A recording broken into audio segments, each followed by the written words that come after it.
A huge beam of lightning hit the ground, devastating everything around it. This power came from a man known as the Fist King, who had mastered Jiangyu with his own hands. He was so famous for this title that few remembered his real name. This was Dan Wuzing, the great fighter, who now faced a complicated situation. With a shocked look, he reacted to something terrible that had just happened. In his arms, he held the body of one of his seriously wounded comrades. The hero believed he had been caught off guard in an ambush by a mysterious group. Now he found himself alone in the middle of a desolate battlefield. Looking around, he noticed the bodies of his enemies scattered across the ground. However, on a nearby cliff, only 2 opponents were left standing. He saw that both seemed very skilled and wondered where they had come from. Even though he was exhausted, the warrior stared at the 2 with unwavering determination. He then decided to return their subordinate by throwing the body in their direction. The man on the cliff begged for help from the sword demon, his leader. However, the sword demon ignored the plea and struck down his own companion. Dan Wuzing was completely shocked to witness such cruelty. The enemy had eliminated his own ally without the slightest hesitation. At this point, the protagonist realized that the opponent fought dirty. The symbol on the man's sword, combined with his merciless actions, caught Wuzing's attention. Putting the pieces together, the King of Fists finally began to recognize the foe's identity. He questioned whether the 2 enemies belonged to the demonic faction. The enemy seemed impressed and acknowledged that he was standing before the King of Fists. He praised the hero's resistance, but Wuzing sharply told him to be quiet. Burning with anger, he declared that he would defeat the enemy with just 10 blows. The sword demon found such confidence arrogant and charged forward, eager to test the extent of that arrogance. Wuzing, however, managed to defend himself, countering the attacks with his electric fists. The opponent was surprised, unprepared for such speed. At that moment, Wuzing landed a punch and began his count from 1. With a confident gaze, he prepared for the second blow and unleashed a hail of punches until the count reached 6. Then, something strange happened. His attacks began missing the weak points. Looking up, he realized the woman had tied him with purple energy wires. Enraged, he wondered when the villain's accomplice had managed to do that. Taking advantage of the distraction, the sword demon retrieved his weapon. In the next instant, he pierced Wuzing's chest. Seriously injured, the warrior suffered massive damage from the attack. The swordsman coldly declared that the reign of the King of Fists ended there. With a look of triumph, he stared down at his nearly powerless opponent. But Wuzing surprised him, grabbing the blade with his bare hand. Alarm spread across the enemy's face as the fighter released one final burst of energy. The sword demon watched the scene unfold with a satisfied smile. He then approached the fallen body and praised the Fist King's skill.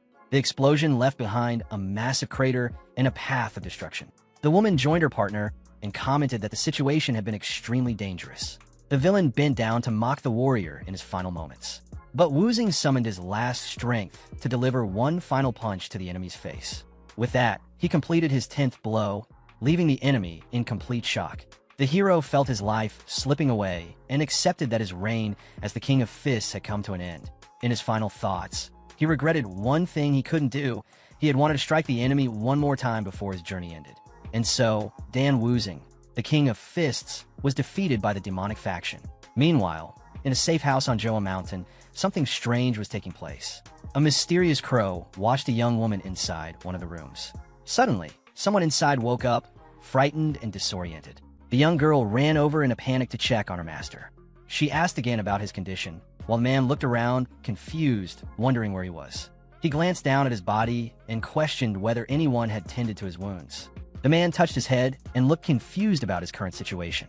He realized that he had no injuries, and the girl addressed him as Young Master. He accepted the water, but found the title of First Young Master strange. When he looked in the mirror, he saw an unfamiliar face staring back and wondered why he was being called that. Holding the cup, he examined his new hands and noticed how different they appeared. Suddenly, he was startled by his own reflection and jumped back. In a panic, he desperately tried to remove what he believed was a mask from his face. But as he touched his skin, he found no seams and understood that it was truly his face. He stood in shock, while the girl silently watched, unable to make sense of his reaction. Seeing his distress, she quickly said she would call a doctor. Left alone, the fighter continued staring at his hands, still unable to accept what was happening. The girl walked away, confused by how strangely her master was behaving. He began to think through the situation and concluded that not even the demonic faction could have done something like this. Looking at his reflection again, he questioned who the person in the mirror really was and decided he needed to investigate the truth. Attempting to test the new body's movements, he tried to stand but stumbled and nearly fell, unfamiliar with how it moved. He grumbled that the body was too weak, comparing it to a baby deer. Frustrated, he slumped into a chair and called the new body complete trash. At that moment, his attention was drawn to some papers on the table that mentioned a group of merchants. He recognized the name of the large Inhum merchant group. As he read through the documents, he noticed they were addressed to someone named Li Jin. It became clear that the body he now inhabited belonged to Li Jin-un, the eldest son of the household. Scanning the letters, he saw that the requests were mostly about money, gambling, and women. From this, he concluded that the former owner of the body had been a complete failure. He ruled out witchcraft or the use of a mask, and he felt no strange energy within the body. The pieces began to fall into place, and he started to suspect he had been reincarnated. Sitting at the table, he began to wonder if he had completely lost his mind. Just then, a loud call for the first young master echoed through the room. His personal doctor rushed in, asking if he was all right. The hero felt uneasy and wondered who the man was. The doctor explained that he had heard something was wrong. Seizing the moment, the doctor grabbed the young master's wrist to check his pulse. The warrior replied that everything was fine and there was no reason to worry. The doctor was relieved and said he had prepared the usual meal. When the dish was brought out, the hero recognized it immediately as refreshing chicken soup. He knew the soup was good for healthy people, but would be harmful to the body he now possessed. He recalled how the old man had checked his pulse and found it odd that he looked so healthy. The doctor cheerfully claimed that the soup would make him as strong as the young men participating in the upcoming martial arts competition. Curious, the hero asked about the competition and was shocked to learn that 200 years had passed. Processing this information, he refused the soup, claiming he had no appetite. He then sent the doctor away, saying he wanted to return to sleep. Thinking to himself, he calculated that if the competition was nearing its 200th edition, then it hadn't been long since his death. That realization brought him some relief. He concluded that the demonic faction likely still existed. He also began to suspect the doctor and others around him, convinced they were people who deserved a beating. With fierce determination in his eyes, he silently vowed revenge. This time, he would finish all of them with a single punch. Later, a table full of appetizing food was set before him. The servants whispered among themselves, surprised by how much the young master was eating now, so unlike before. The hero returned from a walk looking much healthier than before. Entering the room, he complimented the girls for preparing the meal and requested that meals remain simple like this from now on. The servants continued to whisper, amazed at the change in him. While he was eating, Dr. Gong Sunming called to him from outside. The hero felt annoyed by the interruption, but allowed the man to enter. The old doctor came in with a grim expression while the servants bowed politely. The hero found the doctor's attitude amusing, noting how rude he was despite his formal entrance. But then the doctor's face suddenly shifted into a forced smile as he greeted the young master with enthusiasm. Wuzing didn't understand the sudden change in behavior and decided to trap the doctor. He calmly asked what the doctor wanted. The older man stood there, speechless. The gentleman said he had come out of loneliness and remarked that his effort had been in vain, since the young master appeared healthy. With an ironic smile, the protagonist questioned what kind of effort he was referring to. He then asked if that effort had been an attempt to poison him with the soup. The doctor stood in shock, unable to believe what he had just heard. He tried to defend himself, insisting that the soup was a nutritious tonic. But the hero continued provoking him, saying he thought it was poison meant for someone in his condition. The doctor grew furious and reminded the young man that he was his personal physician. Realizing he was no longer welcome, the gentleman turned to leave the room. However, the warrior suddenly called him by name, making the doctor visibly nervous. With an intimidating gaze, he asked who the true master of the house was. The doctor cringed, recognizing that he had crossed the line with his earlier behavior. Then the hero broke the tension with a laugh and said it was just a joke. After that, he asked the doctor to bring the writing tools. Once ready, he ordered the man to write a letter as he dictated the words. The first line stated that he would stay in the village due to his illness. But when the warrior continued dictating, the doctor stopped writing and scowled. The hero noticed the hesitation and asked why he had stopped. The doctor tried to cover it up and replied with feigned confusion, asking what the young master meant. Suddenly, a small gold bar flew through the air and slammed into the wall, narrowly grazing the doctor's neck and leaving him terrified. With a serious expression, the hero warned him that he was no longer the same Li Jin-un from the past. The doctor, alarmed, asked what the young master meant by that. The boy began to explain everything, starting with the dragon phoenix soup. He said that for healthy people, the dish could serve as an invigorating tonic. But for someone sick like him, it was practically poison. The warrior insisted that a real physician should have known this. The doctor stood still, quietly analyzing the situation. Then the hero asked whether he had thought the pulse check would go unnoticed. The doctor was even more stunned by that revelation. But the protagonist added that the most important part had yet to come. With no appetite, he ordered everyone to leave the room and take the tonic with them. Looking directly at the doctor, he stated that the man hadn't even managed to hide his intentions. The older gentleman stood glaring at him while holding the bowl of tonic. Knowing the doctor wasn't working alone, the hero told him to write down the name of his boss. The man feigned ignorance, asking how anyone could suspect such a kind soul. The protagonist let out a sigh, exhausted by the doctor's pathetic act. Then the doctor's face twisted, revealing his true nature. With a malicious glint in his eyes, he glared at the hero, who calmly questioned him. The hero declared that the man had finally revealed his true self, and that it had been foolish to even try to appear worthy. At that moment, the villain threatened to eliminate all the servants to silence them forever. He slipped a needle from his sleeve and prepared to attack. But in the blink of an eye, the young master appeared right in front of him. With a swift, accurate strike, the protagonist punched the doctor in the face. Holding a piece of chicken, he warned a man not to get distracted. Then he took a bite from the chicken and added that the doctor shouldn't have let his guard down. Wincing slightly, he muttered about the pain and complained that the body was still far too weak. Determined, the warrior decided he needed to regain his strength as quickly as possible. Once he did, it wouldn't matter if the mastermind behind it all was the Yunha group. He also planned to investigate Gongsun Meng further in the future. But suddenly, the young master's body began to weaken, and he nearly collapsed. A sharp headache struck him, and he wondered what was happening.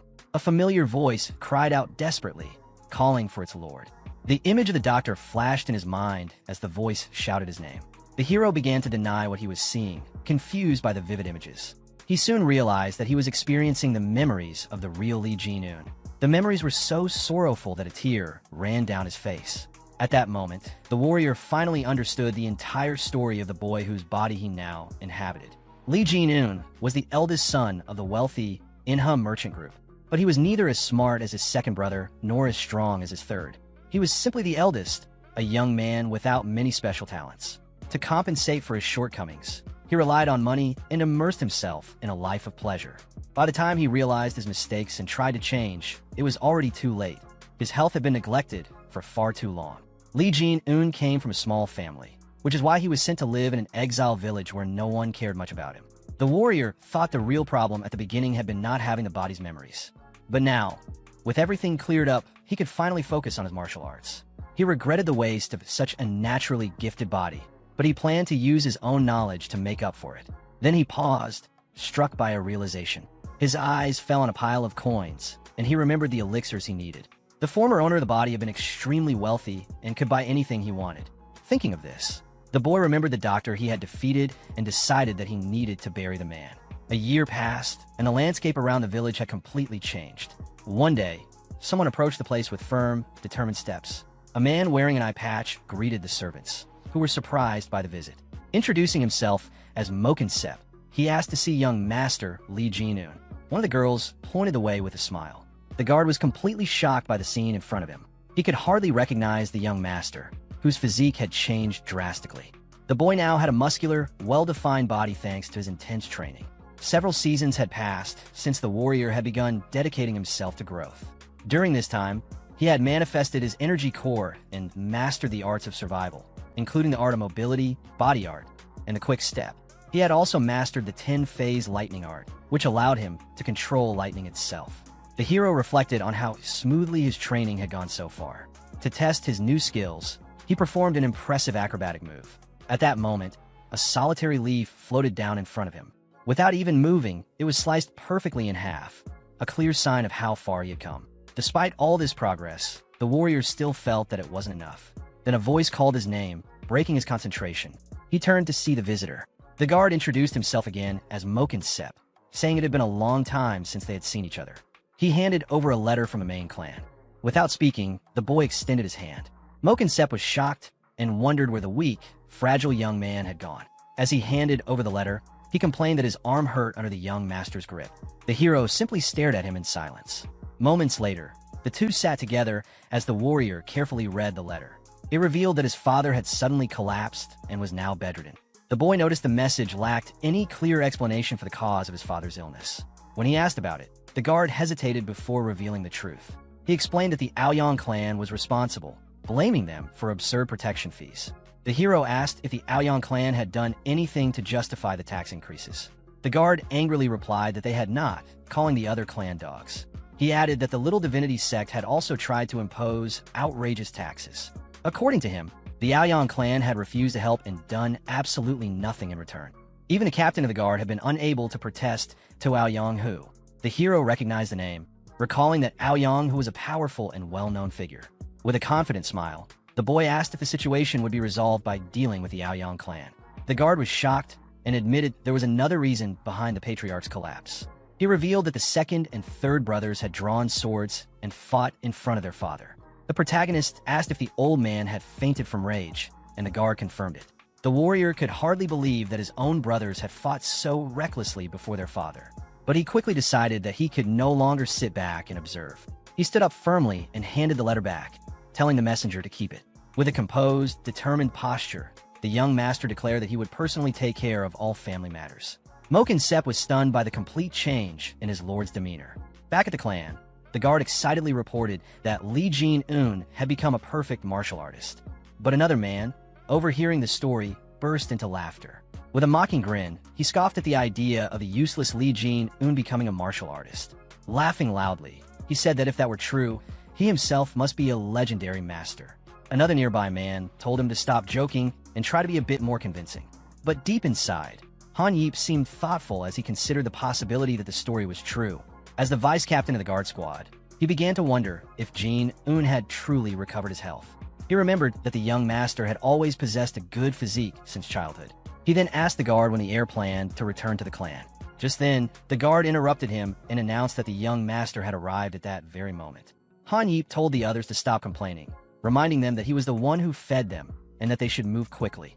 Finally returning home, the hero stood before the imposing headquarters of the Inha merchant group. He was stunned by the grandeur of the estate, thinking to himself how insane it all seemed.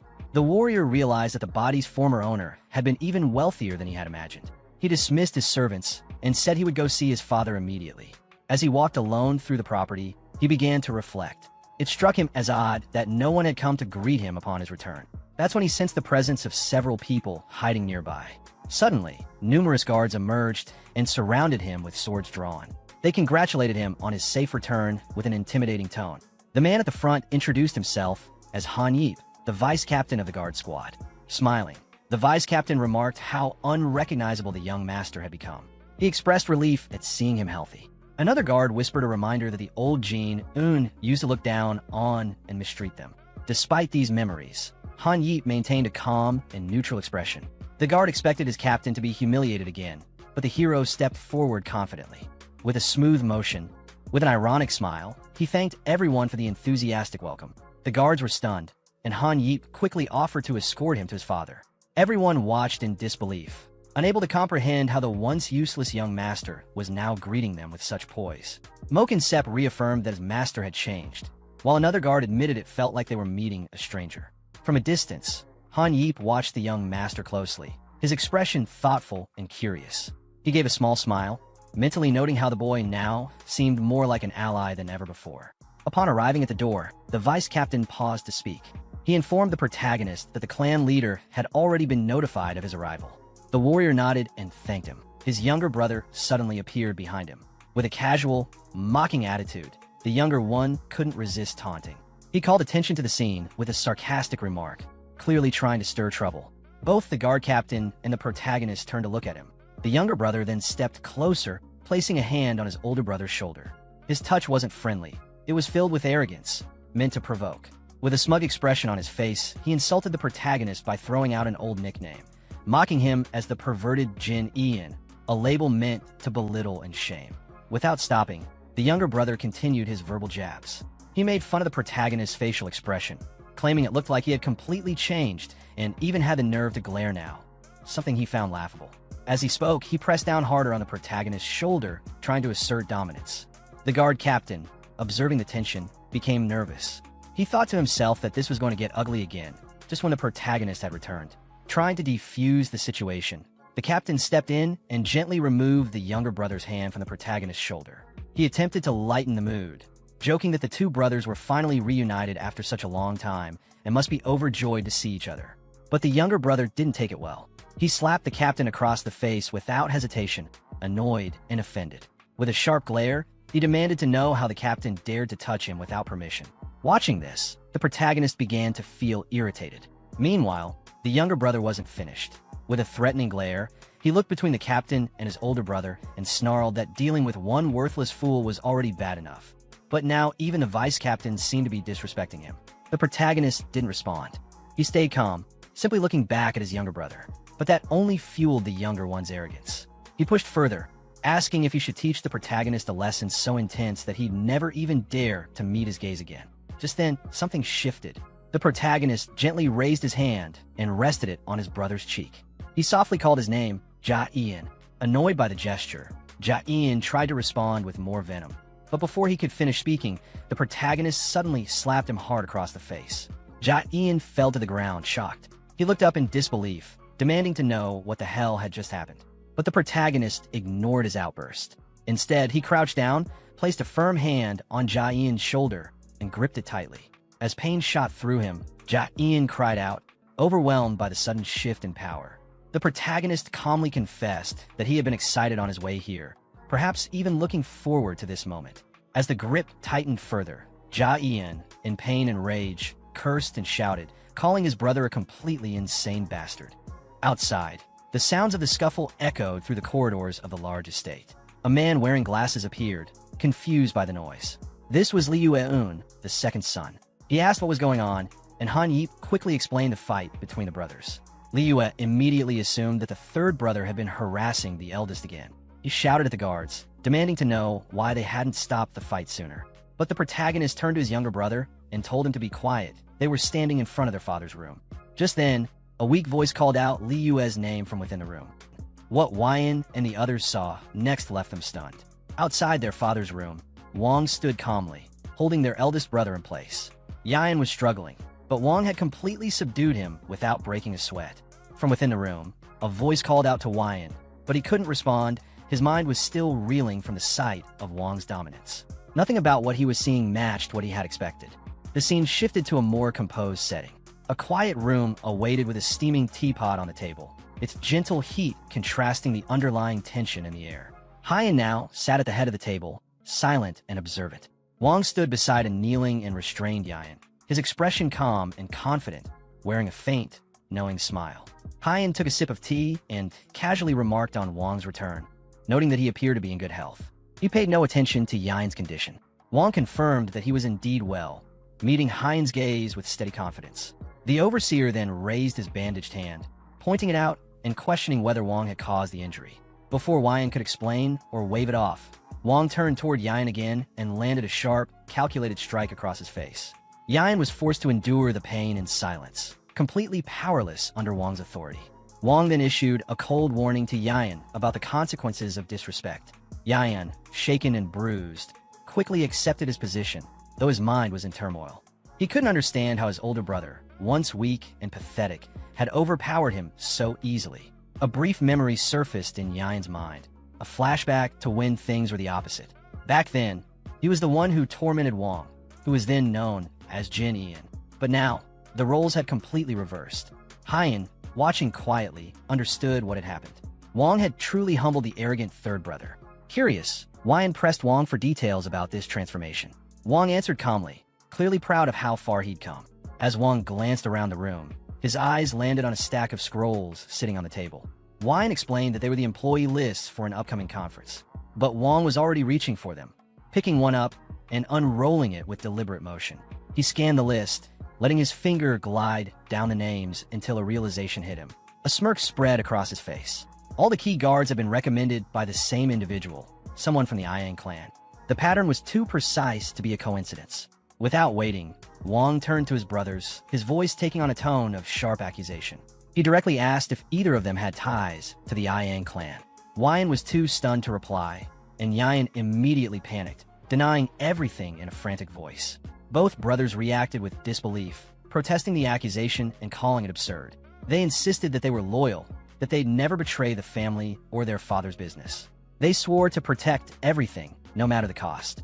Wang took their responses in stride, clearly satisfied.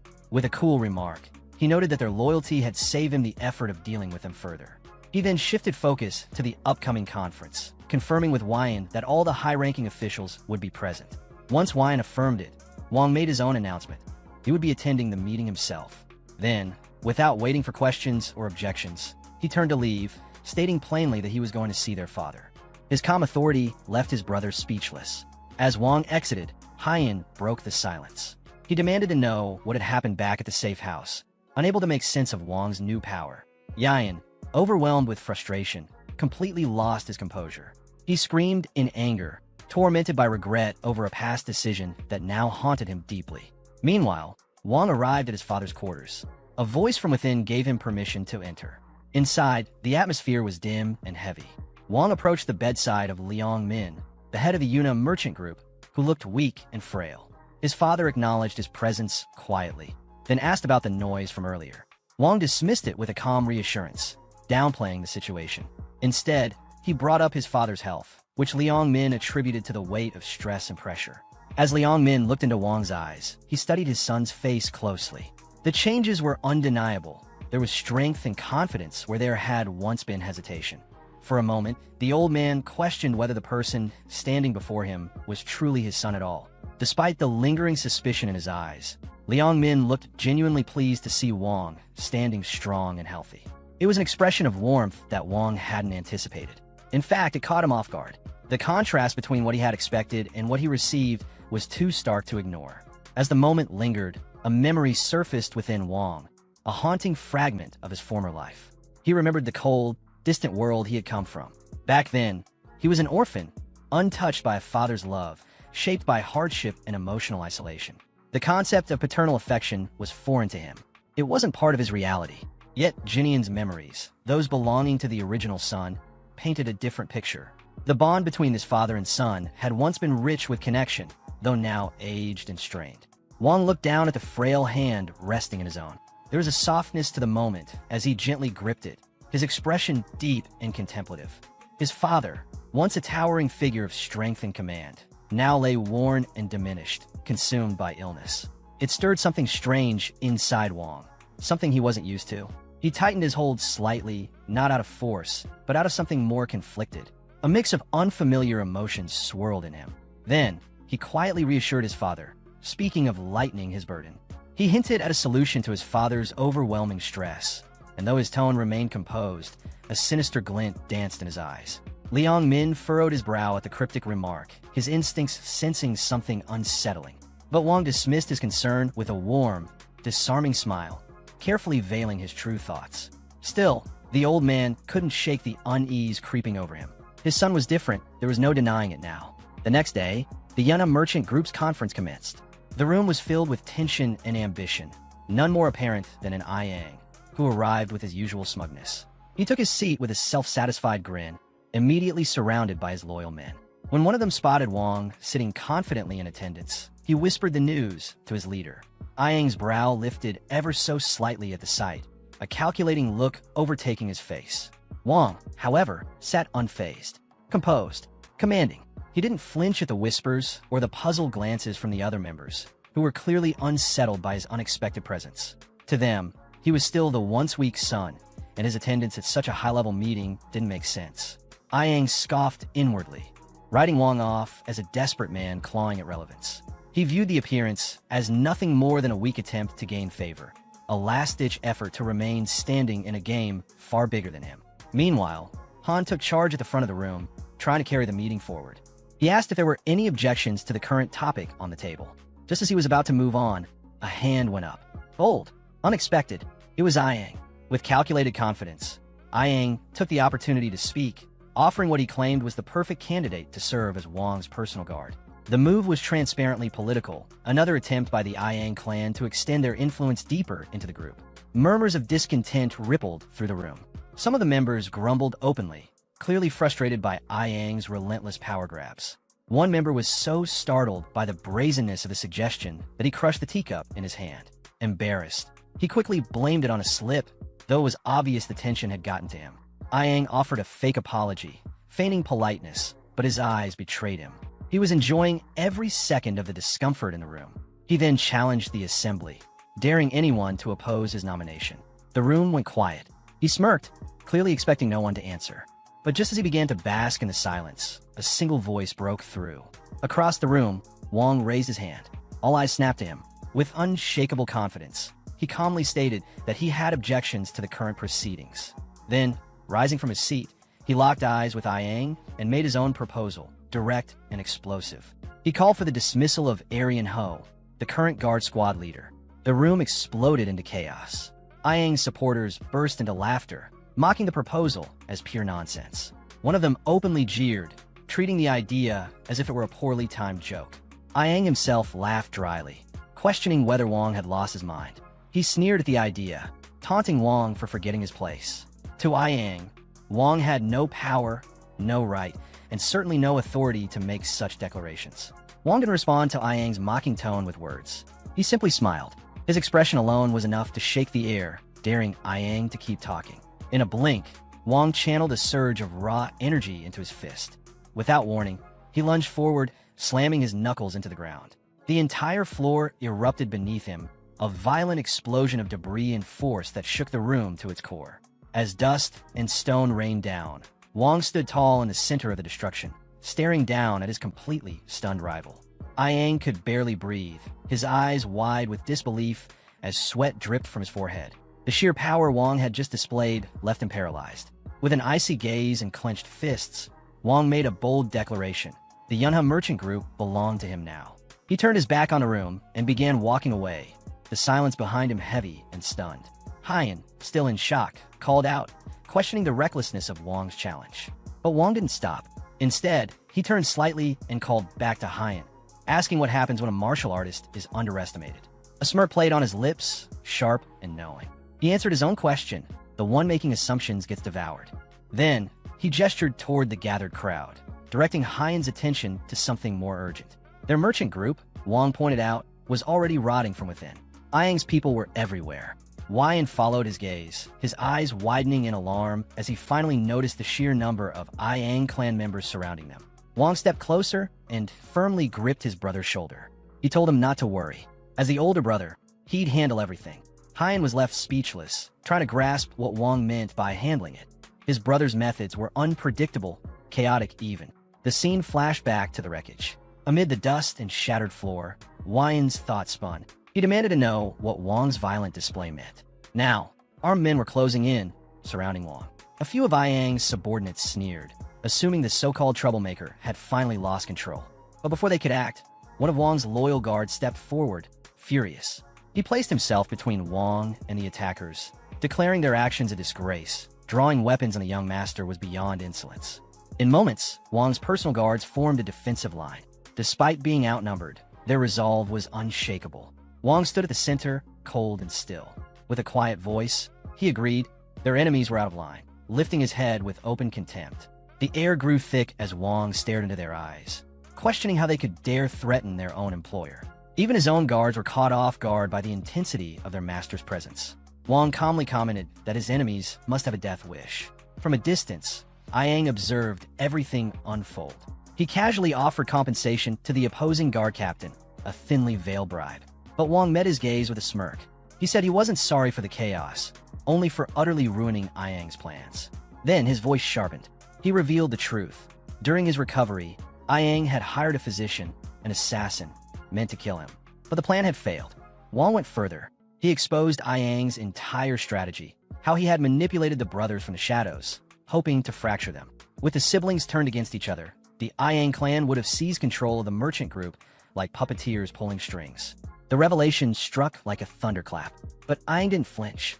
He erupted into derisive laughter, brushing off the accusation as delusion. Wang took a step forward, his presence heavier than ever. He was just getting started. With a calm but piercing voice, he dropped the final bombshell.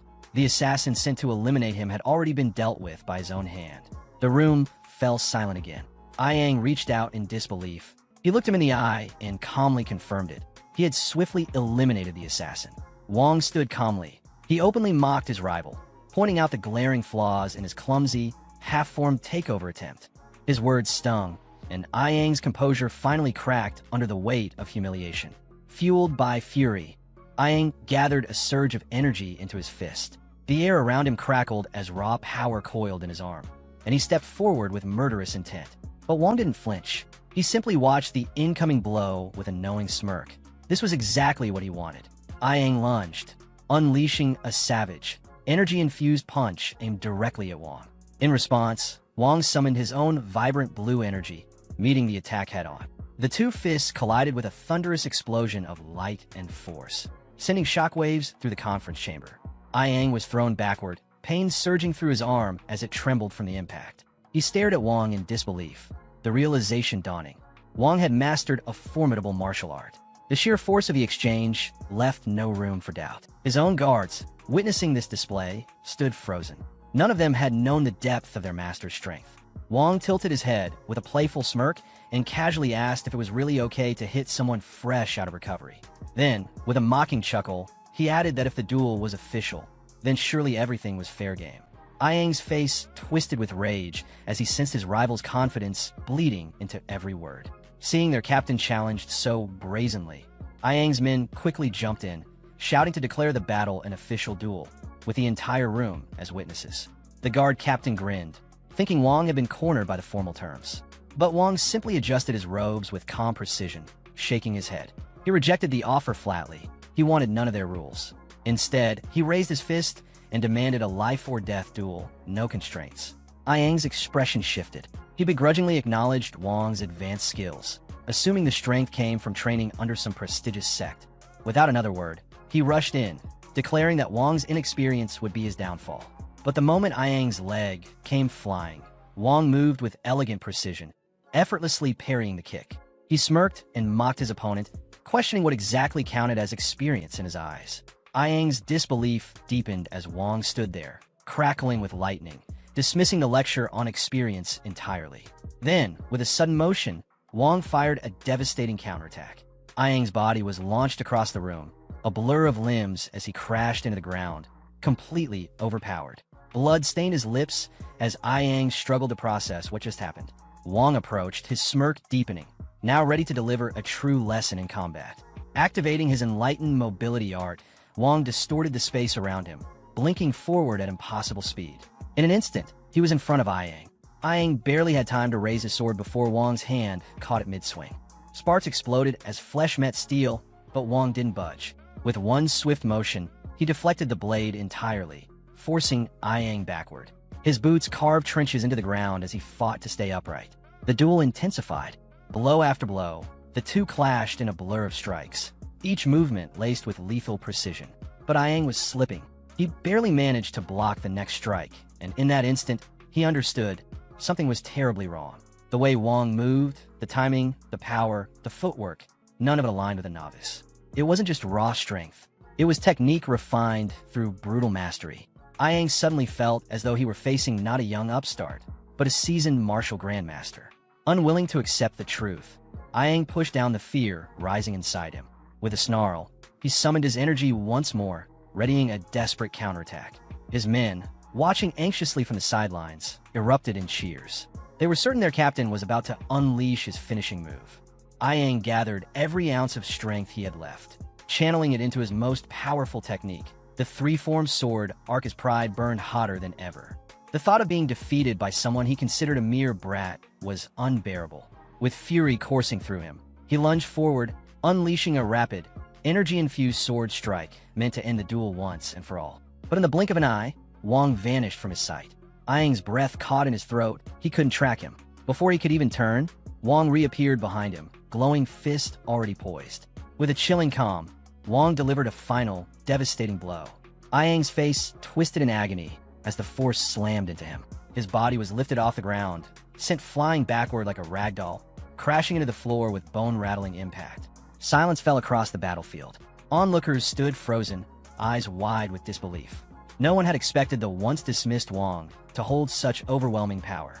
One of Ayang's men rushed forward, horrified by the captain's condition. Meanwhile, far from the chaos, the scene shifted to a peaceful room overlooking a serene landscape. Inside, a tenant respectfully offered a drink to an older man, possibly Liang Min, the merchant group's head. The old man paused, his eyes narrowing slightly as he absorbed the news of the duel. Hands clasped in front of him, he reflected quietly, the weight of realization settling on him. Something about his son, Wang, had become undeniably clear. Back at the battlefield, Wang stood tall over his defeated opponent. His expression remained calm and resolute.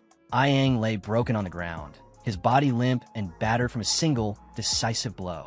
His subordinates swarmed to him in panic, shouting in desperation. One of the men glared up at Wang in disbelief, but Wang met the gaze coldly and asked if he too wanted to share his captain's fate.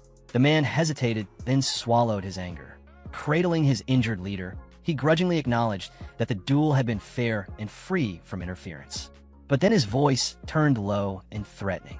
He warned Wang that this victory came at a steep price. The Yang clan would not forget this humiliation. They would drag the Yuna merchant group into endless revenge and political sabotage through every deceptive means available. Wang remained unmoved. He replied without hesitation that he had never expected a life without conflict. This path was his choice. He laid out his code simply. Kindness would be returned in kind, and grudges would be paid back equally. He made it clear that this duel and everything that followed was his personal responsibility, not the merchant group's. That declaration sent a chill through his brother, who cried out in alarm, realizing the danger Wang had just chosen to face alone. But Wang was unwavering.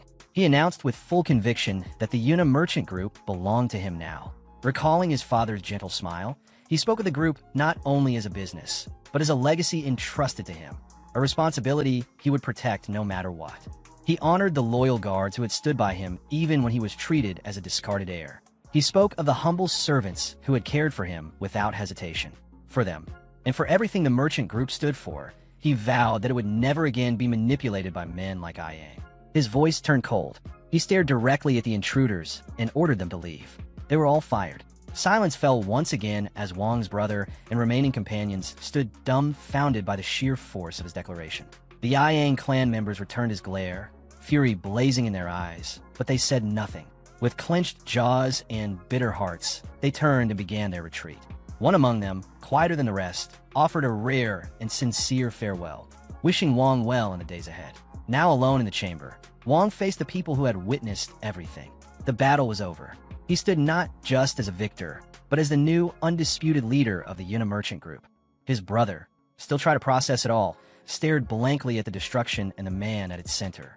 One of Wang's loyal guards suddenly burst into cheers, elated, but his friend quickly clamped a hand over his mouth. Their commander turned sharply toward them, scolding their lack of restraint, though his expression betrayed something else, a rare mix of pride and relief. Wang's attention shifted to the chief administrator, who flinched slightly as he was suddenly addressed. With a commanding gesture, he demanded an elixir, requesting that it be taken from the merchant group's funds. After all, if he was going to shoulder this mountain of responsibility, the least he deserved was a tonic to help him recover. The administrator lit up with enthusiasm, bowing deeply. He promised to retrieve the finest tonic available, nothing less for the new leader of the Yuna merchant group. Wang, standing firm as the new head of the Yuna merchant group, begins assigning responsibilities with sharp precision. He outlines the administrator's new duties, emphasizing the urgent need to hire a completely new guard squad. His tone leaves no room for negotiation. The old system is being torn down. The scene then shifts to a peaceful estate bathed in the golden hues of sunset. Inside, a relaxed man sits comfortably between two imposing figures, sipping tea. As Wang speaks, he mentions already having candidates in mind. The man seated with him arches a brow, asking for confirmation, brings up the name, Leginian. The man's interest sharpens immediately. The narrative flashes back to a few days prior, on Leginian's very first day at the merchant group. Night has fallen, and Leginian walks calmly through the estate grounds, accompanied by his subordinate. His eyes are sharp, scanning every detail around him with a measured, thoughtful gaze.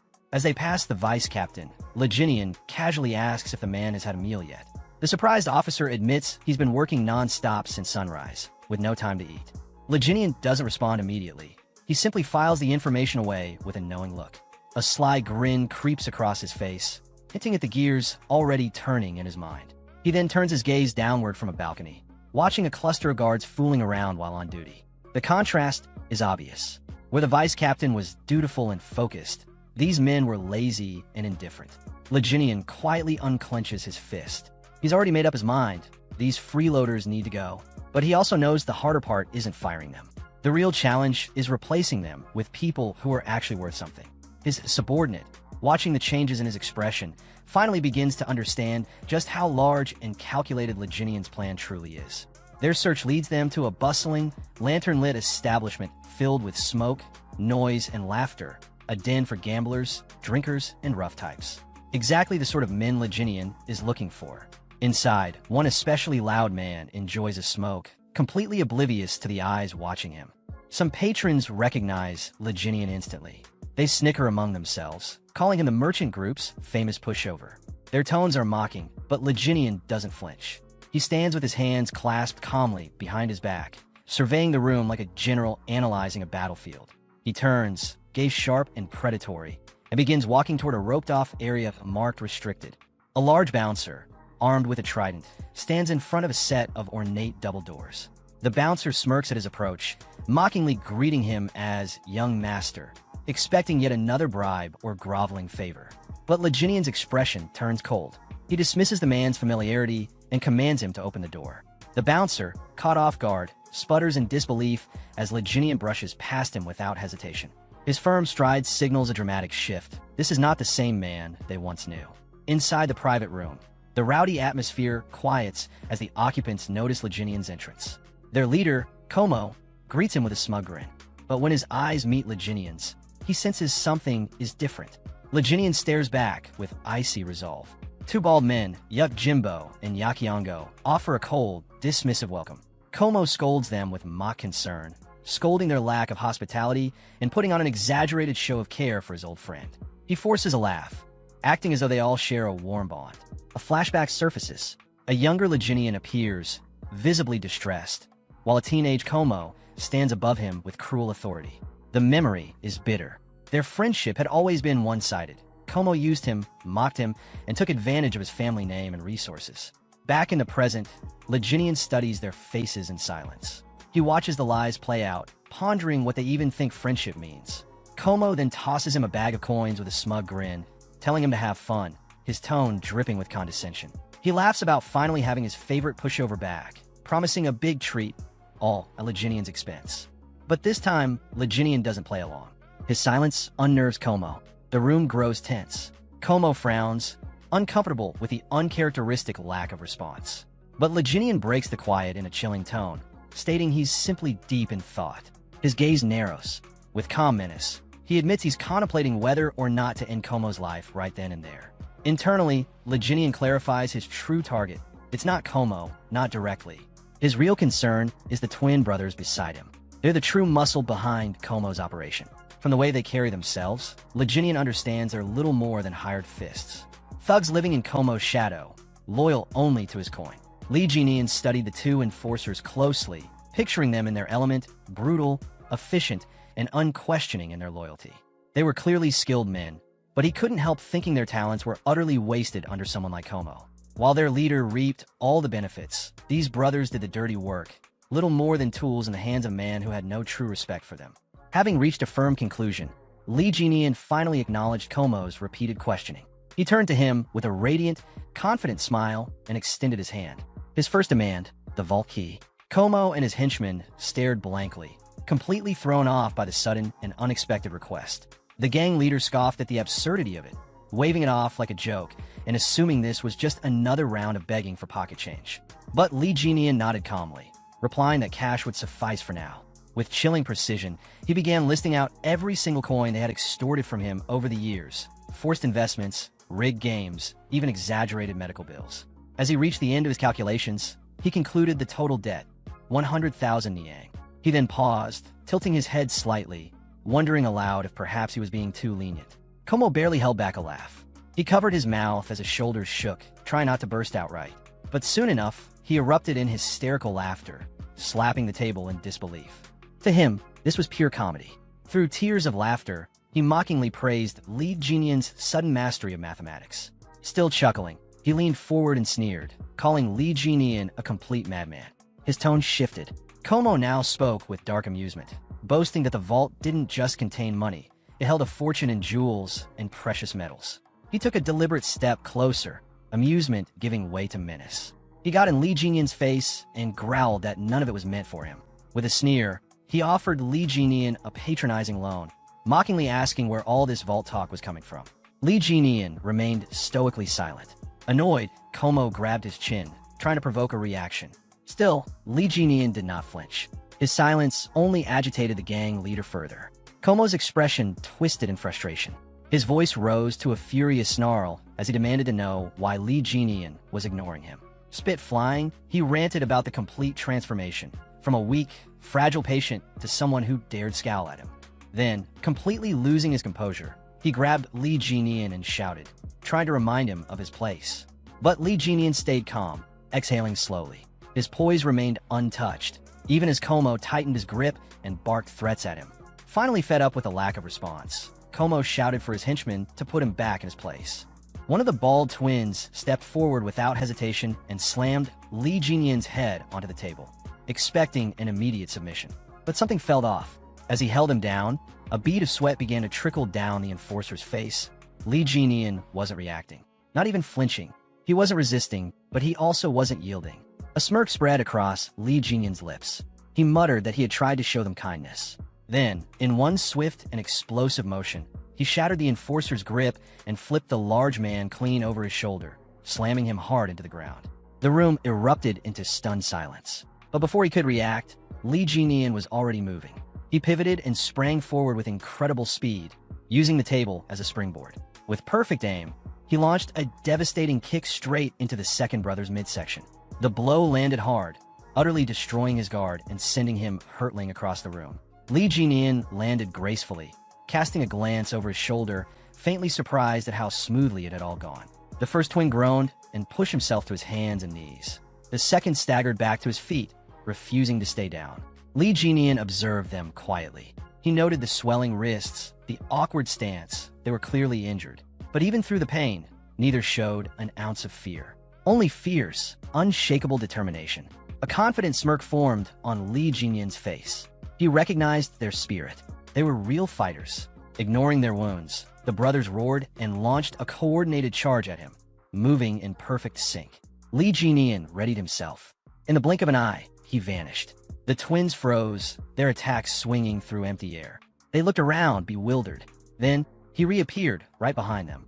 Before they could turn, he seized both their heads with a crushing grip, completely halting their momentum. His smile widened just slightly. Their strength was admirable, but they lacked leadership.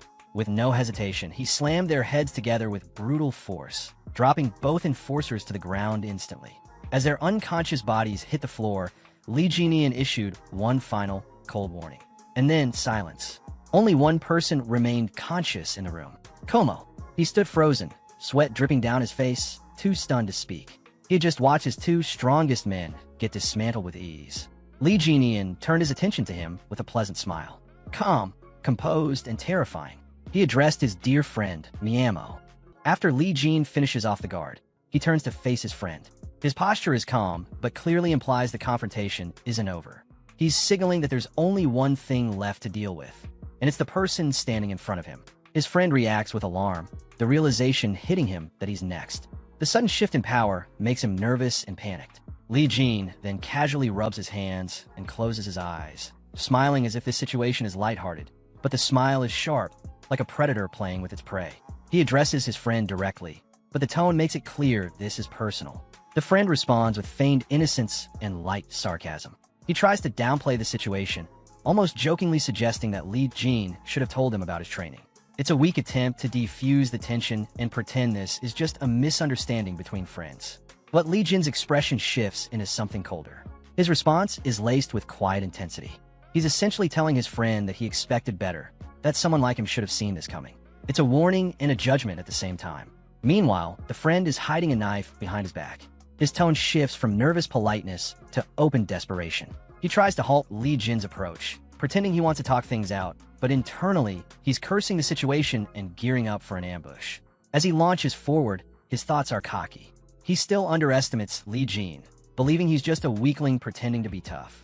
He thinks a surprise attack will end things instantly. But before he can land a blow, Li Jin counters decisively. A table slams into his friend's face, followed by Li Jin smashing the table apart and grabbing him by the head. After seizing control, Li Jin calmly follows up with an electric attack. He could have killed him, but didn't. Outside the room, a guard hears the chaos and panics. He hides himself, thinking that things have escalated far beyond what's normal. The situation is dangerous, and someone could genuinely die. Back inside, Li Jin releases his friend, who drops to the floor in a daze. Li Jin sits beside him, composed but focused, as if watching a dying ember flicker. He tries to jolt his friend back to awareness, not out of concern, but control. The friend begins to laugh, not out of joy, but sheer disbelief. It's the kind of unhinged laughter that comes when someone realizes they've completely lost. He then manages to speak weakly, asking what Li Jin wants. He's confused, disoriented, and trying to understand what Li Jin's goal even is. Internally, he's overwhelmed.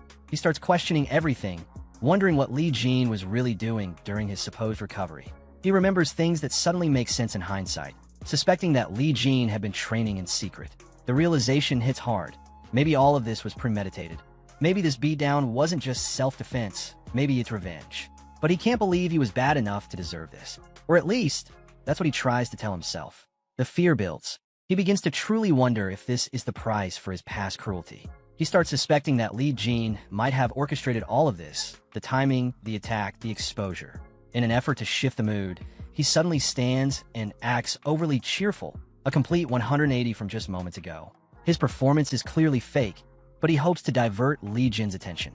Instead of offering what was demanded, he suggests an alternative, anything really just to stall or misdirect. Li Jin responds with interest, but doesn't make his intentions clear.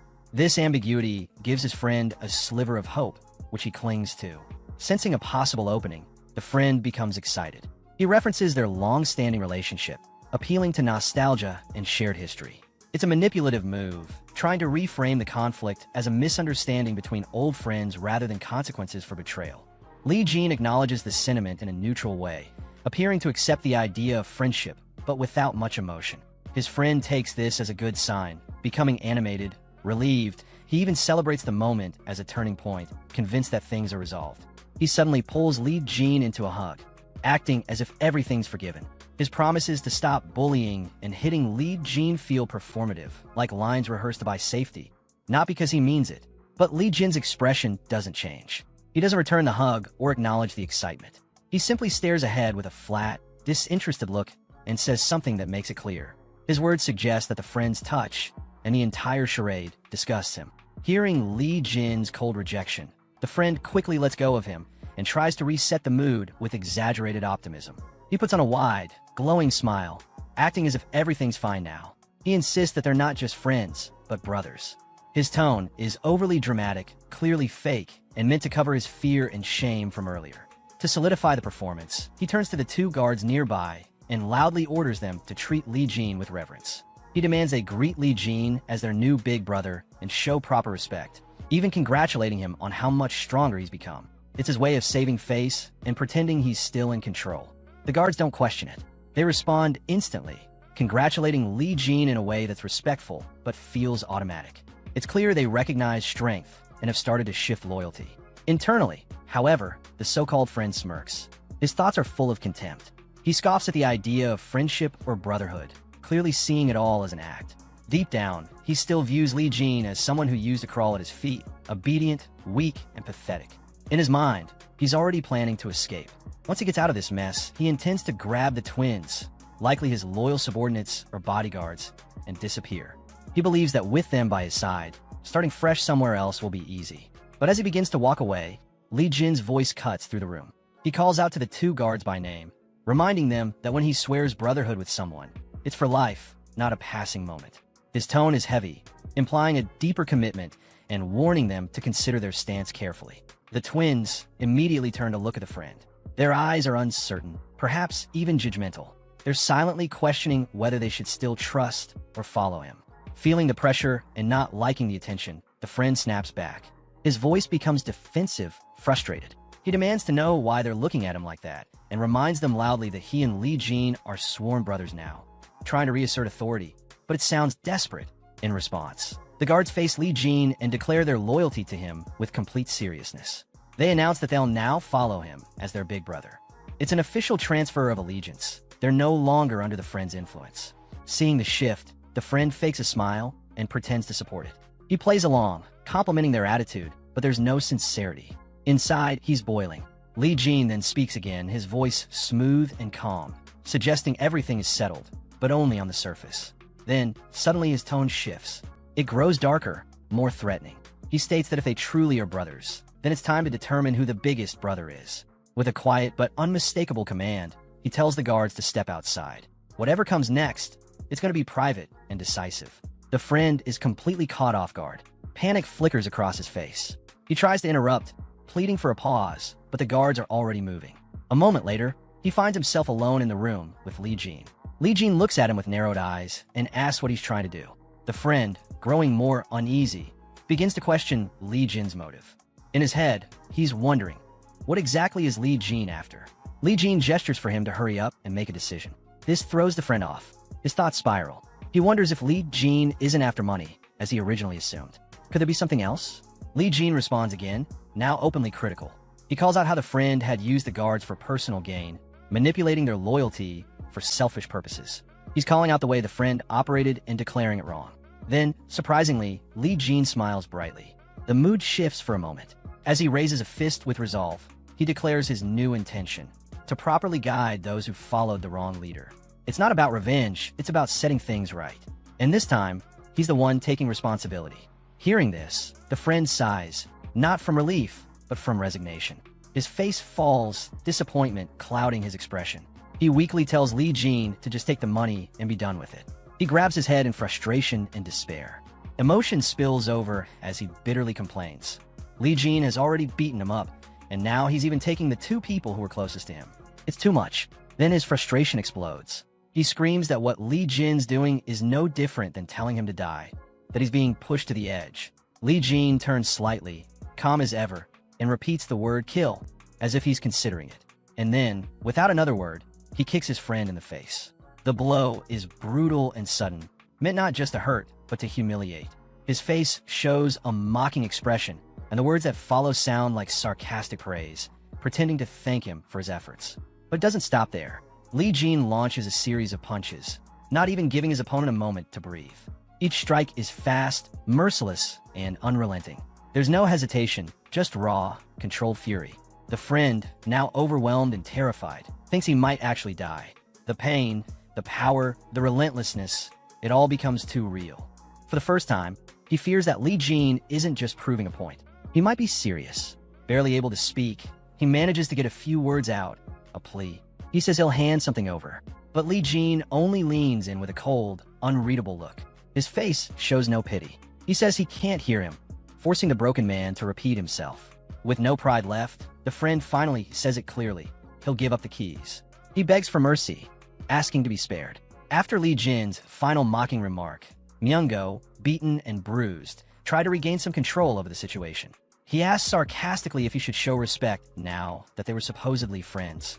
But instead of responding with words, Li Jin suddenly grabbed him and threw him hard toward the door. Myungo crashed through the door, breaking it as he tumbled outside. The two guards standing nearby saw him fall and immediately called out his name, shocked by the sight of him in that condition. Li Jin watched him with an unreadable expression, silently wondering how Myungo still had the nerve to laugh in that state. Lying on the ground, Myungo was overwhelmed by disbelief. In his thoughts, he questioned whether Li Jin was even sane anymore. The guards, seeing their former boss sprawled out like that, asked if he had really lost. With a weak voice, Myungo admitted defeat. He told them that from now on, they should serve Jin Eon instead. Inside, he felt deeply embarrassed but held back his emotions. Still, he tried to reason with himself. Maybe it was better for the twins to follow someone like Li Jin, someone who could give them a better life, perhaps in a more stable place like the Alinha Merchant Guild, instead of keeping them stuck in this run-down gambling den. As he thought about it, a tear slipped from his eye. He had spent a long time with them and believed they shared a bond. But before he could dwell on that feeling, the twins spoke in unison. They said they understood, and they thanked him sincerely. Hearing that, Myungo looked at them with irritation. Later, he muttered to himself in frustration, calling them ungrateful and cursing the old saying about never trusting those with black hair. He then made his way upstairs toward his room. On the way, people in the building recognized him and started whispering. They called him the walking corpse and commented that now, without the twins, they might actually be able to beat him. He ignored the voices and kept walking, head lowered. But suddenly, a group of men stepped in front of him, surrounding him. One of them mentioned that now that the twins were gone, things had changed. Myungo looked at them calmly and acknowledged how bold they were all being now. Then he raised his voice, claiming his reputation and daring them to come at him if they were serious. One of the men mocked him, saying it was pathetic how someone in his condition still talked tough. The group raised their weapons and moved in to attack.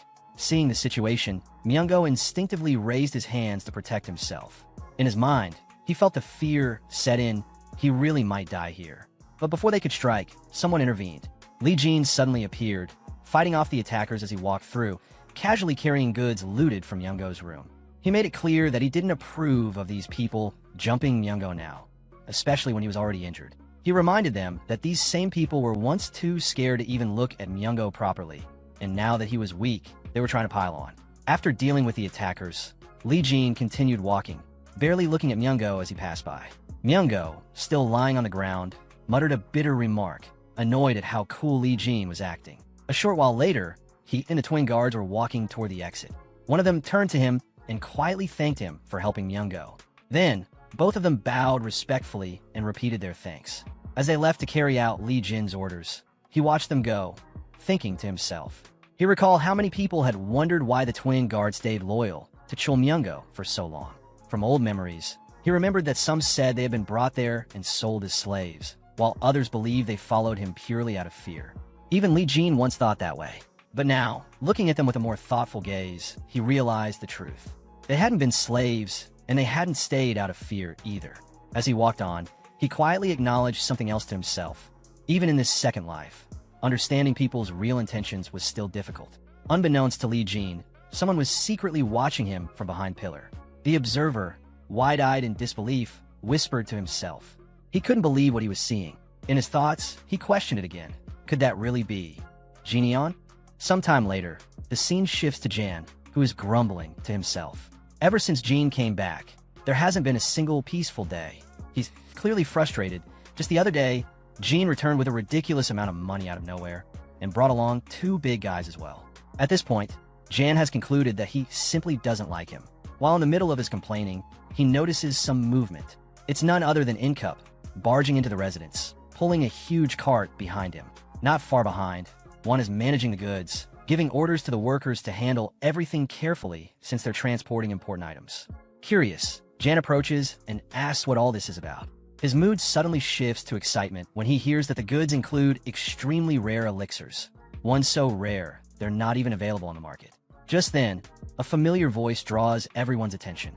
It's Jan's father, the old man, who steps out and casually mentions that he was the one who ordered them. Juan immediately urges him to stay indoors since he's not in great condition, but the old man waves it off, saying he's doing much better now. Jan and the turd both ask the old man what he plans to do with all the elixirs. The turd gets especially hopeful, assuming that since Jin only needed one, surely some of the rest must be for him too. But that little dream is crushed the moment the old man clearly states that all of it is for Jin. Still disbelieving, the turd asks again if all those precious elixirs are really just for Jin. The old man explains that one elixir alone isn't enough to change Jin's fate. He reminds them that he's already spent a fortune on the trash guards before, so this isn't a big deal in comparison. In addition, he's already sent letters to their company's regional branches, contacting old friends and respected merchants. He told them he would be buying high-quality elixirs to help the company recover from its current crisis. Since the company's collapse would affect them all, they took his words seriously. He acknowledges, though, that his biggest mistake was putting a rat in charge of the escort group. So now, he feels obligated to clean things up properly. Hannah praises the decision, saying the young leader has the potential to become a great warrior. Everyone around seems to admire Jin's effort and potential, while Jan, and especially the turd, struggle to understand what's going on. The old man laughs joyfully, clearly proud, saying this is finally his chance to spend all the money he's been saving up his whole life. Meanwhile, the turd, his hopes fully shattered, can't even speak. Sometime later, having mentally snapped, the turd is seen wildly swinging his sword like a man possessed. Earlier, he had asked his father where his elixir was, only to be met with silence. The old man had looked at him with clear dissatisfaction and questioned whether he really needed one. Now, driven mad with envy, the turd rants that he can't even breathe peacefully anymore. Everywhere he turns, it's all about Jin. He sulks and cries, convinced everyone's playing favorites and discriminating against him, wondering what sort of miracle Jean must have experienced. That's when he notices movement again.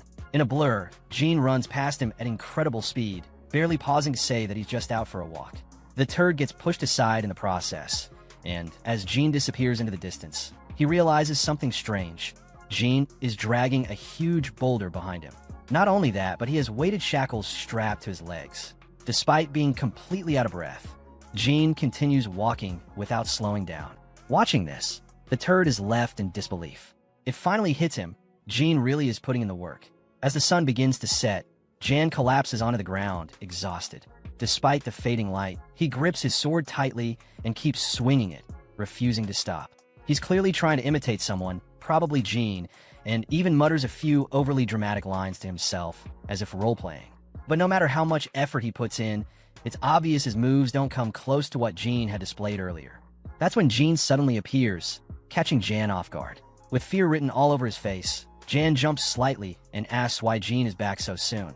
He thought he'd gone out for a walk. Jean replies bluntly, saying that if Jan is going to try and copy techniques, he should at least do it properly. He points out that Jan managed to mimic one of his own finishing moves surprisingly well, and tells him to try replicating it again using the sword. Embarrassed, Jan realizes Jean had been watching the entire time. Jan gives another try, swinging with all his strength, but ends up breaking the training staff. Jean admits the move was powerful, but immediately follows up by critiquing the form, saying the stab was extremely sloppy. This stings Jan's pride. Just as he turns around in frustration, Jean suddenly throws a punch at him. To his own surprise, Jan manages to block it. Jean calmly says he just let his guard down on purpose, then quickly follows with a kick that sends Jan crashing to the ground. Jean explains that in that moment, Jan panicked, and that's what made him fall. Lying on the ground and convinced that Jean has lost it, Jan begs to talk things out. But Jean isn't listening. With no other option, Jan grabs his sword and charges. But just as he looks up, Jean is gone. In the next instant, Jean appears behind him. He says that when people are pushed into a corner, that's when they usually reveal their trump card. But in Jan's case, all he did was tremble. That's why Jean held back, collapsed on the ground. Jan realizes just how close he came to death. Jean, meanwhile, offers some calm advice. Stabbing attacks have a lower hit rate than slashes. He explains that Jan's technique, whatever it's called, is a one-strike move, and because of that, he had to be cautious. Jean adds that the difference in a split second of movement could decide the outcome. As he continues lecturing his brother, Jean reflects on his own strength. In his past life, he wouldn't have even let a weak escort captain draw a sword on him. His current body is still nowhere near as strong as the one he had before. Even as the renowned Fist King in his previous life, there were still people he couldn't surpass. That thought unsettles him. It's not enough. Clenching his sword tightly, he tells himself that this time, he'll become stronger than ever, stronger than anyone. Just then, one of the guards comes to inform him that someone is waiting for him outside. As Jean leaves, he flicks his brother on the forehead. Jan starts complaining, but Jean pays him no mind and walks out without another word. Meanwhile, outside, some visitors nervously exchange opinions. They're trying to convince themselves that there's no way Jean could have learned martial arts. After all, wasn't he just obsessed with girls? But one of them, Guang, says he saw something strange with his own eyes. He recalls passing by the gambling den run by Myungo while drunk and catching a glimpse of Jean. Shocked, he says that before he could process what he saw, he vomited, and by the time he looked again, Jean was gone. The others, Ju Jar Yang and Samaguk, dismiss the story, thinking he's exaggerating. But as they confidently push open Jin's room door, they all freeze. Inside, Jean stands before them, completely jacked, muscles toned, and presence overwhelming. The group immediately closes the door in disbelief. Turning to Jin's maid, they ask if this is really Jean. She confirms it, shocking them even further. Still trying to process the change, they wonder if they were just drunk the last time they saw him. But their thoughts are cut short as the door opens again. Jean stands there, expression cold. He first tells his maid to take the twin guards to the dining hall and make sure they eat to their heart's content. Then he turns to the two visitors, his gaze sharp. "What are you waiting for?" he says, stepping aside. With a heavy look, he orders them to get inside. Shaking, the two pray silently for someone, anyone, to come save them. As soon as Li Jinian laid eyes on his friends, a wave of memories from the original owner of his body surfaced. In his mind, he recalled their identities with surprising clarity. These are the self-proclaimed four heavenly kings of wine and women. A bunch of eccentric men chasing after dreams and pleasures. Sima Guk, the one from Miram Alliance, was known for his ambition, but also for his unfortunate condition, irritable bowel syndrome, and being a perpetual exam taker. Then there was the youngest heir from the West Wind escort establishment, try to make a name for himself. The other two included the infamous heir of the Yunhe merchant group and another who never quite let go of reckless youth. They were all here, gathered in one place, having heard the wild rumor that their long-forgotten pushover friend had returned. A rumor so unbelievable, they had to see it with their own eyes. Later, inside a quiet room, Li Jinian sat with them, sharing drinks. The atmosphere was thick with unspoken thoughts, as everyone silently observed him. From the expressions on their faces, it was clear they were trying to figure out the man he had become. But Li Jinian, now in full awareness of his inherited memories, looked at them and thought to himself with distaste, not these fake friends again. The memories rolled in. He remembered clearly how these guys used to always be together, chatting endlessly about booze and women. They used to call themselves something ridiculous, maybe the four unruly drunken idiots, or perhaps the four total wrecks. Whatever it was, the name perfectly matched their carefree, chaotic behavior. The silence was finally broken when one of them hesitantly called out to him, asking if he was really back. Another chimed in, pointing at him and expressing concern about his well-being. Li Jinian, showing no emotion, simply replied that he was fine. That short answer was enough to throw them off. One of them began sweating nervously and awkwardly commented that he seemed more than just fine. He actually looked intense. Curiosity quickly took over. One of the friends grabbed Li Jinian's hand, staring at it in disbelief. He couldn't wrap his head around how someone like Jinian could have changed so much. He asked if he had been secretly training all this time. Sima Guk, watching quietly, was more perceptive than the others. He could tell, just by sensing Jinian's presence, this transformation wasn't something that could be achieved through sheer training. What he felt was something deeper. This was real martial arts. True strength had taken root in Li Jinian's body, and it wasn't something that could be faked. Their questions continued. They brought up a rumor, something about Jinian defeating Ouyang Hu. They pressed further, demanding to know who had trained him, convinced that no one could possibly reach that level alone. But Li Jinian just smiled faintly and told them it was luck. That was all. Sima Guk, still trying to piece things together, smiled as well. He suggested that it must have been one of those fateful Jianghu encounters they always heard about but never experienced. Another friend quickly agreed, saying Jinian had finally caught a break. He even admitted that at first, he didn't recognize him. But that moment of levity vanished in an instant. With a cold and serious tone, Li Jinian raised his cup to his lips and stated something chilling. The man they once knew as Li Jinian was dead. The room froze. Every one of them stared at him, beads of sweat appearing on their faces. The weight of those words hit them hard, and none of them could laugh it off. Breaking the awkward silence, Zhu Jiaoyang, one of the group, nervously asked what he planned to do next. Without hesitation, Jinian began to answer, about to mention something crucial, the demonical, but he stopped himself mid-sentence. Instead, he corrected his words, saying that he had debts tied to his sect that he needed to repay. In the meantime, he planned to help out with a merchant group while preparing for that responsibility. Suddenly, Li Jinian looked toward his friends, his gaze cold and unwavering. With a serious tone, he made his stance clear. He wasn't interested in anything anymore, except getting stronger. His words brought the room to another heavy silence. The air froze for a moment before the group, clearly caught off guard, started panicking and whispering among themselves. One of them, confused, turned to the others and blurted out in disbelief if they had walked into the wrong house by mistake. Another quickly responded, denying any fault and saying it definitely wasn't his doing. As this flurry of awkward energy spread among them, Sima Guk went quiet. He couldn't help but recall an old conversation he'd once had with Li Jinian. Back then, Jinian had mentioned he was being sent away to recuperate. Sima had reacted with surprise, asking if he was really going somewhere just to recover. Jinian had replied with resignation in his voice, saying it was basically exile, that his father must have been deeply disappointed in him. But Sima, holding a sake bottle in hand with a grin, had encouraged him. He said it was a good thing. This was Jinian's chance to recover, study, and change his life. Back then, Jinian had only responded with a bitter smile, doubting whether change was even possible. Still, deep down, he had hoped for it. Now, returning to the present, Sima Guk poured a glass of wine for Jinian and offered a heartfelt congratulations. He looked at him warmly and remarked with a smile that Jineon had really changed. Hearing that, Jineon froze for a moment, shocked and confused. The sincerity in Sima's voice caught him off guard. The others fell quiet, watching the exchange, and then slowly they too softened. With a smile, one of them chimed in that it really was something worth celebrating. Another added, jokingly, that he always knew this would happen, that they should have kidnapped Jineon before he got sent away. He even blamed the others for not showing up that day. Sima Gook chuckled at that and teased one of the guys, reminding him that he was too hungover to even make it that day. That friend quickly turned away and defensively claimed he was just busy. But the teasing didn't stop. Sima responded with sarcasm, suggesting that taking a dump probably didn't count as being busy. A playful argument broke out as they all started teasing each other.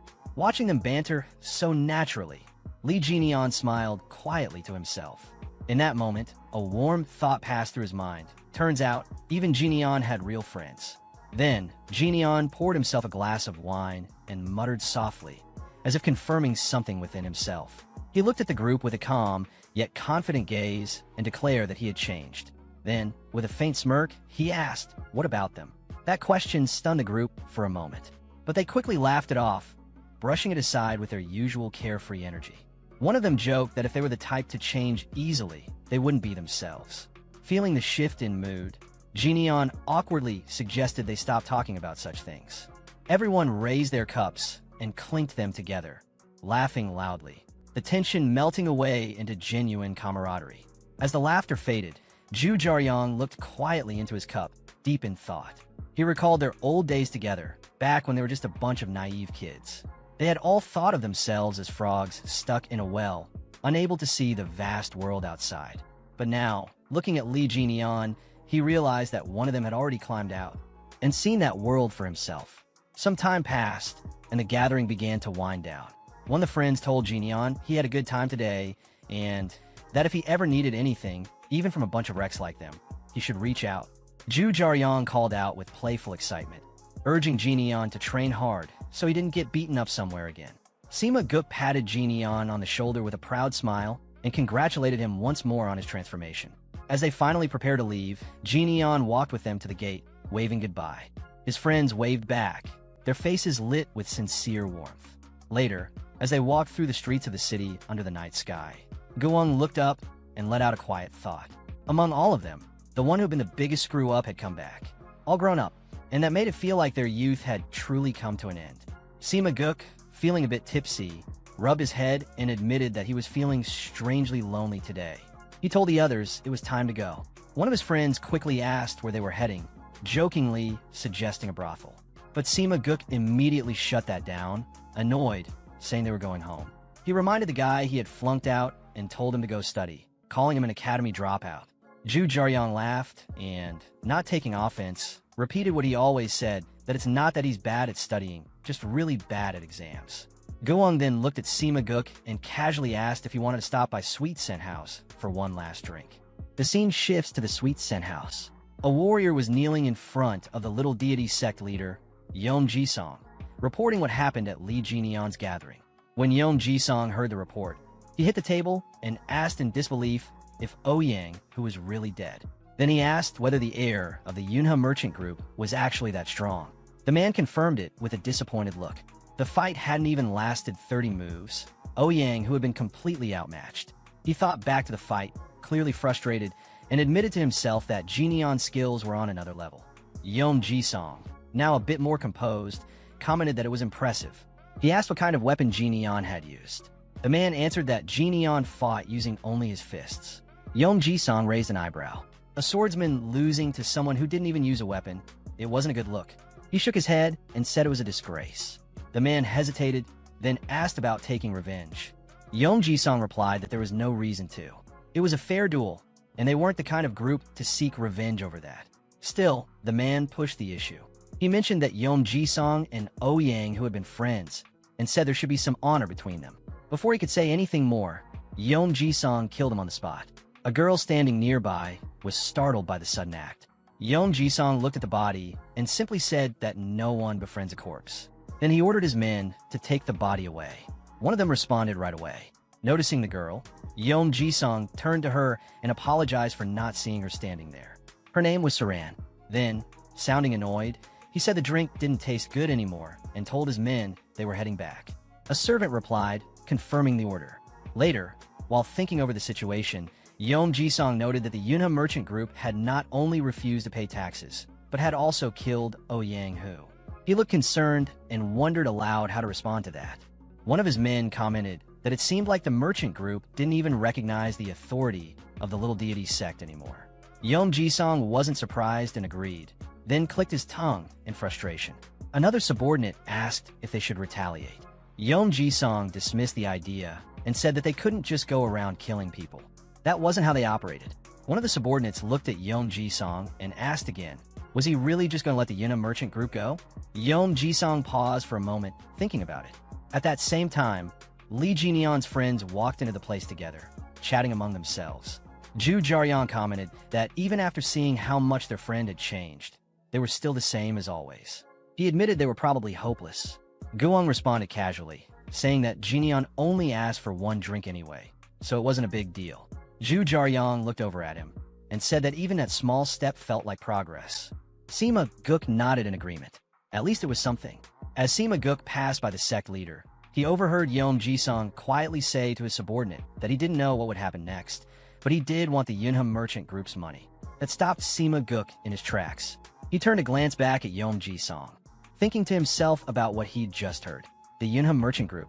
Yeom Ji-song, unaware that anyone was listening, continued talking. He mentioned that Lee Seogmin, the elder of the Yunha merchant group, was known to be a skilled negotiator. Rumor had it he was far wealthier than people assumed. Then he wondered out loud, how much would the young heir of such a group be worth? Sima Guk, now realizing what was going on, looked concerned. Sometime later, he stood in front of Lee Ji-neon and shared everything he had overheard. After hearing the report, Ji-neon responded calmly, asking if Sima Guk had come running back to him. Breathing out, Sima Guk admitted it. Yeah, he had. Ji-neon rubbed his eyes and yawned, replying that it was touching, especially since he had taken his time getting there. That annoyed Sima Guk. He raised his voice and said the situation seemed serious. It looked like they were planning to attack Ji-neon at any moment. Still thinking things over, Sima Guk added that now that Oh Yang-hoo was gone, Ji-neon's house didn't have proper guards anymore. He asked if they should reach out to Guong for help. Ji-neon, meanwhile, remembered something Ma In-seop had told him earlier, that the little deity sect had been planning something behind their backs with Oh Yang-hoo. He kept a calm expression as he asked Sima where those people were now. Sima replied that they were probably already back at their base. Ji-neon told him to come inside for now. Sima was confused and asked where he was going, but Ji-neon didn't answer right away. A bit later, inside the house, the two of them were getting ready.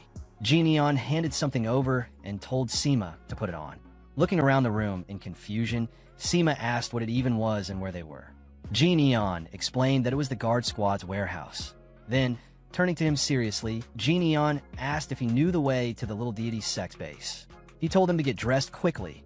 They needed to be back by breakfast. Sima looked surprised. He asked if they were really going right now.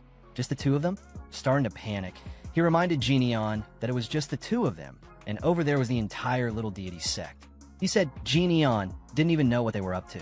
But Ji-neon picked up a knife and held it up. He said it didn't matter. That's exactly why they needed to move first. Sima still looked unsure and tried to say something in protest, but Ji-neon interrupted him, calling him Mirim Alliance hopeful. Ji-neon tossed the knife gently toward him. He told him to lead the way. The scene shifted to the little deity sect's base. Guards in yellow uniforms stood watch. Some of them posted at the gates, while others patrolled the area. From high up in a tree, Ji-neon observed everything. Looking down at the base, he thought to himself that there were a lot of guards. This had to be the place. Hiding in the bushes nearby, Sima Guk whispered to him, asking if he was sure this was it. He admitted nervously that he wouldn't be of any help and reminded Ji-neon of that. Ji-neon brushed the dust off one hand using the other and told Sima Guk that his job was done. Sima, still confused, asked if bringing him here was all he needed. Ji-neon looked at him and replied plainly, what else could it be? Sima looked toward the guard station inside and asked how they were supposed to get in, with the place crawling with security. He asked if Ji-neon had some brilliant plan. Ji-neon simply closed his eyes and said that for today, they'd do it his old way. He walked straight up to the door and kicked it open. As he looked around at the guards, he thought about his past life, about how Dan Wusong never backed down from a fight. Not when he was a child, not as an orphan surviving in the martial world, not even after earning the title of King of Fists. Now, back in the present, he looked at the guards in front of him and thought to himself, Dan Wusong was someone who enjoyed a good fight. Without hesitation, he walked forward and pointed toward a building, asking the guards where their sect leader was. One of them yelled back, calling him crazy for barging in and talking nonsense. But before the man could finish, Jin Eon snapped his neck and told him not to make him repeat himself. He dropped the body on the ground. That was enough to provoke the others. All the guards rushed toward him with swords, shouting at him, asking if he even understood where he was and who he was messing with. Just then, a voice called out from an upper floor. A man, holding a girl in his arms, looked down and asked what all the noise was about. He spotted Jin Eon and smiled, asking who he was. Jin Eon replied calmly, he was an assassin. Then he asked if the man was the head of the lesser immortal sect. The man, amused, asked what if he was. In his head, he was trying to figure out who Jin Eon was. He thought it was the first time he'd seen an assassin come in through the front door. Then he noticed Jin Eon's hands and remembered what one of his men had reported earlier. The kid fought with his fists. He asked Jin Eon if he was the heir of the Galaxy Merchant Guild. Jin Eon replied, "And what if I am?" The sect leader stroked his beard and said he didn't expect someone so important to show up personally. Then his tone shifted. He said that in that case, he wouldn't hold back. Suddenly, a net dropped down above Jin Eon, but he dodged it easily. The guards shouted to get him. Jin Eon, now surrounded, thought to himself that it had been a long time since he fought a group like this. Maybe not since back then. He grabbed the net and swung it, using it as a weapon. As he took down enemies one by one, he thought to himself that even if his current body wasn't what it used to be, the thrill of battle remained. He tore through them easily, breaking weapons with no weapon of his own. Despite all that, he smiled to himself. This was actually starting to feel fun. The remaining guards hesitated. Some asked who he even was, shocked that he was fighting like that without a weapon. Just then, a sharp object flew past him and sliced his mask and cheek. Blood trickled down as he wiped his face. He looked in the direction the projectile had come from and asked if someone was trying to show off their fancy gear. The sect leader answered with a smirk, saying he didn't usually like using expensive tools, but he'd make an exception for Jin Eon. He raised a crossbow and aimed. Two guards grabbed Jin Eon's legs from both sides. The sect leader told them to hold him down. One of the guards grabbing him thought to himself that he was definitely going to die today. The sect leader aimed and told Jin Eon that even if he was good with fists, there was no way he could dodge this. More men appeared beside him, each holding crossbows. He gave the order to fire. Jin Eon stood still as the arrows came flying toward him. In his mind, he noted that the sect leader clearly didn't care if his own men got hit. Even someone like Darkblade would be speechless at this reckless tactic. Suddenly, Sima Gook shouted from behind and threw a knife toward Jin Eon, yelling for him to catch it. Jin Eon caught the knife midair and deflected every incoming arrow. The sect leader, watching in shock, realized that Jin Eon had blocked them all with just that one dagger. Jin Eon turned to look at Sima Gook. Sima looked confused, but then Jin Eon gave him a thumbs up. Sima Gook returned the gesture. Then Jin Eon gripped the knife and threw it. It scratched the sect leader's throat before hitting the wall behind him. Jin Eon told him calmly that he didn't usually use blades, but made an exception for him. The sect leader, clutching the small wound on his neck, cursed under his breath and called Jin Eon a psycho. He turned to his men and yelled at them for just standing there. He ordered them to kill Jin Eon immediately. But before they could react, Jin Eon dashed forward and closed the distance in an instant. The sect leader could barely process what was happening. Jin Eon was already in front of him. Jin Eon readied his fist and said that his real strength was in his fists. The sect leader quickly pulled the girl in front of him, trying to use her as a human shield. But Jin Eon didn't stop. He used his lightning martial arts to strike with force. The explosion from the impact shook the room. As the dust cleared, Jin Eon was holding the girl safely in his arms. He gently let her go and told her to stay back.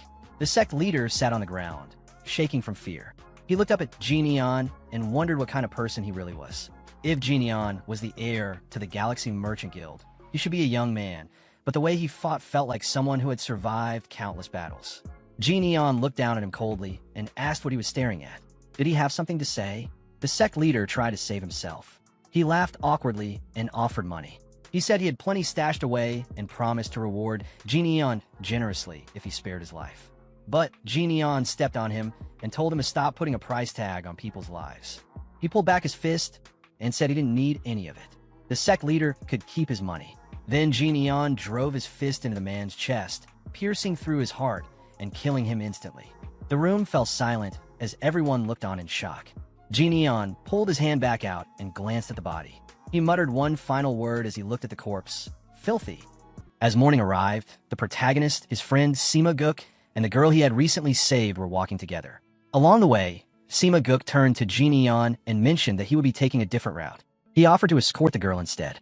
Jin agreed and entrusted her to his friend. Sima Guk and the girl then walked away from Jin. After a short while, the girl looked at him and asked if he was young Master Sima Guk. He was surprised and asked how she knew. The girl chuckled softly and explained that she had seen him at Danhyang multiple times. She also added that since he was clearly close with Jin, it wasn't hard to figure out. Understanding her point, Sima Guk nodded. The girl then gave a respectful bow and thanked him for what he had done that day. She promised that if he ever returned, she would serve him a bottle of top-grade rice wine as a token of gratitude. Sima Guk waved her off casually, saying there was no need. He hadn't done anything noteworthy. He also mentioned that he didn't plan to visit the pleasure quarters anymore. The girl looked at him and commented that he had truly changed. He responded briefly, then glanced over toward Jin and added that he, too, had to change, especially since his friend had changed so much already. Meanwhile, Jin was walking toward his home, thinking to himself that it was time for breakfast. Some time later, after finishing his bath, he stepped into a room where a table full of food awaited him. He invited the two bald men he had brought from the entertainment district to eat, encouraging them to be comfortable. The two men gratefully accepted and responded politely. Jin, in a gentle tone, told them not to hold back and to eat freely whenever they were hungry. One of the men expressed amazement at the generosity of the trading company, while the other jokingly asked if eating 7 meals a day was acceptable. Jin calmly confirmed that it was. As they chatted, the two bald men noticed Jin's wound had already closed. They asked if he had been all right the previous night. Jin gave a vague response while holding his chopsticks, but in his mind, he reflected on the situation. He realized that the sudden incident had shaken his core, something that wouldn't have happened in his previous life. This made him recognize the need to grow stronger. He understood that if he truly intended to protect the merchant group and stand against magic users, ordinary training wouldn't be enough. He needed something beyond conventional methods.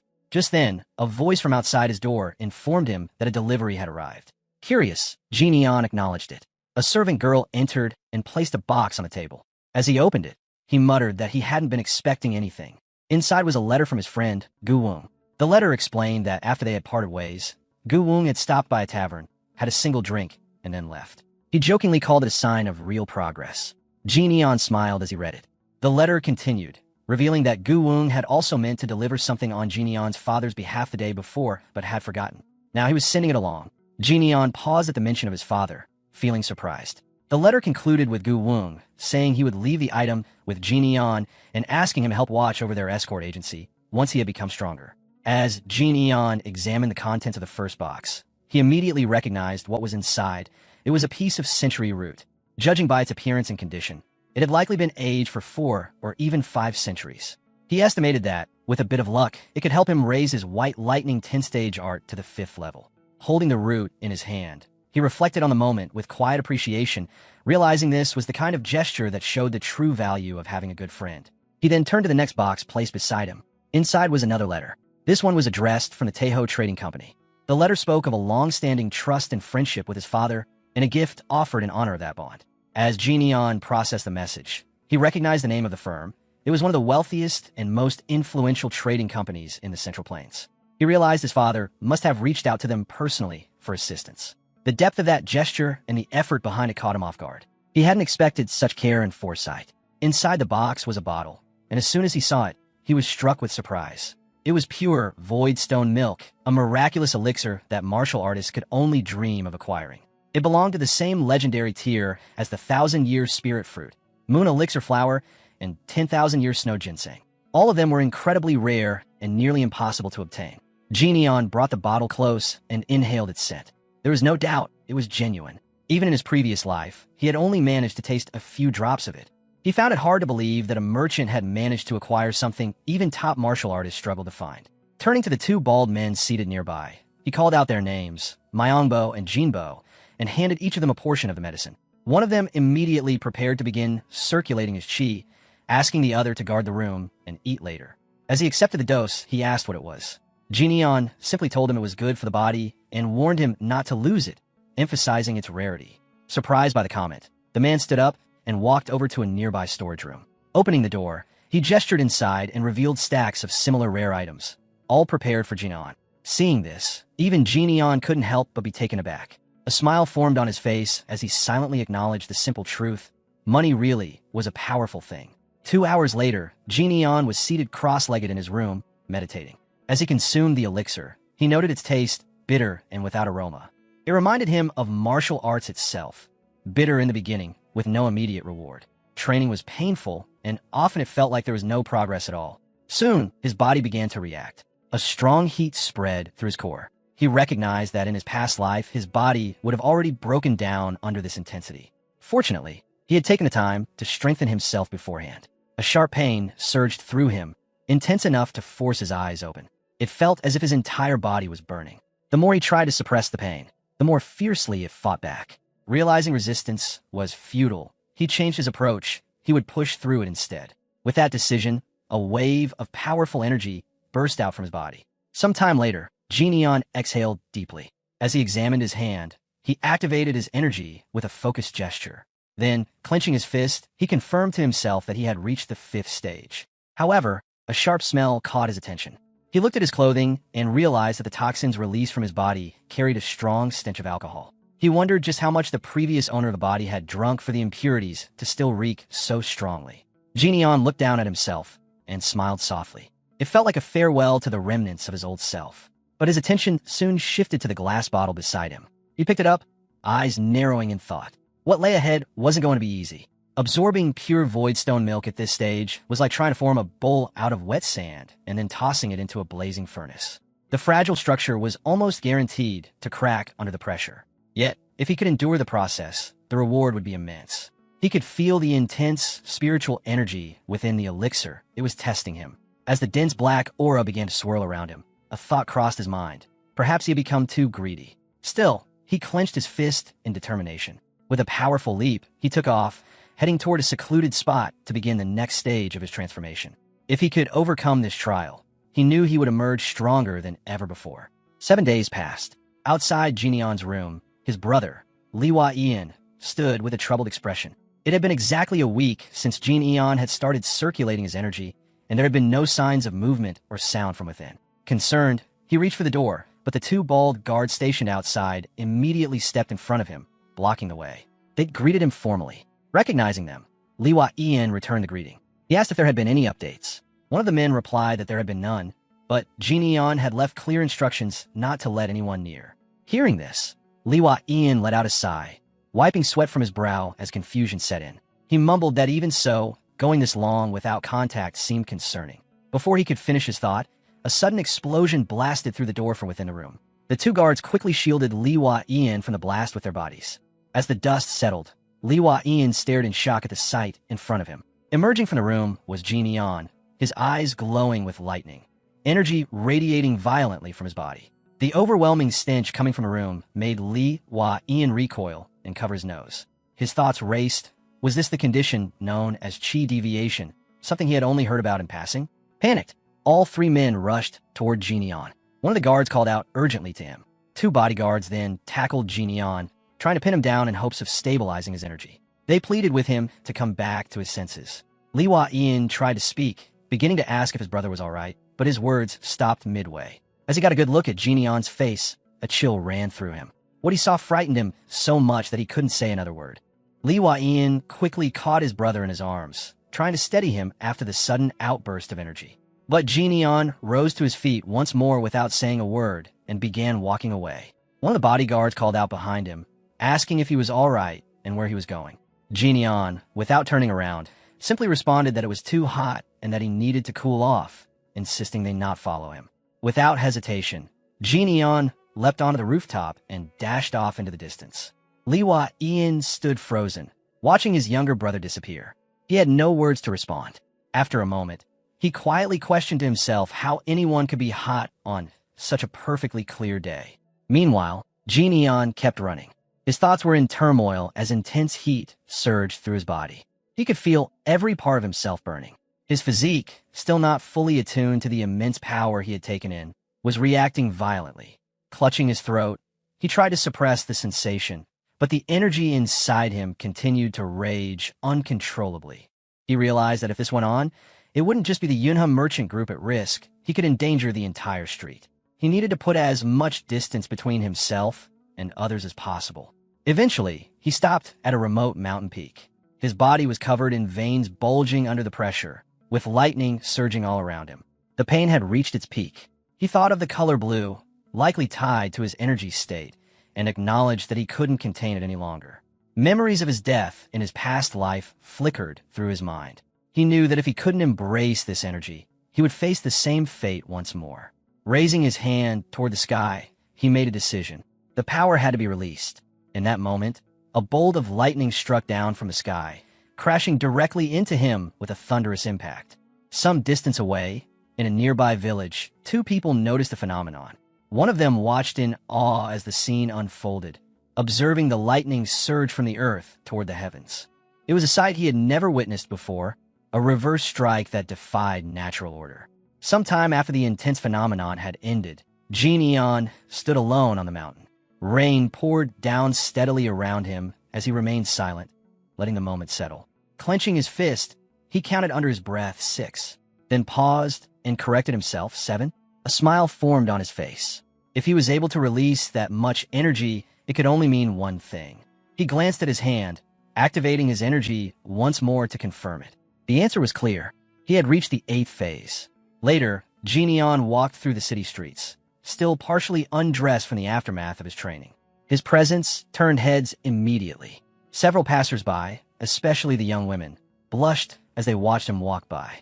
A few whispered in surprise, wondering who the half-naked man was. Taking notice, Jian quietly thought to himself that he should at least get some clothes.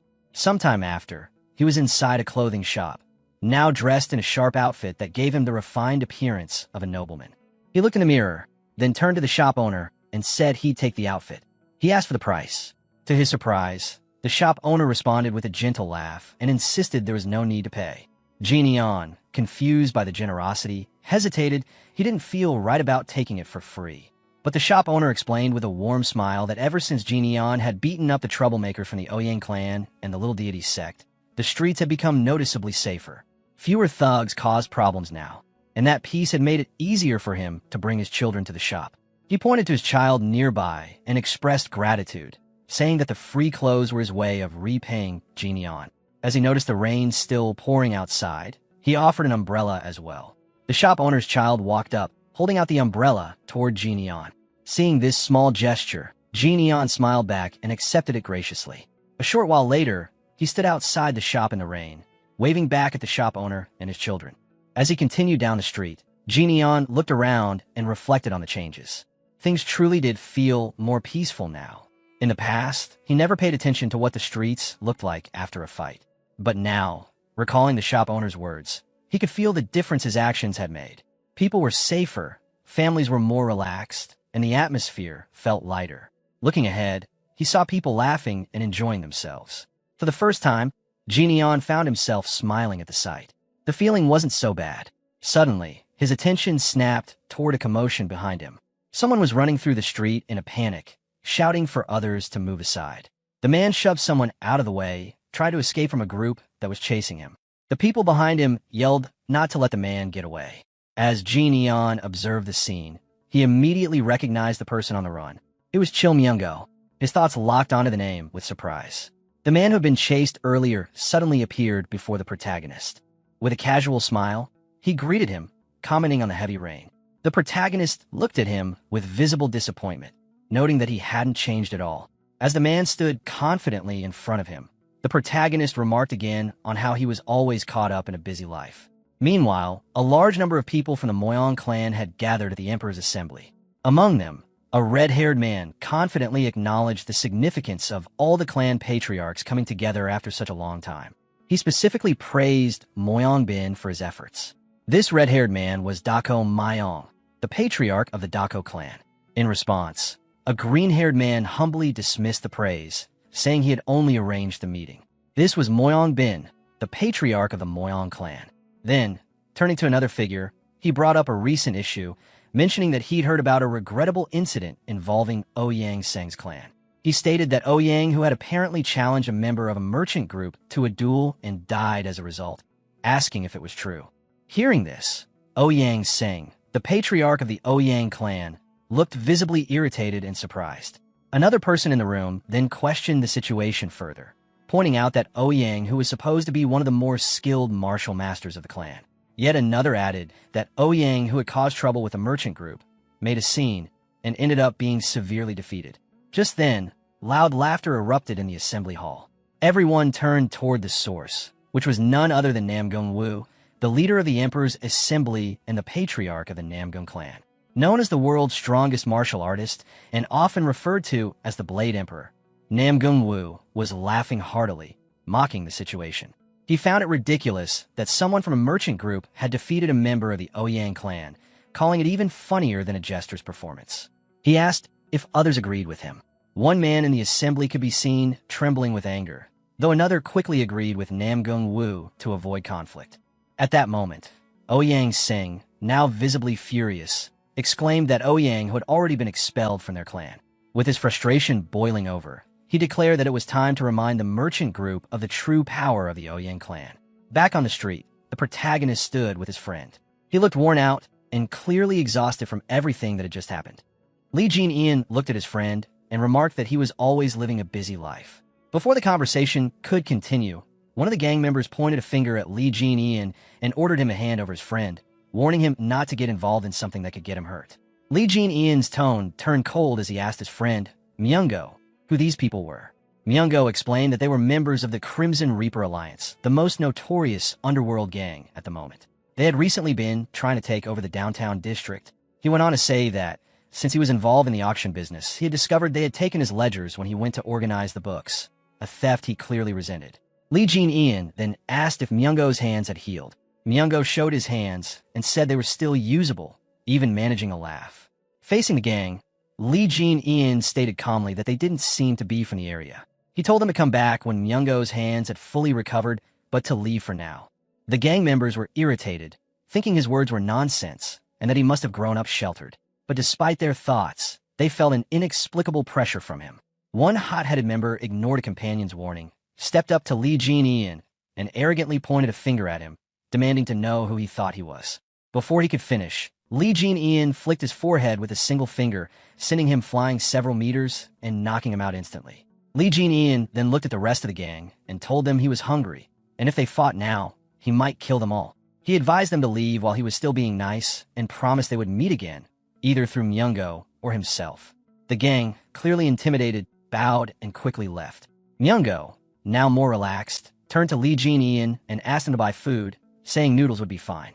With a disappointed expression, he clarified that the last time he was on the verge of death wasn't because Li Jin had beaten him, but because he was starving. He even remarked that food had always been the most important thing in the Central Plains. Irritated, Li Jin told him he could have just asked without saying so much, calling him insane. Myungo simply grinned and replied that it was surprising Li Jin was only realizing that now. He then excitedly suggested they go to Jinpyong Noodles, claiming it had the best noodles. Later, in the restaurant, Myungo finished his bowl and leaned back with satisfaction, saying he finally felt alive. After finishing his meal, Myungo looked at Li Jin with a serious expression, teasing that it seemed like a branch of the beggar sect had taken up residence in his stomach. He pointed out how Li Jin used to eat very little, like a bird, but now had changed completely.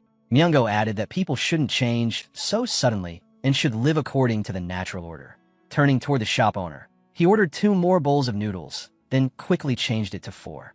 The owner agreed without hesitation. After a short pause, Myungo awkwardly asked about the twins. Li Jin replied simply that they were doing well. When asked what they were doing, he answered flatly, training. Myungo guessed they must have grown stronger and then asked for another bowl, even though he already had one in his hands. He remarked that their food expenses must be huge, calling them gluttonous spirits. Li Jin replied with a blank expression, "I'm rich," which slightly irritated Myungo, who reminded him that he had also helped in the past. Shifting topics, Myungo asked how one could learn proper martial arts. Li Jin questioned the reason, but Myungo avoided eye contact and explained that he was wondering if martial arts training would help him take on the Crimson Reaper, the leader of the gang they encountered earlier. He described the Crimson Reaper as someone with countless subordinates who attacked in overwhelming numbers and retreated quickly when needed. Lee Jin-ian asked Myung-go if he wanted to be taught martial arts. Myung-go hesitated for a moment before saying he'd be grateful. Crossing his arms, Lee Jin-ian asked if Myung-go would follow his instructions exactly, to which Myung-go confidently replied that of course he would. After all, he was the poisonous fox, Chul Myung-go. Lee Jin-ian then pointed at the ground and told him to bow. Myung-go rubbed his head in mild irritation, calling the request embarrassing, but eventually bowed without further complaint. Standing back up, he jokingly threatened that if Lee Jin-ian didn't teach him, he'd make a scene in front of the Yunha Merchant Group's gates. Instead of responding seriously, Lee Jin-ian swung the shop's borrowed umbrella and held it out, telling Myung-go to hold it like he did. Myung-go was stunned at the simplicity of the lesson and asked if that was really it. Lee Jin-ian simply asked what else he expected. Myung-go grew frustrated, complaining that he had even bowed and threatened again to cause trouble. Before he could finish, Lee Jin-ian struck him with the umbrella and told him to shut up, instructing him to take the umbrella with one hand. Myung-go held the umbrella and asked what to do next. Lee Jin-ian explained that it was a gift and couldn't be given away, but Myung-go could borrow it. He instructed him to swing it exactly as demonstrated 100,000 times and then return it. He emphasized that if Myung-go didn't want to commit to this, he should give up on learning martial arts entirely. Shocked, Myung-go confirmed the number, clarifying that it wasn't 1,000 or 10,000, but a full 100,000 swings. Lee Jin-ian, unfazed, told him to stop talking so much and either get to work or leave. When Myung-go questioned whether he was serious, Lee Jin-ian grabbed his collar and reminded him that learning a few basic moves wouldn't be enough to kill someone. He explained that with 100,000 repetitions, Myung-go could at least defeat half of those men they had faced earlier with just a wooden sword. Instead, Myung-go had run away like a frightened animal. Lee Jin-ian told him bluntly that if he was going to live such a pitiful life, he might as well die, prompting Myung-go to nervously say he didn't want to die. Releasing him, Lee Jin-ian told him to remember whether he was a rat or a poisonous fox, and to stop making empty boasts. Outside, the rain continued to fall. Myung-go suddenly stood and asked to borrow the umbrella. Before he could leave, the shop owner approached Lee Jin-ian and asked him to pay for Myung-go's food as well. After paying, Lee Jin-ian thought to himself that he would wait to see if Myung-go would take the training seriously. He then shifted his attention to the Crimson Reaper Alliance, recalling his promise to seek them out and deciding it must be kept. The scene then moved to the Crimson Reaper Alliance headquarters. Inside a dimly lit room, a man sat on a bed while two bloodied corpses lay on the floor. In front of him, the group from earlier knelt in submission.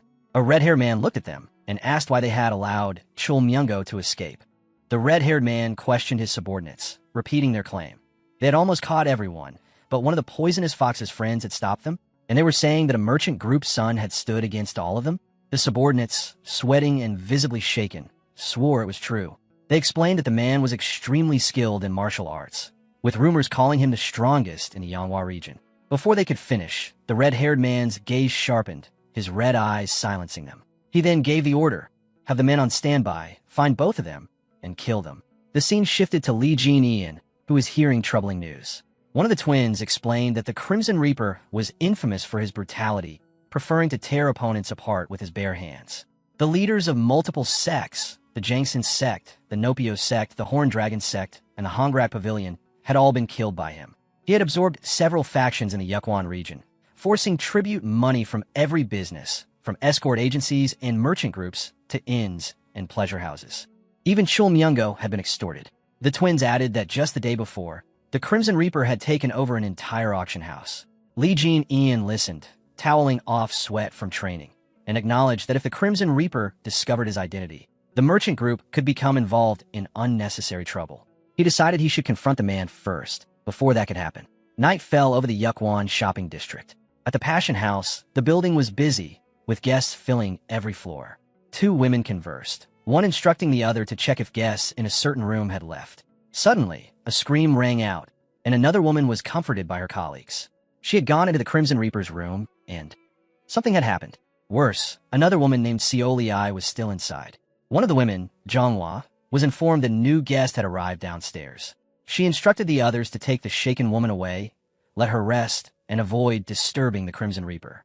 Lee Jin-ian entered the establishment. Zhonghua approached with a welcoming smile, introducing herself as the manager and beginning to explain the house. But Li Jin Ian interrupted her with a direct question. Was the Crimson Reaper here? Jianhua froze, startled, and asked him to repeat himself. Li Jin Ian repeated himself to Jianhua, saying he was looking for the Crimson Reaper. She became slightly flustered, her voice trembling as she asked if he meant the association leader and whether he had made an appointment. Li Jin Ian answered simply, no, and told her to just confirm if the man was upstairs. Hesitating, Jianhua glanced at a Crimson subordinate nearby, debating whether to answer. Finally, she told him that the Crimson Reaper was indeed upstairs. Without waiting to hear more, Li Jin Ian walked past her, calling her by name and instructing her to evacuate the others. Her mind flashed back to an earlier thought. Seoliai was still inside that room. Nervously, she warned him that heading up would be difficult, as the association leader's temper was rough. Li Jin Ian only smiled and said it was fine. As he approached the stairs, one of the Crimson subordinates stepped forward, blocking his path. The man demanded to know who he was, warning that this wasn't a place anyone could enter freely. Li Jin Ian didn't respond, continuing up the stairs. The subordinate struck at him in anger, but Li Jin Ian quickly caught the man's spear and threw him to the ground. The commotion drew the attention of the other Crimson men. They surrounded him, demanding if he even knew where he was. Li Jin Ian looked at them with a sharp, threatening gaze and asked which floor the Crimson Reaper was on. His words only enraged them further. They attacked, shouting insults. Li Jin Ian calmly replied that if necessary, he would find the Crimson Reaper after killing all of them. As one man swung at him with a sword, Li Jin Ian seized the attacker's head, took the weapon, and used it to defeat them one by one. He fought using only the weapons he took from his opponents, systematically knocking each one down until the floor was clear. Finally, he stopped and looked at a nearby door. With certainty, he remarked that it wasn't the right room. Li Jin Ian prepared to attack again, asking aloud if he needed to smash every room. He began breaking into each one, sending the occupants fleeing in panic. After clearing several, he paused in front of another door, shouting in frustration that the Crimson Reaper wasn't there, and concluded he must be on the next floor.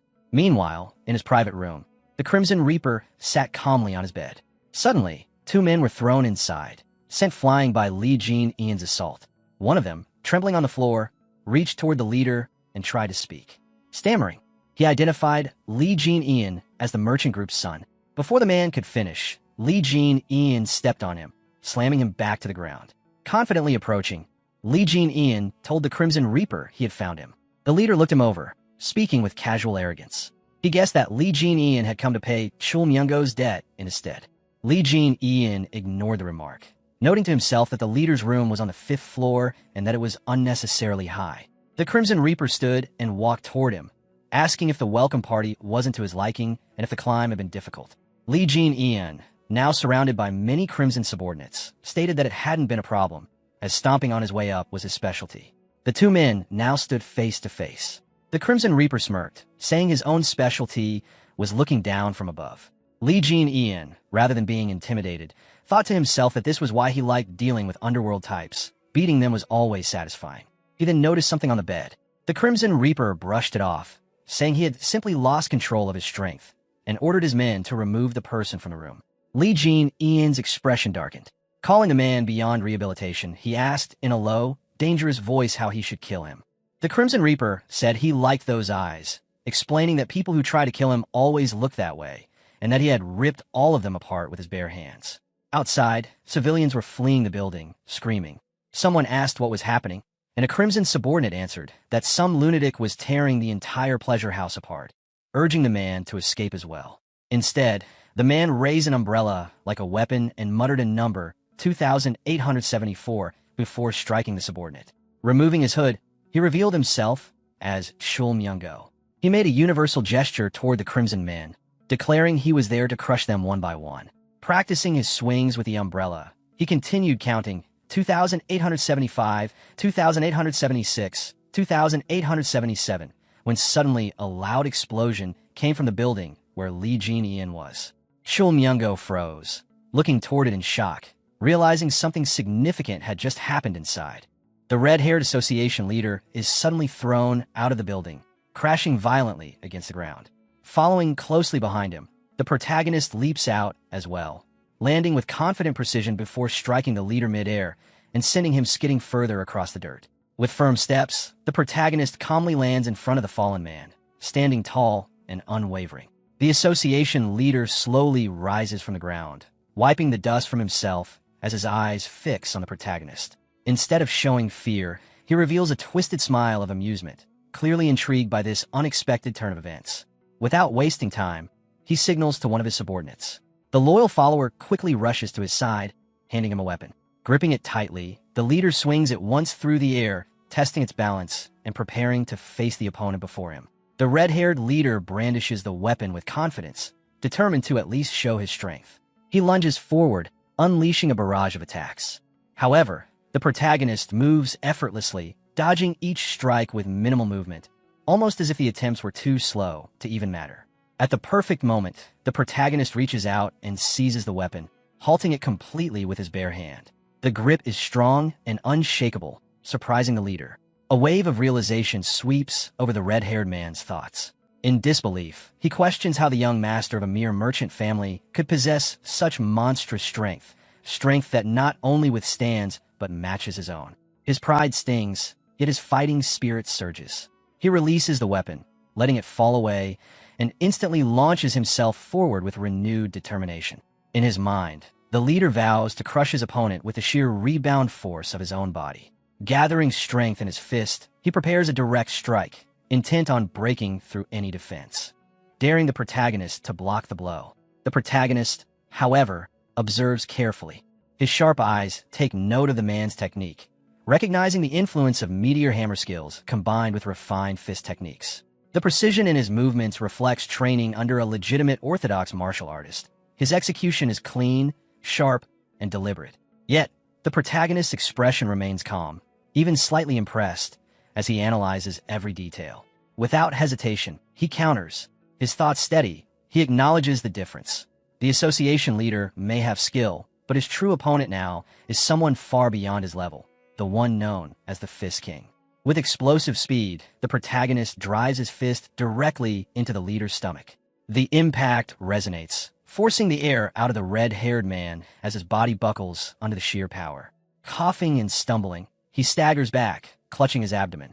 The protagonist quickly pulls away, distancing himself with perfect control as his opponent struggles to steady himself. Though clearly injured, the leader doesn't falter. He grits his teeth, forcing a laugh between pained breaths. Despite the damage, he acknowledges the strength of the man before him, realizing that he, too, has trained in formidable fist techniques.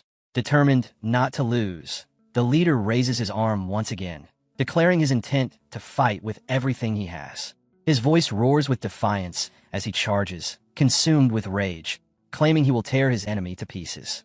But in the clash that follows, the protagonist's dominance is absolute. He meets the attack head-on, overpowers him with sheer force, and throws the red-haired man back down onto the ground once more. The leader groans in agony, his body writhing under the weight of defeat. As he lies there, thoughts cloud his mind. He cannot comprehend it. Despite giving his all, every ounce of his strength and skill, he is being utterly overwhelmed. Shock and disbelief consume him. For the first time, he questions whether victory is truly possible. The protagonist suddenly grabbed the face of the association leader with his hand, forcing him down against the ground. He stood above him, looking down with a cold expression, his presence dominating the moment.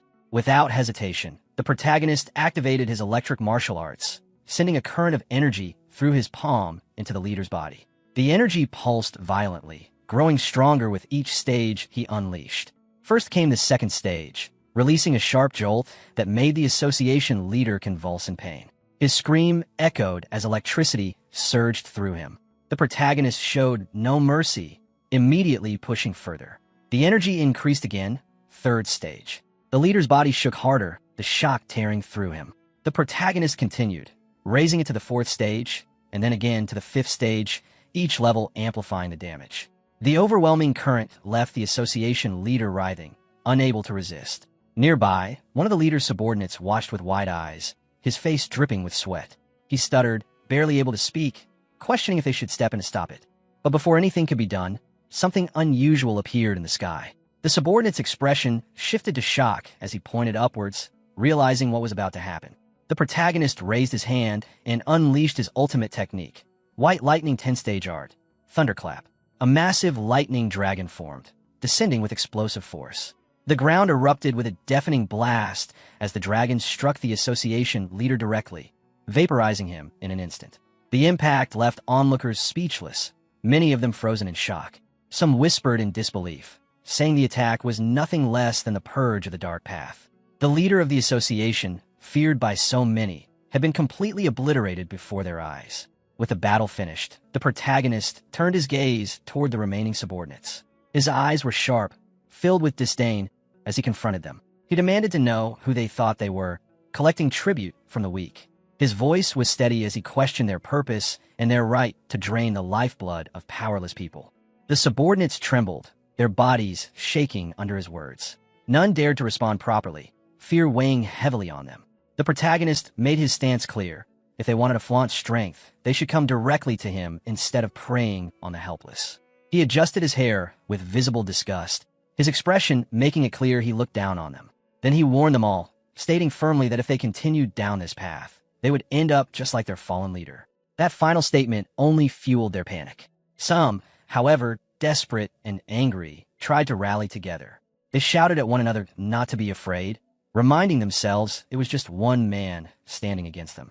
With rage clouding their judgment, they charged at the protagonist, screaming that they would kill him. As the fight reached its conclusion, the onlookers began whispering among themselves, still shaken by what they had witnessed. They struggled to process the sight of the fearsome association leader, the so-called Red Reaper, being utterly defeated. Some muttered in disbelief, wondering if the Red Reaper was truly dead. Others questioned the identity of the young man who had stood against him, trying to understand where such overwhelming power had come from. Confusion spread quickly. If the Red Reaper was gone, and his men were about to be wiped out, then who would they be forced to pay tribute to now? A sense of cautious relief stirred in them, but just as quickly, doubt followed. What if this new figure, the one who had just crushed the Red Reaper, demanded tribute himself? Before the uncertainty could grow further, the protagonist's companion stepped forward. He placed his mask back on and addressed the gathered crowd with calm certainty. He assured them that the protagonist was not that kind of person. When some of the onlookers looked uncertain, he reinforced the claim, confidently repeating it. He even added that the protagonist had more than enough wealth already, leaving no reason for the people to worry about being exploited again. After that, the masked companion casually began swinging his umbrella in hand, almost as if nothing serious had just taken place. He started counting aloud, his numbers precise, 2,877, 2,878.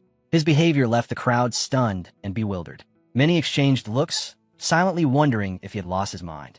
One of them, however, turned his gaze back toward the protagonist and thought to himself that despite the oddities of the companion, the young man himself was an incredible fighter.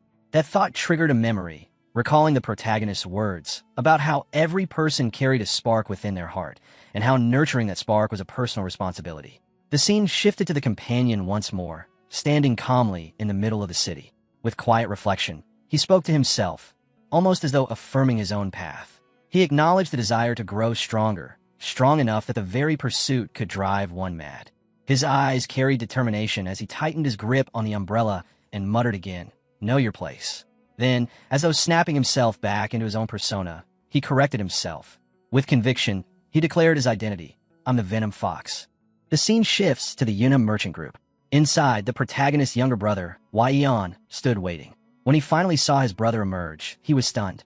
The protagonist opened the door and stepped out, his body covered in blood. Waiyan froze for a moment before speaking, his voice uncertain, asking where his brother had been. The protagonist casually brushed off the concern, saying he had only been out for a drink. Then, turning the question back, he asked what brought Waiyan to his room. Waiyan, still unsettled by the sight of blood, admitted he had come to ask something but couldn't ignore the state his brother was in. The protagonist reassured him, explaining calmly that the blood was not his own. Though shocked at first, Waiyan quickly pieced it together, acknowledging that it was clear the blood didn't belong to his brother. Shifting focus, he spoke with some excitement. The elixirs they had received recently, he explained, seemed to be working with great effectiveness. He had been considering preparing a gift in return, something to express gratitude to the ones who had provided such precious medicine. His thoughts, he added, had turned toward Merchant Tejo of the Tejo Merchant Group. At that moment, the protagonist silently recalled the Tejo Merchant Group, the very people who had provided the azurite essence. Even their father had been curious about its true value. As he wiped the blood from his face with a cloth, the protagonist admitted that even he could not easily measure its worth. 1. Startled by the weight of those words, asked if it was truly that valuable. If so, then what could they possibly offer in return? The protagonist replied that money or goods would not be appropriate. The gift they had received was priceless. Confused, Waiyan pressed further, asking what should be done instead. Without hesitation, the protagonist answered, they should form a merchant's alliance. The suggestion left Waiyan shocked. A merchant's alliance? He quickly pointed out that while great merchant groups like Teiho had contributed elixirs, smaller groups had as well, such as the West Wind Escort Establishment, which lacked even its own defense force. If an alliance were to form, and protection was offered to everyone, it could indeed serve as repayment. But wasn't such a plan far too ambitious? The protagonist calmly reassured him there was no need to begin with something grand. They could start small, first with the Teiho Merchant Group and the West Wind Escort Establishment. With confidence, he added that since they had received something money could never repay, they must answer in kind with something greater, an alliance built on protection and strength. Waiyan, still uncertain, raised another question. What about the rules or membership fees? Shouldn't an alliance have structure? The protagonist answered that the rules should remain simple, just as their ancestors had once done. For the time being, there would be no membership fees. When Waiyan pressed further, asking what the true purpose of the alliance would be, his brother paused. Memories surfaced, merchants thanking him after he had dealt with the Ouyang clan and the Little Deity sect, saying that since then, troublemakers on the streets had decreased. He also recalled Waiyan's words from the past, urging him to one day protect their own escort establishment when he became stronger. With that thought, the protagonist spoke clearly. The alliance would exist to protect the lives of merchants. He explained further, suggesting the establishment of a system for quick communication, so that problems could be addressed without delay. Waiyan admitted it was a sound idea, but raised another concern. What if the situation was beyond the ability of even the Teiho Merchant Group's escort warriors to handle? The protagonist, recalling everything that had occurred in recent days, considered it carefully. If such a problem arose for a group as large as Teiho, it would likely mean martial arts factions were involved, possibly even those from the darker corners of the Jianghu. In that case, he declared with certainty, he would step in personally. Shocked, Waiyan asked if he truly meant to involve himself directly. The protagonist explained that the medicine they had received was priceless, and it had indeed granted him tremendous strength. When Waiyan asked if it truly made him stronger, he simply replied yes. At that, Waiyan leapt up in excitement, fully convinced. Determined, he asked what they should name the alliance. He proposed calling it the Great Merchants Alliance. His brother, however, looked disappointed. With a gloomy expression, he corrected him, better to call it the Great Merchants Association. The word alliance, he admitted, bothered him. Waiyan, smiling gently, accepted his brother's choice and promised to prepare everything accordingly. As he turned to leave the room, he paused briefly, remarking that since his brother's return, his own workload had only increased, leaving him swamped with responsibilities. The protagonist offered an awkward apology, but Waiyan brushed it off with a smile, saying that for merchants, the busier they were, the better it was. The protagonist returned his smile. Just then, a voice rang out from outside the room, calling for young Master Jinian and the chief administrator. The door burst open, and their companions stepped inside, flustered, exclaiming that they were finished. After hearing the urgent shout, the protagonist's brother asked for clarification, wanting to know what exactly had been done. The response came back with tears and fear, explaining that they were doomed because Lord Ouyang himself had arrived, accompanied by his disciples. The protagonist's brother was instantly struck with shock. Sweat ran down his face as he processed the news, unable to believe that such a formidable figure had truly come. The scene then shifted to the Yuna Merchant Group's main hall. Sitting calmly while sipping tea was none other than Ouyang Seng, the patriarch of the Ouyang clan. As he drank, his mind drifted back to past events, and with visible frustration, he thought of the humiliation his clan had suffered during the ruler's meeting. Just recalling the disgrace made his blood boil. Determined to restore his clan's pride, he turned to the three men seated before him. He declared that each of them must face Jin Eon of Yunha, trading in combat. He emphasized that one victory alone would not be enough to regain their lost honor. His expression hardened as he made his intent clear. Jin Eon must not be allowed an easy death. Instead, his suffering would serve as repayment for their humiliation. The three men acknowledged his orders with unwavering voices, fully committing themselves to the task. One of them then raised a practical question, asking whether the others planned to use weapons. He himself stated that it did not matter, since he always fought barehanded. This man was Shin Sobik, the Ouyang clan's in-law. Another spoke up, saying that he too preferred not to use weapons, as striking with fists felt more natural and satisfying. This was Ouyang Mayong, the clan's second son, known as a skilled swordsman. Finally, the third joined the discussion. This was Ouyang Woon, the clan's third son and a bladesman. He admitted with honesty that he lacked confidence and would prefer to rely on his blade instead. Ouyang Sing, displeased, immediately challenged his words. He questioned why Woon felt uncertain when the opponent was only a merchant's son. But Woon quickly defended his hesitation, pointing out that Jinian had already defeated Ouyang Hu.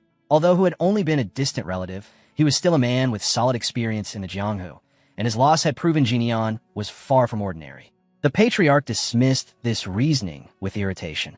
To him, whose defeat had nothing to do with experience, it was simply a matter of lacking true skill.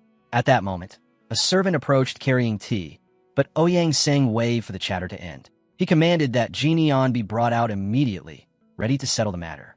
However, as he looked more closely at the person bringing the tea, his eyes widened in recognition. It was not an ordinary servant. It was the twins, the trusted bodyguards of Jinian, standing before him in disguise. The twins stepped forward and conveyed a message to Ouyang Sing. They explained that their young master had invited him to the annex and would meet with him once he finished his meal. The patriarch stared at the twins in silence, startled by their towering figures. Inwardly, he wondered why mere servants looked so large and intimidating. A short while later, the twins escorted Ouyang Sing along with his sons and in-law. Together, the group made their way toward the annex where Jin Eon awaited them. Upon arrival, the twins stepped ahead and announced that they had brought the guests. Jin Eon welcomed them calmly, standing with a composed and confident expression. He acknowledged their long journey, showing courtesy despite the tense circumstances. In response, the three younger men bowed respectfully. They each introduced themselves, Ouyang Mayong, Ouyang Woon, and Shin Sobik. Jin Eon received their greetings with a gentle smile, remarking that he had not expected Patriarch Ouyang himself to appear in person. The old patriarch returned the gesture with politeness, admitting that his visit was unannounced. He explained that he had come because he wished to see Jin Eon's strength with his own eyes. Jin Eon, standing firm and unwavering, understood their intent. He stated plainly that they had come for a duel, and with confidence, told them to decide the format of the match. Ouyang Sing explained that his sons wanted to learn through this contest, and he requested permission to proceed. The rules were simple. If someone left the ring, fell unconscious, or became unable to move, it would be considered defeat. Jin Eon closed his eyes briefly, then nodded with a faint smile. The clarity of the rules pleased him. The duel began with Ouyang Mayong stepping forward, confidence written on his face. Both men squared off against one another. From the sidelines, Ouyang Sing's thoughts simmered with expectation.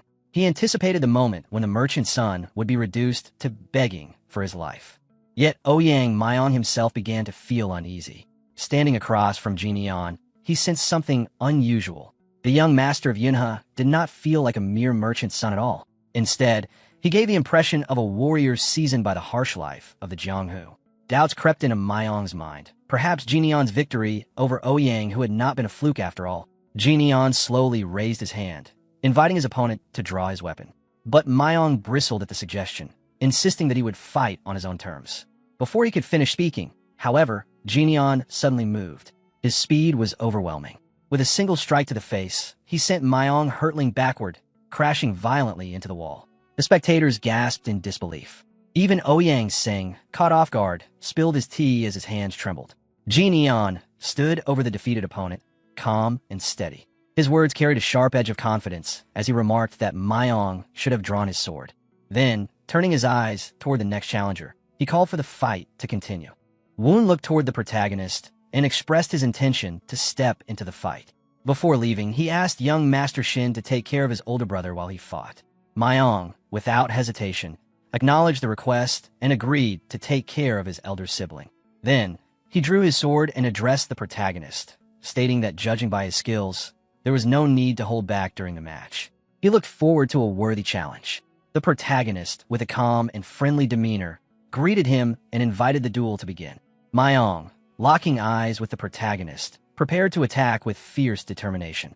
He launched himself at the protagonist with full force. Observing his opponent's boldness and swordsmanship, the protagonist admired his skill, recognizing that he was someone suited for the blade.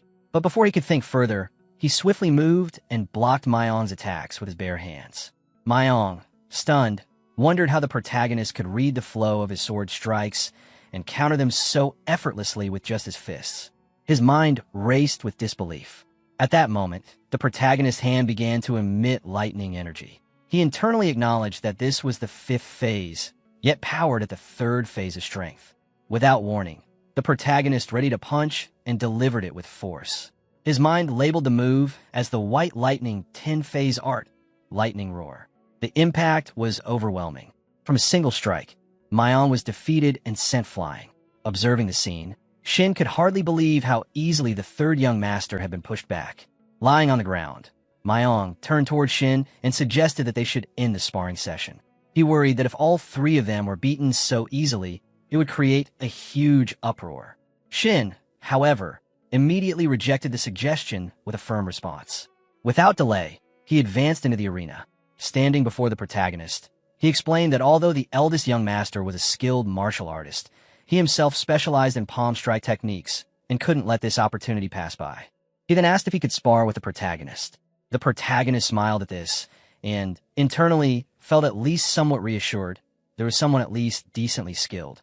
With a composed expression, he accepted the challenge and agreed to the match. Immediately after agreeing to spar, both the protagonist and Shin engaged in combat. They skillfully blocked and countered each other's attacks, exchanging rapid strikes and defenses. Their moves were precise, and neither gave an inch. Suddenly, Shin smiled at the protagonist and, surprised by his cautious defense, asked if he was only going to block without counterattacking. As if to challenge him further, Shin prepared a new, more aggressive attack and taunted the protagonist to block it as well. Shin then launched his special technique called the whirling wheel-crushing palm strike, moving swiftly toward the protagonist. But the protagonist, with astonishing reflexes, dodged the attack effortlessly and reacted with a shocked expression, exclaiming, "Oops." The protagonist then smiled and pointed out that while Shin's movements weren't terrible, they were unnecessarily large and lacked finesse. Without warning, the protagonist grabbed Shin's legs with speed and precision, and in a cold tone, complimented him by saying it had been a good duel. In an instant, he threw Shin to the ground with incredible force, in a way that resembled the Hulk playfully overpowering Loki in the Stark Tower, a visually satisfying and overwhelming scene. Watching the scene unfold, Mayong, lying on the ground, thought to himself that if he had also been defeated, what pride could he possibly have left? His thoughts were filled with frustration and disbelief. Meanwhile, the protagonist, with arrogance and a smug expression, turned his attention to the elder Ouyang and announced that the duel was over. However, he couldn't help but mockingly wonder aloud why Lord Ouyang looked displeased despite the duel's outcome being clearly in the protagonist's favor. As the protagonist observed, Lord Ouyang's face reflected deep anger and tension. Internally, Ouyang lamented that the merchant group's young master had consecutively defeated his men. He acknowledged that this opponent was no ordinary person and feared that even bringing in more members of the Ouyang clan wouldn't suffice to turn the tide. His mind spiraled into worry that their reputation would be destroyed and that they would be mocked endlessly if the defeats continued. After a deep sigh, Ouyang composed himself and invited the protagonist to take a walk together, trying to mask his concern. As they walked through the city, Ouyang commented that it seemed to be a peaceful town and that the merchant group must have numerous suppliers here. He then stated he would be direct with the protagonist, turning to face him with a smile. He proposed that the protagonist join the Rulers Association, not as a representative of the entire merchant group, but as an individual martial artist. He explained that if the protagonist joined, the association would extend its protection to the entire Yunham merchant group. The protagonist, hearing this, was visibly confused and asked about the association, not fully understanding what it entailed.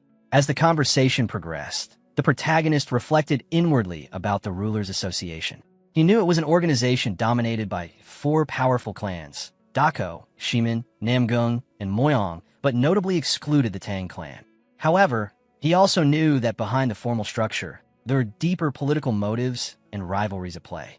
With that in mind, the protagonist suddenly asked Ouyang whether they weren't merely a group that had left the Murim Alliance. He pointed out that the Murim Alliance's focus on the 9 great sects had caused others to branch off. His question implied that their association might not be as honorable or independent as it claimed to be. Ouyang, without hiding it, admitted that it was true but brushed it off by saying it wasn't a problem. He argued that it was better described as a group formed in friendly competition with a Muram alliance rather than a rebellious faction.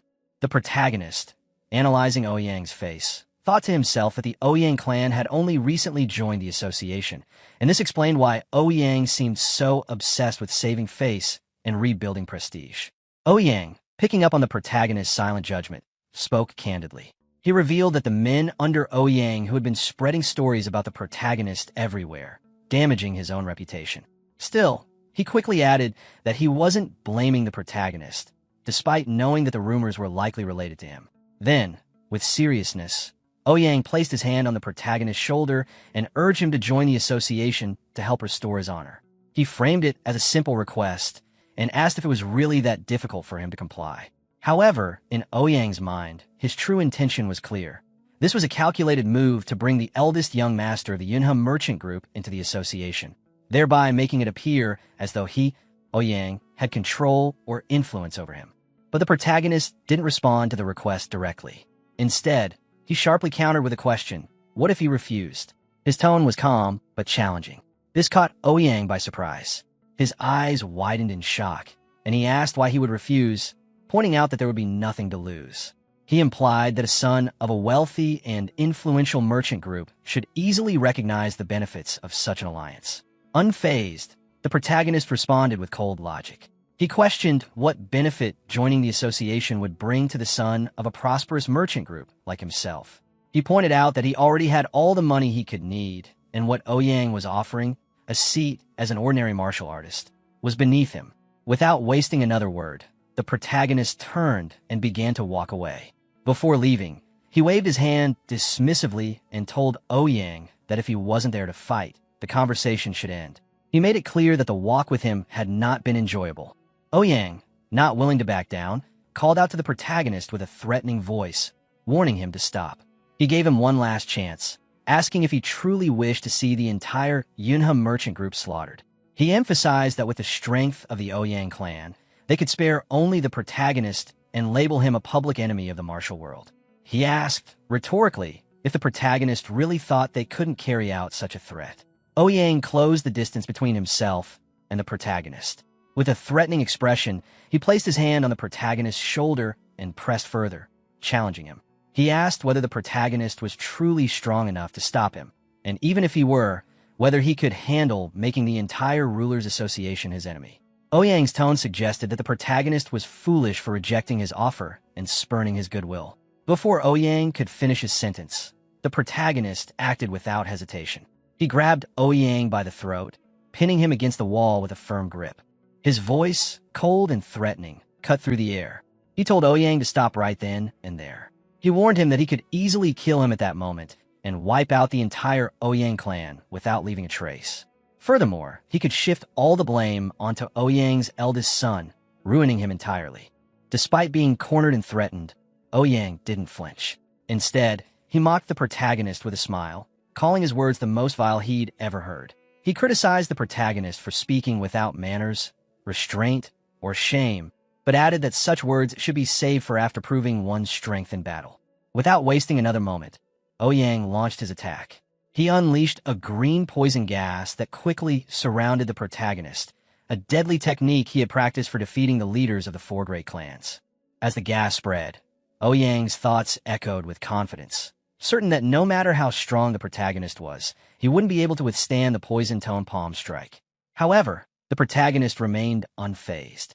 Suddenly, he appeared unharmed, a sheet of lightning forming in front of him. Ouyang's expression shifted to shock. He stammered in disbelief, wondering how this was possible. Inwardly, he realized that his poison was burning away, consumed as if lightning itself was eating through it. Without hesitation, the protagonist counterattacked, sending a lightning strike at Ouyang. The force of the attack made Ouyang scream in pain. After delivering the strike, the protagonist stood over him, calmly releasing him from his grip. He remarked that despite how high and mighty Ouyang acted, he was far weaker than expected. Inwardly, the protagonist thought that this was due to the advanced stage his White Lightning 10-phase art had reached. Now at the 8th phase, his power exceeded what most could handle. Even lying on the ground, Ouyang didn't stop laughing. His eyes glinted with defiance as he spoke. He challenged the protagonist, saying that if he wanted to kill him, he should do it right then and there. Even if he were to kill him, it wouldn't matter, as he'd simply be seen as a public enemy. Ouyang reminded him that the Rulers' Association stood behind him and warned that the real loser in such a conflict would be the protagonist himself once the repercussions unfolded. Without hesitation, he moved instantly, grabbing Ouyang by the head with lethal force. His eyes were cold and unforgiving as he spoke with a threatening voice, promising that Ouyang Seng would regret those words for the rest of his life. Sometime later, all the members of the association had gathered together. Several disciples were seen tending to the injured, bandaging their wounds. The atmosphere was tense, but calm as the association worked together to recover. Suddenly, in that very moment, the door swung open and the protagonist entered. He was dragging Namgung by the hair, causing immediate shock among the gathered members. All at once, they cried out in surprise and concern, calling out Patriarch and Father in alarm. Myong, stunned by the scene before him, turned to the protagonist with a shocked expression and asked what he was doing. The fear and confusion in his eyes were evident. The protagonist, with a cold and threatening look, silenced him immediately, warning him to be quiet or risk suffering the same fate as Namgung. His tone left no room for argument. Woon, equally shocked, questioned if their father was still alive, his voice wavering with uncertainty. Without hesitation, the protagonist flung Namgung to the ground and, with a dismissive tone, told him that for now he was still alive. Then, turning to one of his aides, he instructed Mak Inseop to prepare a carriage outside at once. A subordinate approached the protagonist promptly and responded with a respectful, "Yes, sir." At this, Myong, unable to hold back his concern, asked the protagonist if he had a justifiable reason for acting in such an extreme way. The protagonist, wearing a devilish smile, scoffed at the idea of needing a reason. He then fixed them with a threatening glare and explained that Namgung had coerced him. If he hadn't helped, Namgung would have destroyed the Galaxy Merchant Guild and framed him as the culprit. The association members were struck speechless, staring at him in shock and disbelief. They exchanged glances but said nothing. The protagonist, unbothered by their silence, pointed his finger at them and announced that they would immediately head to the Emperor's assembly to report the incident. He ordered the guards to accompany him and serve as witnesses. Just then, Shin appeared and confronted the protagonist. He stopped him and asked if he even knew where the Emperor's assembly was, pointing out that the assembly didn't have a central headquarters. He further explained that the gathering place of the assembly was simply the homes of the four patriarchs, the so-called emperors. The protagonist calmly responded that the closest location would be the Moyong clan's residence. Shin confirmed that the protagonist's assumption was correct.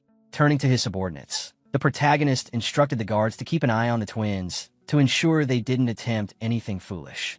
Finally, he looked to his brother, Wyan, and ordered him to compile a detailed report of the day's events and send it to the Martial Alliance. Upon hearing the instructions, the protagonist's brother immediately nodded in response, sweat forming on his face as he confirmed his obedience. Without hesitation, the protagonist once again instructed everyone to move forward, directing them toward the Moyong clan's residence. Sometime later, the protagonist and the members of the association were seen traveling in a carriage. The protagonist sat quietly, gazing out of the window with a slight smile playing across his face, as if contemplating something to himself. Meanwhile, Namgung, sitting nearby, grew visibly uneasy. His eyes shifted toward the protagonist, and with worry in his expression, he asked where they were heading. The protagonist, unbothered, simply responded that they were going to the Moyong clan. At that moment, Ouyang, seated beside one of his men, expressed his thirst and requested water. The man hesitated, his face covered in sweat, unsure whether the protagonist would allow it. He nervously replied that he didn't think the young master would permit such a request. Without missing a beat, the protagonist lightly placed his hand on the man's head and, with a playful tone, scolded him for being cold-hearted toward the patriarch's simple request. His smile seemed almost mocking. Then, shifting his expression into something more severe, he accused the man of not being a true martial artist of the Gu family clan and questioned whether he was, in fact, an assassin. Before the man could answer, the protagonist unleashed his martial arts technique. A surge of electricity burst forth from within the carriage, crackling violently, and causing the surrounding area to flare with intense energy. Hearing the sudden disturbance, the protagonist's subordinates outside the carriage grew alarmed. They shouted in concern, asking what was happening. The protagonist, remaining composed, reassured them that it was nothing serious and told them to keep moving forward. Inside the carriage, the protagonist turned his attention back to the tied-up man and asked directly if he and the others were hired killers. The man, trembling, admitted that they were indeed assassins. The protagonist pressed further, demanding to know the name of their organization. The man explained that they belonged to the Gold and Silver Assassins, which was split into two factions, Gold and Silver, with him being a part of the Silver Group. The protagonist pondered for a brief moment before commenting that the name made it clear they were nothing more than mercenaries driven by greed. He then addressed the man bound before him by name, asking how much had been paid for all of them. Ouyang, confused by the question, asked why the protagonist wanted to know. The protagonist, wearing a dismissive expression, explained that he still had plenty of untouched body parts, implying that their situation could easily turn fatal. He then ordered the carriage to be stopped for a moment. Ouyang, perhaps resigned, finally answered that each man had been paid 800 niang. The protagonist's smile deepened, and he sarcastically repeated the word assassin, asking if that sounded correct. The other men, realizing the trap they were in, acknowledged that the payment was indeed much higher than usual. With deliberate precision, the protagonist pointed his finger at the bound man and confirmed that the amount included not only their service, but also their eventual deaths. He explained that their leader had sold them out to Gu Hyang-seng, and that once they had completed their mission of eliminating the Galaxy Guild, they would have been killed themselves. The man, upon hearing the protagonist's question, glanced toward Ouyang but remained silent. The protagonist then continued speaking, explaining that doing such dirty work drew unnecessary attention from the patriarchs, and that disposing of assassins quietly was far simpler. He remarked on how efficiently assassins were used and discarded, saying it was the white path, a method to be understood and followed. With a confident expression, the protagonist turned back toward the tied-up man. He mocked the worth of his life, saying that 800 niang was a cheap price for existence. He further remarked that if the man had trained harder, perhaps he wouldn't have been sold for scraps. Anyone who took money to kill, the protagonist thought, wasn't even truly human. Then, adopting a threatening tone, he looked at both men and commented on the miserable lives they led, calling them bastards. He added that outside the carriage, there were 3 more assassins waiting, one crippled and one already dead, making quite the lineup for an evening stroll. The scene then shifted to the Moyang clan's compound. As the protagonist entered the compound with Ouyang and the bound man, everyone present was shocked. They looked toward the group in disbelief and whispered among themselves, recognizing the patriarch of the Gu family and questioning how he had ended up in such a state. Before they could react further, 3 men approached the protagonist. One of them, addressing him respectfully, asked what had brought him there and inquired about the wound on his neck. This man was revealed to be Moyang Bin, the current patriarch of the Moyang clan. Moyang Bin looked directly at the protagonist, his eyes narrowing with curiosity. He admitted that he had never seen his face before and formally introduced himself, asking the protagonist for his name. Without hesitation, the protagonist gave a straightforward reply. He identified himself as Li Jin-eon, the eldest son of the Galaxy Merchant Guild. At that moment, the protagonist briefly wondered to himself if Moyang Bin was the correct patriarch, recalling that the previous patriarch had been Moyang Chu. Moyang Bin then turned to Ouyang and questioned why the patriarch of the Gu family was present, dragged along like a criminal. The protagonist, wearing a disappointed expression, replied that he would explain. He then narrated everything that had happened, detailing how Ouyang had orchestrated the attack. After explaining the situation, he pointed toward Ouyang and stated that the men attacking them had been hired by Gu Hyang-seng. Upon hearing this, one of Moyang Bin's subordinates expressed grave concern. He suggested that such an act of threatening the guild was a serious offense, and if the news spread, the martial world would ridicule them. He recommended silencing the young master to prevent further trouble. However, Moyang Bin immediately cut his subordinate off. Ignoring the suggestion, he instead turned his full attention to the protagonist and asked why he had come. He questioned whether the young master had come out of fear of repercussions, seeking to raise an alarm. The protagonist smiled at their suspicion and asked them what they would do if they were in his position. He left the question open-ended, putting the onus on them. Moyang Bin, contemplating the situation, thought to himself that if someone slaughtered his family and tried to brand him a criminal, the only solution would be to kill that person. But if that person happened to be Gu Hyang-seng, the matter would become even more complicated, entangling both the clan and the wider martial world. At that moment, Ouyang, with a strained voice, bitterly exclaimed how everything had gone wrong. He lamented that if the patriarchs hadn't laughed at him during their gathering, he wouldn't have fallen to such disgrace. His anger burst forth as he accused them of being responsible for his downfall and demanded their help. He insisted that since they had started the problem, it was their duty to assist him, swearing to repay them in kind if they helped him just once more. Later, Moyongbin quickly struck Ouyang with a precise move, knocking him unconscious. He warned that if the situation continued, it would be him, Moyongbin, who would be disgraced. Then he ordered his subordinates to arrest the 3 assassins, but instructed them not to kill them. His subordinate obeyed immediately, acknowledging the command. Moyongbin then turned to the protagonist and apologized, saying it was a poor welcome and that the emperor's assembly was not a place for such people to cling to. He acknowledged that the protagonist had endured a lot and suggested that, since he wasn't leaving right away, they should share a meal together. The protagonist accepted the invitation, saying that at least the journey felt worthwhile. That night, as they sat at the same table, Moyongbin looked at the protagonist with curiosity, wondering where someone like him had suddenly appeared from, especially after the way he defeated the Gu Hyang patriarch. He then shared his thoughts on handling the matter, explaining that while he couldn't kill Gu Hyang Seng himself, he could deal with him within reason. He proposed sending Gu Hyang Seng to the Martial Alliance, shifting blame and resentment onto them so that both parties could find relief without compromising honor. Moyongbin added that the other patriarchs would likely agree to such a plan. The protagonist agreed that it sounded like a good solution. He then asked about the formal retirement ritual for martial artists, golden basin hand-washing. Moyongbin explained that his father had been missing for over a year, and despite sending out search parties, they had been unable to find him. This left him branded as an unfilial son. The protagonist realized that this disappearance coincided with the time he reincarnated, suggesting that Moyongchu must have died as well. He then asked if there had been any reports of clashes between Moyongchu and the demonic path. Moyongbin explained that the demonic path had been inactive for over 20 years, making it strange that his father would be targeted.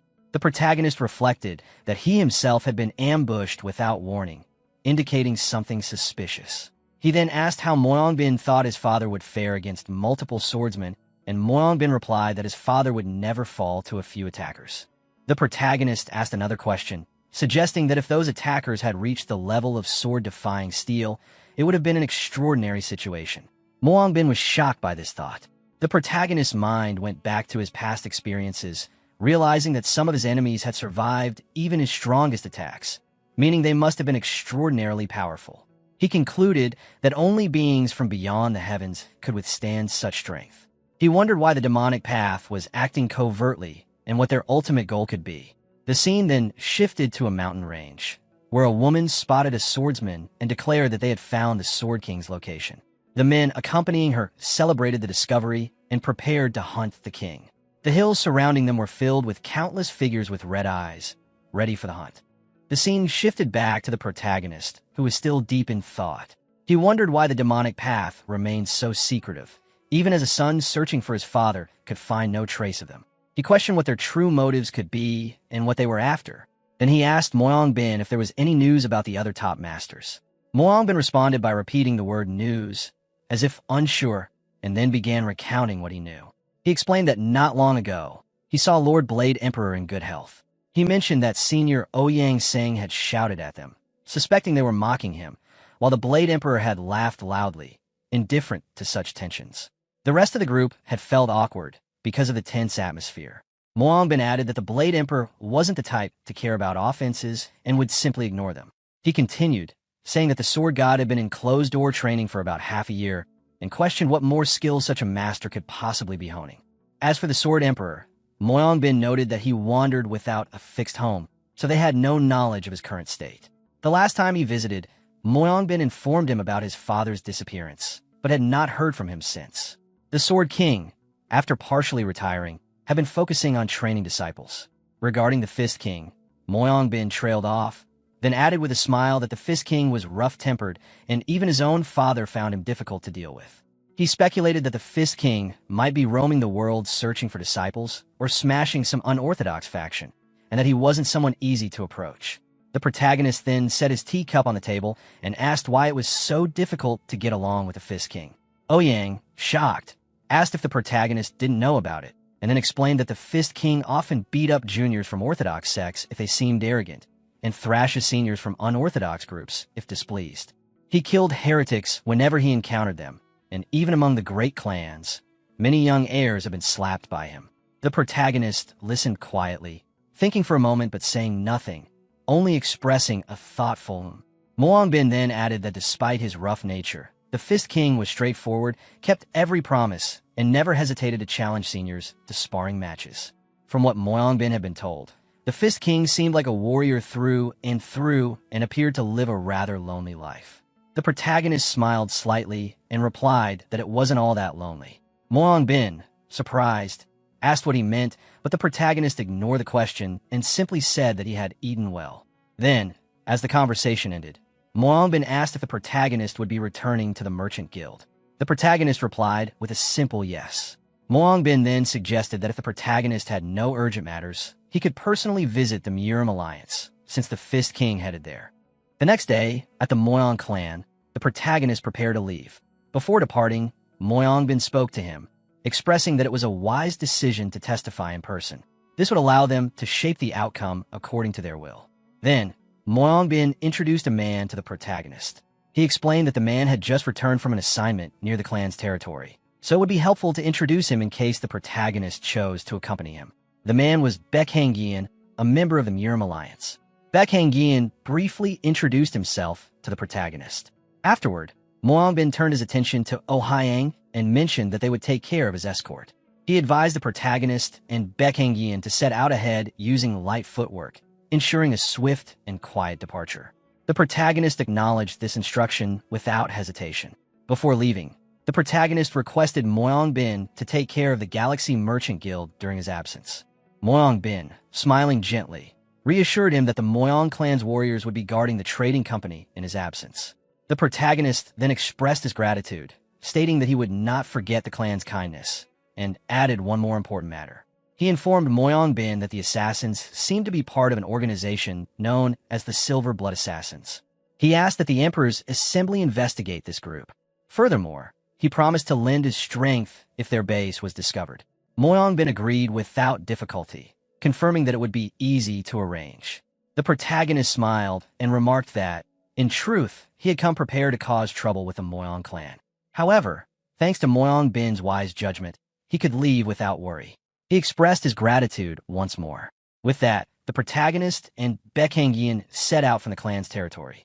Watching them leave, Bin smiled to himself, amused by the young master's boldness. He thought about how the protagonist came alone, seemingly ready to stir up trouble, and found it entertaining. The scene then shifted to 4 days later. Inside a city, the protagonist arrived, and Baekhangian walked through the middle of the streets. He observed the protagonist and thought to himself that the protagonist was as blunt and straightforward as he was. He also reflected that, during the past few days, this was the only conversation they had shared.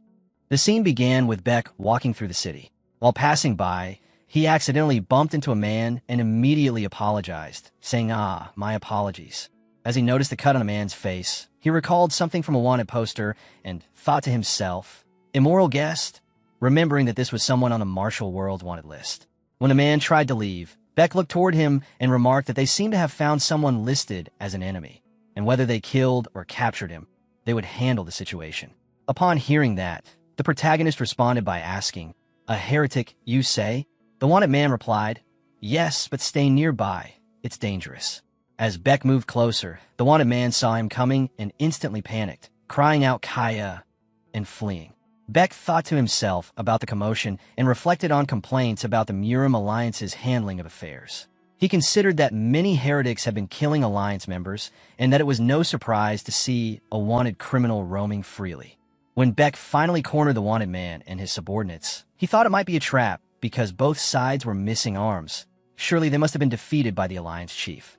Instead of attacking, Beck asked them if their seniors were still alive and encouraged them to challenge the Alliance chief again, calling it disgraceful to use a wanted criminal as bait. The thugs, excited, replied that cutting off arms was the Alliance chief's hobby, and sending severed heads to him was their hobby. At that moment, the protagonist appeared from behind and said, "Quite a hobby, isn't it?" The thugs instantly turn around, asking, "Who is there?" Beck looked confused, wondering when the protagonist had caught up. The protagonist adjusted his shoulder and smiled, saying, "Me? The one whose hobby is beating people up." Lee Ji-neon went to the Murim Alliance. The scene shifted to the Galaxy Merchant Group, where the protagonist's friend angrily wondered why the protagonist had gone to the Murim Alliance. He shouted questions about when and why this happened and yelled at his subordinates. The protagonist's brother, sweating, explained that it had been recommended by the Moyong clan head that the protagonist testify in person regarding the matter with the Oh-hyang family head. So they had received word that he would be leaving immediately, and the guards accompanying him were sent by the Moyong clan. He urged them to release him, saying he was an acquaintance. Despite this, the protagonist's friend sat down in front of the protagonist's house on the ground and complained that they had made an agreement, but he left anyway. After hearing the protagonist's brother ask what agreement he was referring to, the protagonist's friend glanced at him. He thought to himself, sweating, that he had struck someone 100,000 times, although admitting internally that saying it out loud felt embarrassing. Without much delay, he suddenly burst into action. Frustrated, he declared that if he wasn't told what to do next, he would relieve himself at the front gate and questioned whether anyone was listening. Seeing this outburst, the protagonist's brother and all the subordinates were instantly shocked. They quickly closed the door and advised the friend that if it was truly important, it would be better to chase after the protagonist and settle the matter in person. One of them mentioned being busy and excused himself. The protagonist's friend, disappointed, stood up from his seat. He expressed regret that the protagonist had already rushed off to the Murim Alliance. Then he picked up his umbrella, muttering to himself that the protagonist must think he was a fool. But he quickly corrected himself, insisting that he was no fool, he was the infamous Venom Fox. Gripping the umbrella tightly, he once more resolved to take action. He declared that, since things had escalated this far, he would storm the Murim Alliance. With renewed determination, he waved the umbrella and began counting aloud, imagining himself continuing to strike relentlessly, exaggerating his rage by counting beyond 100,000.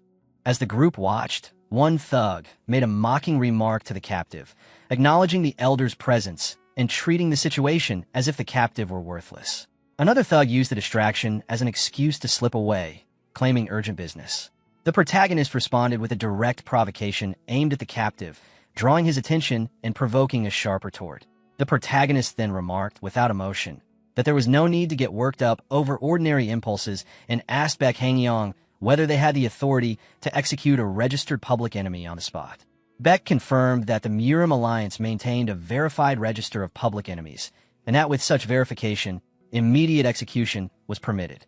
The protagonist adjusted his hand bandage and considered the idea of execution, while Beck, who had been traveling with him for 3 days, noticed internally that this was the first time he had seen the protagonist smile. The protagonist returned the observation with a brief expression of approval. The thugs reacted to the protagonist's composure by advancing, weapons raised and hostility clear. One of them rushed forward and threw 3 knives toward the protagonist. The protagonist dodged, caught one of the knives midair, and returned the weapons so that 2 of the attackers were struck. One managed to avoid being hit. The remaining thug watched in stunned frustration, suspecting that the protagonist had intentionally spared him. The protagonist moved in close and asked the captive what had motivated the attack. Rather than panic, the captive answered defiantly. His assault had been driven by spite and contempt, centered on a perceived disability of the protagonist.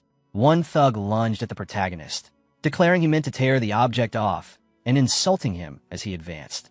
The attack was crude and aggressive. The thug justified his violence by saying the protagonist showed no use for the item, so he would take it himself. The protagonist looked down at the attacker with a composed, unreadable expression and interrupted the assault by seizing and crushing the thug's hand. The attacker screamed in pain, immediately realizing he had no chance to win. Inwardly, the thug acknowledged his helplessness and, panicked, offered to surrender.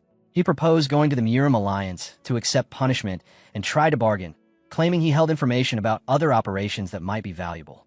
The protagonist leaned in, questioning the point of surrender. The thug, sweating and desperate, argued that surrender would close the case and that his information could be profitable. He attempted to continue, but never finished his plea. The protagonist ended it with a single, decisive strike to the face that killed the thug instantly. Standing over the body, he He noted plainly that he was not a member of the Murim Alliance, and so had no need to accept formal surrender. At a short distance, the protagonist's companion watched the exchange without intervening. After the fight, the protagonist paused and considered whether he should have brought the man to the Alliance instead of killing him. His companion disagreed. He regarded the thug as the sort who deserved death and advised not to worry about it. They moved on quickly. The protagonist said he was hungry and suggested they get something to eat. His companion agreed. Hearing the suggestion to eat, the protagonist's companion eagerly ran up to him, excited to agree. Not long after, the two of them were sitting together at a table inside a hotel. As they settled in, the companion remarked that the young master seemed to have a great deal of experience. After watching the earlier fight, he admitted that his curiosity about him had finally been resolved. The protagonist, calm and reserved, asked what exactly his companion had been curious about. The companion then explained honestly that he had struggled to believe the stories about the young master of the Merchant Guild defeating the head of the Ouyang family. After all, the protagonist's name was not yet widely known. The protagonist responded with simple understanding. His companion continued, however, saying that after witnessing the fight firsthand, it was clear he had the skill to back up those claims. He reassured the young master that he would personally vouch for his abilities, so there was no need to worry about testimony. The protagonist thanked him, though inwardly he noted how unusually talkative his companion had become. A moment later, the companion spoke again, this time with a more serious tone. He suggested that perhaps the young master should consider joining the Murim Alliance. Though the work was hard and the pay was low, skill was valued there above background or origin. In accordance with the Lord's words, the Alliance prioritized personal ability. Someone like the protagonist, he said, could gain much by joining them. He also pointed out that while the protagonist was connected to the Emperor Assembly, that organization was entirely different. The Assembly offered easier work and far better pay, but it was dominated by the great clans. Outsiders had little chance to rise within its ranks. The great clans always favored their own, while most outsiders were merely martial artists chasing a large monthly salary. And when true battles erupted, he claimed, those same outsiders would scatter like autumn leaves in the wind. Hearing this, the protagonist recalled something from past experience. With a sigh, he replied that the Emperor Assembly was not entirely like that, saying the claim was too much of a leap. From the top floor of the restaurant, a man who had been watching their table interrupted. He agreed that the statement was true enough, then added with amusement that it sounded less like the Murim Alliance and more like a so-called slander alliance.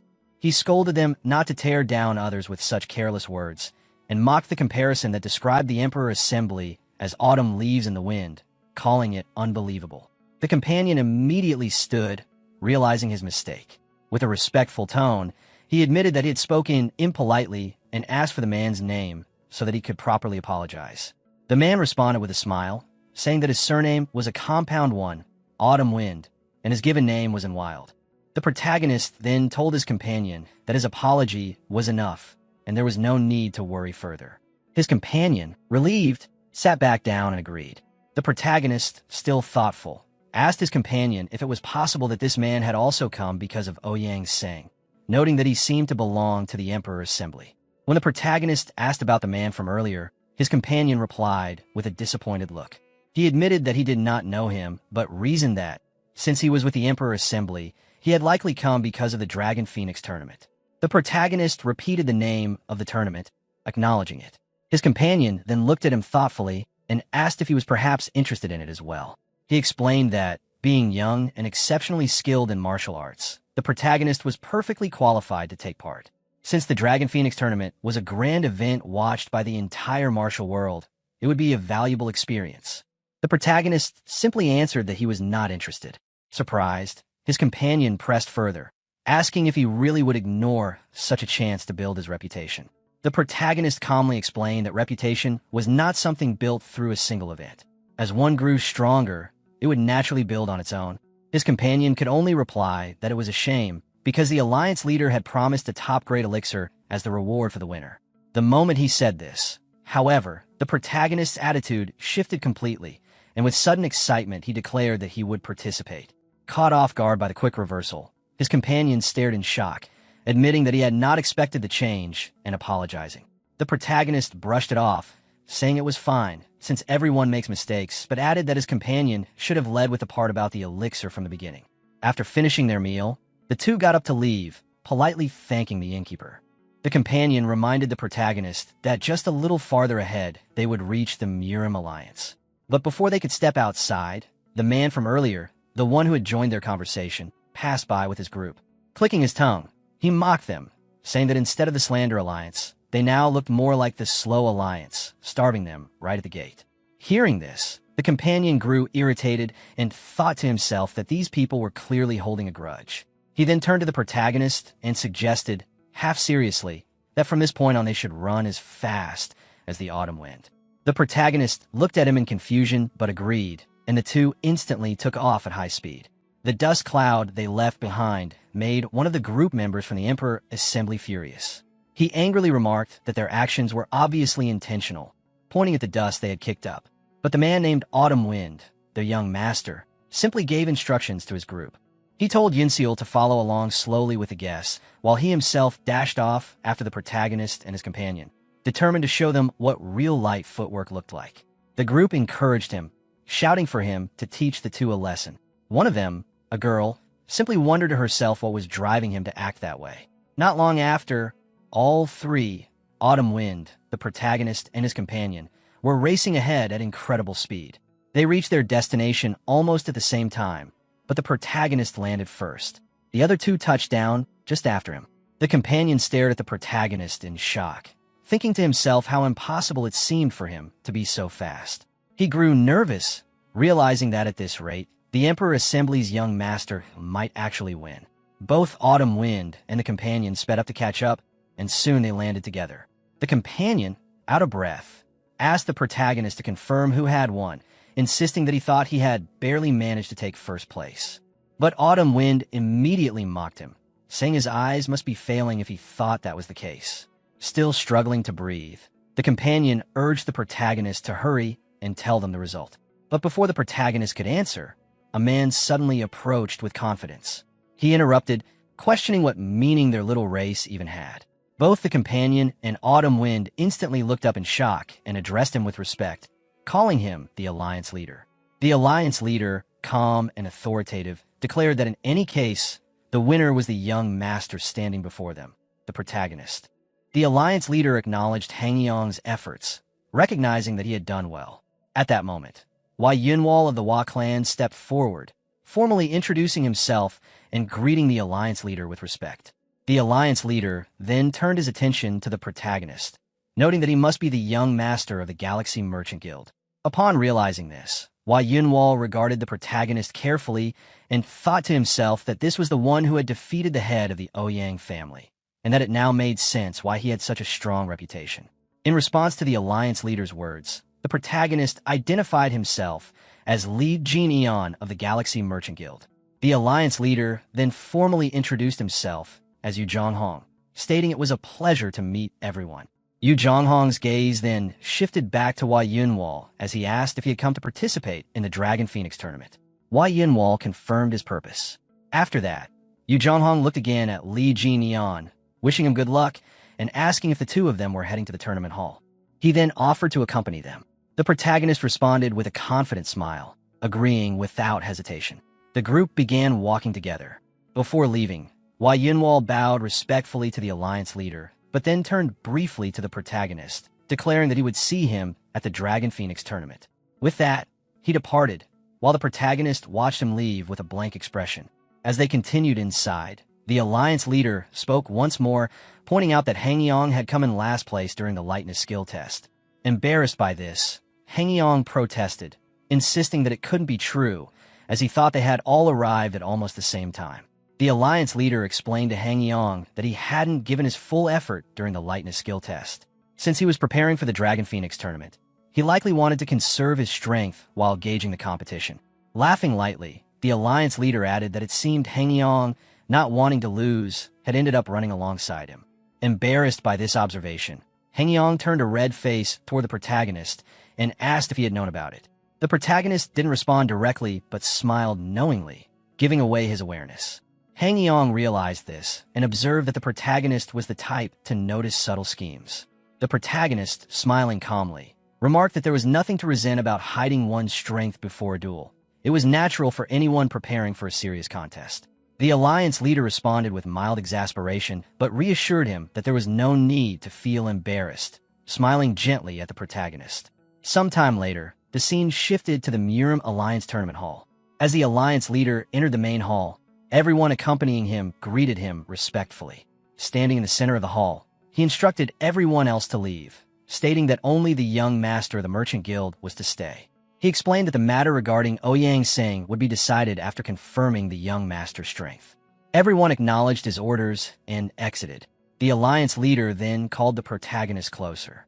Sweating slightly, the protagonist obeyed, addressing him respectfully. As he approached, he reflected internally on the gravity of standing face-to-face with Yu Zhonghong, the leader of the Murim Alliance. He recalled Yu Zhonghong's fame, his near-equal standing to the three Divine Stars, and his pivotal role in the final battle against the demonic sect during the Five Dragons War, commanding the entire Orthodox faction at the forefront. This was a man truly worthy of respect. Noticing the protagonist's serious expression, Yu Zhonghong commented on it, noting that in the martial world, he often encountered people like him. Yet, he found juniors like the protagonist easier to deal with, since what they displayed outwardly matched what was inside. Surprised by the comment, the protagonist allowed himself a small smile, which the Alliance leader noticed, gently remarking that he looked even better when smiling. Suddenly, Yu Zhonghong's gaze intensified, and he asked the protagonist if he was a disciple of the Fist King. The question shocked the protagonist. Seeing no immediate response, Yu Zhonghong clarified, asking if the protagonist had learned any techniques from the Fist King. The protagonist's expression darkened with disappointment as he asked the Alliance leader how he could possibly know such details. The Alliance leader, noticing his reaction, tilted his head and asked why he was upset, pointing out that he practiced fist techniques. The protagonist confirmed this with a simple yes. The Alliance leader then asked if he wielded lightning chi, to which the protagonist affirmed. He went on to explain the major sects known for using lightning chi in the martial world: Seomun, Namgung, Bakery, and Oreo. He elaborated that Seomun specialized in the way of the sword, Namgung the way of the blade. Bakery had abandoned martial arts after repeated failures, leaving only the Oreo sect, where the Fist King belonged. He added that, since the Fist King passed everything down to a single successor, calling it a sect might even be an exaggeration. The protagonist, smiling to himself, thought that this was exactly what he had expected from the Alliance leader. With a steady, intense gaze, he confirmed that he was indeed the Fist King's successor. The Alliance leader patted his shoulder, noting that he resembled his master, and pointed out that those who fully master lightning chi often carry a domineering aura, their gaze, presence, tone, and even personality radiating the power of thunder and lightning. He continued, explaining that he had no particular memories of the Fist King personally, because the man had always aimed to become a force capable of tearing apart the heavens on his own. He reflected aloud, wondering who could possibly befriend someone with such ambitions, and admitted that he had not heard any news about him. The protagonist replied calmly that, much like the former head of the Moyang clan, he had also received no word of the Fist King. Hearing this, the Alliance leader was visibly shocked and mentioned Moyang Chu, noting that it had always been difficult to hear from the Fist King, but this was an even more serious situation. The protagonist explained that all connections had been cut, permanently, in his mind adding the heavy thought. The Alliance leader, reflecting on the news, decided that it should be reported to the three Divine Stars as well, emphasizing the severity of mighty figures in the martial world vanishing one after another. His expression darkened with anger, and he speculated whether the demonic sect had begun to move again. Turning to the protagonist, he remarked that if the demonic sect rose once more, they would have no choice but to fight them as in the past, but noted that these events had likely occurred before the protagonist was even born. Shocked, the protagonist realized he was being referred to the Five Dragons War, and asked for confirmation. The Alliance leader spoke to the protagonist with a measured tone, explaining the history behind the Five Dragons War. He recounted that after that battle, another confrontation had occurred in which the three Divine Stars faced a single Grandmaster of the demonic sect, a lone man whose power and presence had left a lasting mark. He described the unimaginable intensity of that moment, remarking that even hearing the sword god remained in seclusion brought the memories rushing back. Despite the battle determining the outcome of the war between the Orthodox and demonic factions, the three Divine Stars had faced only one adversary. Gently taking the protagonist's hand, the Alliance leader shared that this was a hidden history he often recounted to the members of the Alliance, emphasizing the need for them to grow stronger. He warned that if the Grandmaster had left descendants, they would be around the protagonist's age now. With firm eyes, he stressed that the junior must grow overwhelmingly strong. And selfishly so, reassuring him, the Alliance leader touched on the matter of Ouyang Seng, assuring the protagonist that there was no reason to doubt him as the Fist King's successor. Ouyang Seng would be imprisoned in the Alliance's dungeon, and the decision was final. Then, shifting the topic, he reminded the protagonist of the Dragon Phoenix tournament and encouraged him to rest. The protagonist responded with a quiet, "Thank you." Later, as night fell, the protagonist walked toward his room, recalling the earlier conversation. He asked the Alliance leader about the Grandmaster who had fought the three divine stars alone. The leader replied philosophically that the pinnacle of the demonic path needed no name. The protagonist pressed further, asking if the man was truly dead. The leader explained that he had been killed, cut again, and finally burned, with his ashes scattered across 5 sacred mountains: Huangshan, Wui, Taishan, Laozhan, and Amei. He added that if any calamity arising now was connected to this, whether by descendant or otherwise, he would ensure nothing remained. The protagonist, reflecting silently, observed the Alliance leader alone in the Grand Hall. He no longer seemed like the respected senior of the martial world, but rather like a monster forged by the era itself, an entity shaped by relentless battles between demonic and orthodox factions. He considered that, in some ways, he himself would have been no different. The martial world, born of constant slaughter, reminded him of the Azura realm. As he walked toward his room, someone suddenly appeared in front of him, asking if the conversation had gone well. The protagonist turned to see Warrior Beck, responding calmly that it had, which pleased Beck. Understanding the young master might find staying within the Alliance uncomfortable, Beck informed him that lodging had been arranged outside and offered to guide him there. The protagonist simply thanked him. Upon reaching the room, the protagonist expressed his gratitude again, noting that the room was promised to have good sunlight. From inside, a voice greeted him. The protagonist, relaxed, recognized the voice and remarked that the person had finally arrived. Sitting arrogantly on a chair, with one foot propped on the table, the protagonist's friend, the fox, commented on the luxuriousness of the room, lamenting that he had even lost sleep to arrive there. Surprised, the protagonist asked how he had found the place. The fox explained that he had gone from inn to inn, inquiring under the name Li Jinian. To make his point, he tossed an umbrella toward the protagonist, declaring with a confident grin that he had kept his promise, traveling by horseback and boat to get there, ready to ask the next question. The Venom Fox looked at the protagonist while holding his hand, impatiently demanding to know what they were waiting for and urging him to tell the next step quickly. Hearing that, the protagonist sighed to himself and asked if there was any good place nearby where he could train. One of the Alliance members responded, saying he knew of a suitable place. The next day, the protagonist and the Alliance member stood before a large waterfall. The member pointed out that this secluded spot was perfect for training and mentioned that members of the Murim Alliance, including himself, often used it. The Venom Fox looked around, noting how spacious it was. After that, the protagonist and the Alliance member bowed to each other, thanking him for bringing them there. The member told him not to mention it and began to take his leave, addressing the protagonist formally as Young Master Li. The Venom Fox quickly introduced himself as Chul Myungo, to which the Alliance member respectfully replied and then left. After the man's departure, Chul spoke from behind, asking if the protagonist was also planning to train. He questioned this, saying that the protagonist already seemed strong enough, recalling how he had once used lightning. Both of them stood atop a cliff as the protagonist explained that he couldn't rely solely on the white lightning 10-phase art anymore. Since his inner energy had deepened, he wanted to practice the Phantom Blossom Divine art as well. Chul looked confused, asking what the white lightning technique even was. The protagonist, with a hint of sarcasm, brushed him off, telling him he wouldn't understand. This irritated Chul, who snapped back angrily, demanding to know if he was being looked down upon. After a brief pause, the protagonist decided to explain it anyway, telling Chul to listen carefully since he would only say it once. He began to describe the white lightning 10-phase art, saying it was focused purely on powerful offensive techniques.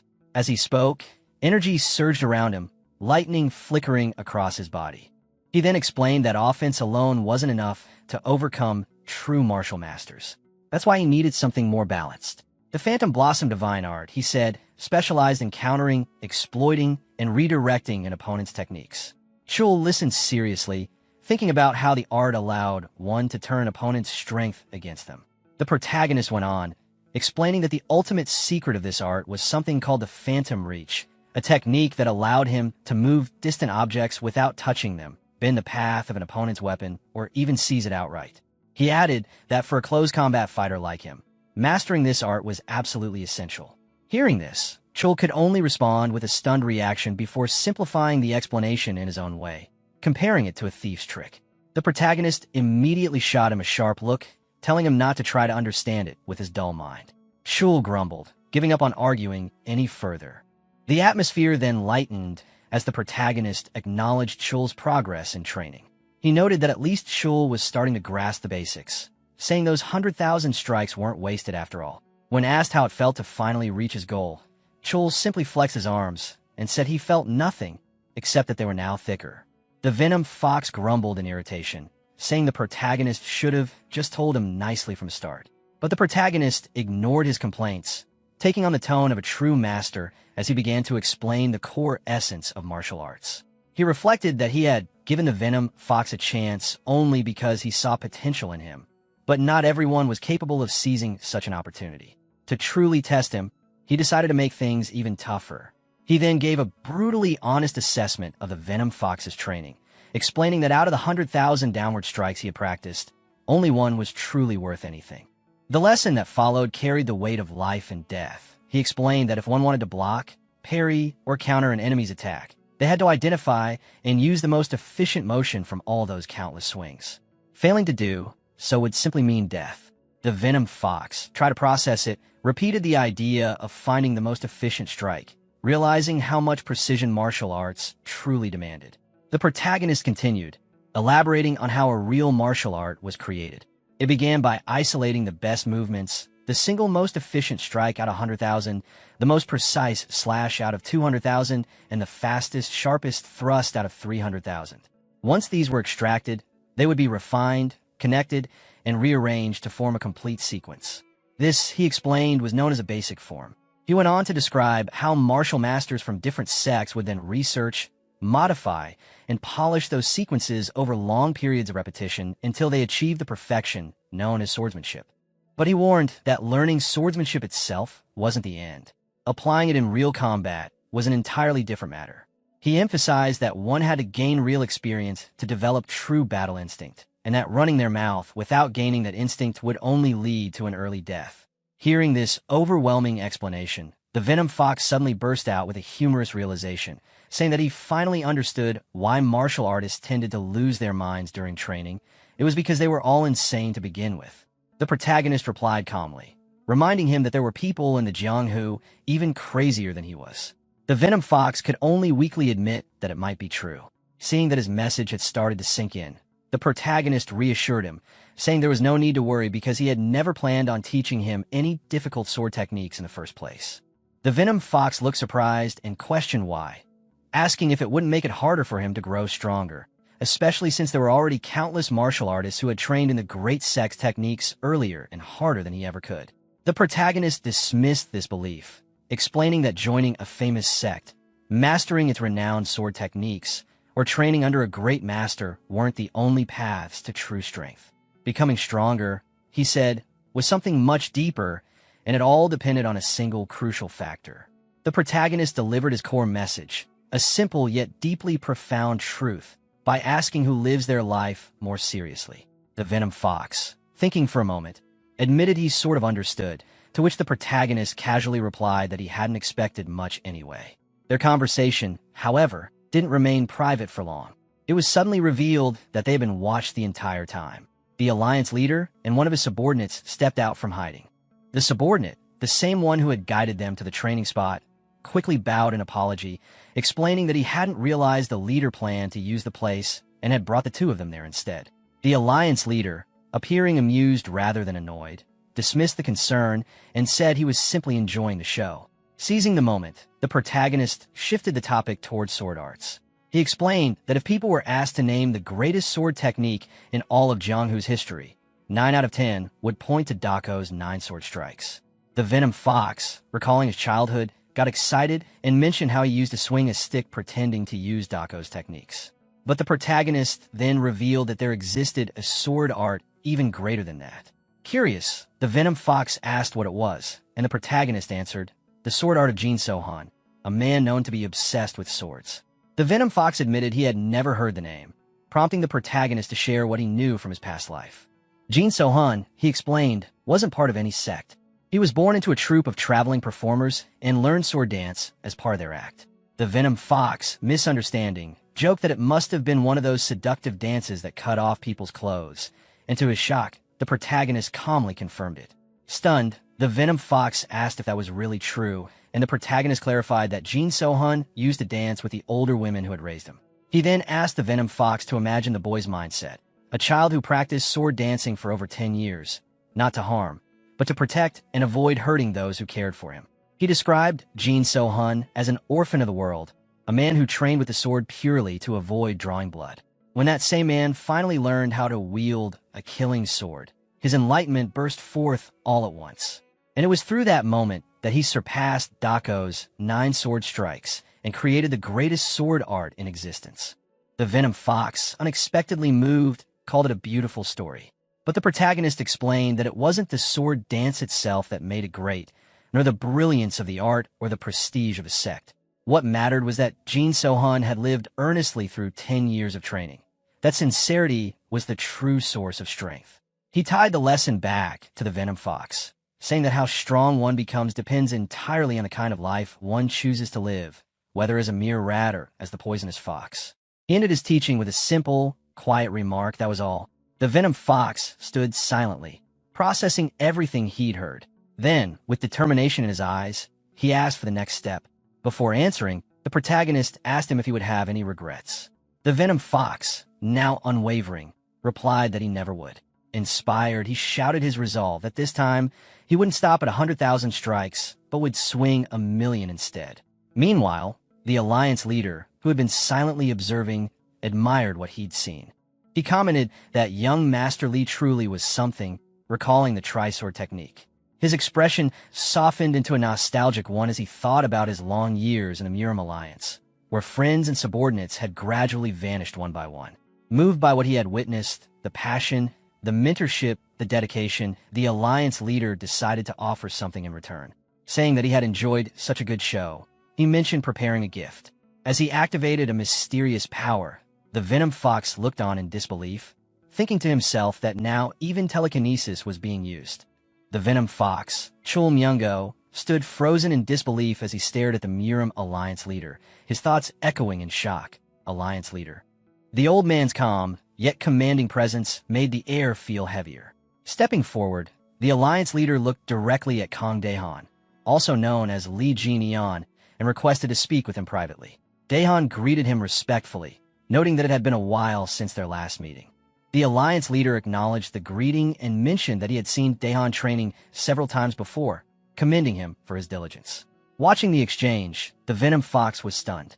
He couldn't believe his eyes. The man standing before them was the rumored leader of the Muram Alliance, someone said to be as elusive as a legend. His mind raced with confusion, wondering how Li Jin-yeon could possibly know someone of that status. As the Alliance leader's attention shifted toward him, he felt a jolt of nervousness. When the leader asked who he was, Chul Myungo bowed quickly, introducing himself with all the respect he could muster. The Alliance leader's sharp gaze fell upon the scar etched across Myungo's cheek, and he calmly remarked that it looked like a sword wound. Flustered, Myungo clarified that it wasn't from a sword, but a dagger. The leader's tone remained even as he asked what had happened. Under the pressure of the man's authority, Myungo stammered, unable to form a proper excuse. When the leader gently pressed whether it had happened during a duel or in training, panic overtook him, and he blurted out the truth. He admitted that he had once run a gambling den and had gotten into a fight with a debtor who stabbed him with a dagger. As soon as the words left his mouth, regret hit him like a thunderclap. He internally scolded himself for blurting out something so shameful before the Muram Alliance leader. He could have claimed honor, a duel, or at least training gone wrong, but instead, he confessed to running a gambling den. To his surprise, the Alliance leader didn't scold or ridicule him. Instead, he simply nodded and said he understood. Then, with a faint trace of nostalgia, the leader began to share a story of his own past. He told them his father once ran a brewery, supplying liquor to taverns and often carrying the loads himself. One day, the young leader had seen his father being beaten by drunkards. He hadn't known how to use a sword then, so he had grabbed a stick and swung it wildly until the men were all knocked to the ground. He described how his father, shocked, ran to him and tried to stop the bleeding on his arm, a wound he hadn't even noticed at the time. His father then carried him home on his back. He recalled how long it had been since he'd been carried like that, how his father's torn, sweat-soaked sleeve brushed against his arm. And perhaps that was why, he explained, that scar never faded. He ended his story with a quiet but powerful truth. Whenever one steps into the Jianghu, they always carry a story of their own. His eyes then moved to the Venom Fox's battered umbrella. He asked if that tattered thing was his weapon. Embarrassed, Myungo admitted that it wasn't even his. He had borrowed it from Kang Daehan. The alliance leader nodded in understanding, then offered something unexpected. He said that this time, he would lend Myungo a weapon himself. From his side, he brought forth a black umbrella and handed it over. The Venom Fox immediately noticed its weight, almost staggering as he held it, exclaiming how heavy it was. The alliance leader explained that it was a black iron umbrella, a gift from the Moyon clan to the Murim alliance. Every rib and the entire shaft were forged from black iron, giving it immense weight and durability. He told him that even if he swung it 1,000,000 times, it wouldn't break. Holding the weapon with awe, the Venom Fox tried to hide his amazement behind laughter, admitting he wasn't sure if he even deserved such a gift. The alliance leader then looked at him steadily, his tone soft yet probing. He asked Myungo if he regretted living such a shameful life, a question that pierced deeper than any blade could. After reflecting sincerely on the alliance leader's question, the Venom Fox admits with honesty that he does regret living a shameful life. Hearing this, the alliance leader tells him that if a man can correct his past mistakes and live properly today, he is already a good man. There's no need to dwell on what's gone. The words hit deeply, offering both comfort and redemption. The Venom Fox acknowledges the lesson with respect, and the alliance leader, satisfied, prepares to leave. Before departing, he mentions that spending too much time with an old man can be tiring and expresses his hope to see them both again at the upcoming Dragon Phoenix tournament. Kang Daehan responds respectfully to the parting words, while the alliance leader adds one final remark. Whether Kang Daehan chooses to fight with his fists or his umbrella, he hopes their next meeting will be as allies of the Orthodox faction. Moved beyond words, the Venom Fox remains behind, overwhelmed by everything that just happened. When Kang Daehan casually tells him it's time for lunch, he refuses, saying he'll continue training instead. Left alone, he stares at the black iron umbrella, a priceless gift from the alliance leader himself, and bursts into a mix of laughter and tears, torn between pride and disbelief. From a short distance, one watches the scene, quietly wondering whether the Venom Fox is laughing or crying. A few days pass, and the story shifts to the eve of the Dragon Phoenix tournament. The setting is lively. The Eve Festival has begun. The announcer's voice booms across the crowd, explaining that the festival exists so participants can test their skills freely before the main event. Since the tournament attracts countless contenders, many exhaust themselves just waiting for their turn. So this is their chance to challenge anyone they've been eager to face. The announcer makes it clear that if anyone realizes tonight that they're not strong enough, they shouldn't bother showing up tomorrow, because the tournament doesn't need weaklings slowing things down. The crowd cheers loudly in agreement, fully fired up. Kang Daehan observes the energy of the festival with interest, thinking that it actually looks quite fun. Meanwhile, the Venom Fox, now easily recognizable by the black iron umbrella he carries, draws attention immediately. One martial artist shouts at him, mocking his weapon and demanding to see what kind of umbrella techniques he's got. Irritated, the Venom Fox snaps back, accusing the man of being the one who picked the fight first. The tension grows as Kang Daehan watches from nearby, sighing in mild annoyance at how distracting the whole scene is becoming. The crowd around the arena bursts into laughter and mocking whispers when they see the Venom Fox holding his umbrella. Many jeer at him, questioning if he's seriously planning to use such a ridiculous weapon, joking that maybe the Murim Alliance has started banning umbrellas as actual weapons. The laughter spreads, filling the entire area with derision. The Venom Fox, his face turning red with anger, shouts back furiously, demanding why everyone is making such a big deal out of it. Watching from a distance, Kang Daehan can't help but sigh to himself, thinking that even among martial masters, the short temper of his still hasn't changed, truly a lunatic. Growing even more frustrated, the Venom Fox yells back at the crowd, asking if they even know who gave him this umbrella. His pride flaring, he finally accepts the challenge thrown his way, declaring that he'll entertain them. He introduces himself confidently, stating that he's Chil Myung-go, a man who's swung his sword 100,000 times and recently learned both slashing and thrusting techniques from his master. Just as he said those words, Venom Fox instantly lunged toward his opponent, shouting that the one who strikes first wins. The umbrella shot forward at incredible speed, and the opponent's eyes widened as he thought to himself that Venom Fox was fast. In a flash, he dodged the incoming strike, and the umbrella crashed into the ground. As he observed it closely, the opponent noticed something odd. The umbrella was shorter than usual. That realization made him grin with excitement as he prepared to counterattack, mocking Venom Fox for not being able to handle his own weapon. But before he could finish his taunt, Venom Fox suddenly turned and began running away. The crowd erupted in confusion, wondering what he was doing. His opponent shouted after him, chasing him across the small stage while wondering in his head if Venom Fox was really running away. Venom Fox, however, had his own thoughts. He would retreat for now. To everyone's astonishment, he began circling around the stage, avoiding direct confrontation. The spectators burst into laughter, saying they had never seen a duel like this before. Then, without warning, the opponent caught up and struck Venom Fox hard, knocking him to the ground. Towering over him, he mocked the fallen fighter, calling him a fool for thinking he could keep running on such a small stage. He sneered that watching Venom Fox scurry around like a rat had at least been entertaining before ordering him to get up so he could teach him something useful. Struggling to his feet, sweat dripping down his face, Venom Fox cursed under his breath. He complained about being knocked down only to be told to get up again, questioning why he should go along with his opponent's arrogance. The opponent grew irritated and swung a powerful strike toward Venom Fox's stomach. But before it landed, Venom Fox grabbed the weapon, thinking that this much would be enough. Using that moment, he began swinging his umbrella in counterattack. However, his strikes couldn't reach. The umbrella's short range left him frustrated. He realized again that it was still too short. His opponent, full of confidence, mocked him for his sloppy side slash, ridiculing him and doubting his skill with thrusts. The opponent, growing more heated, decided to demonstrate himself and lunged with an aggressive thrust. The audience became more excited, cheering that Venom Fox was getting beaten one-sidedly. They mocked him for being all talk earlier, demanding the fight be finished already. Venom Fox struggled against the relentless assault, taking a hard kick to the face. Embarrassed, he thought about how everyone had seen his humiliation. But even then, he didn't fall. Staggering but still on his feet, he endured the pain. His opponent called him crazy, mocking him again for not giving up, then charged in to finish the fight. As the attack came, Venom Fox steadied himself, gripping his umbrella tightly and lifting it upward to strike. He reflected bitterly on his past foolishness, but decided that from now on, he would live differently.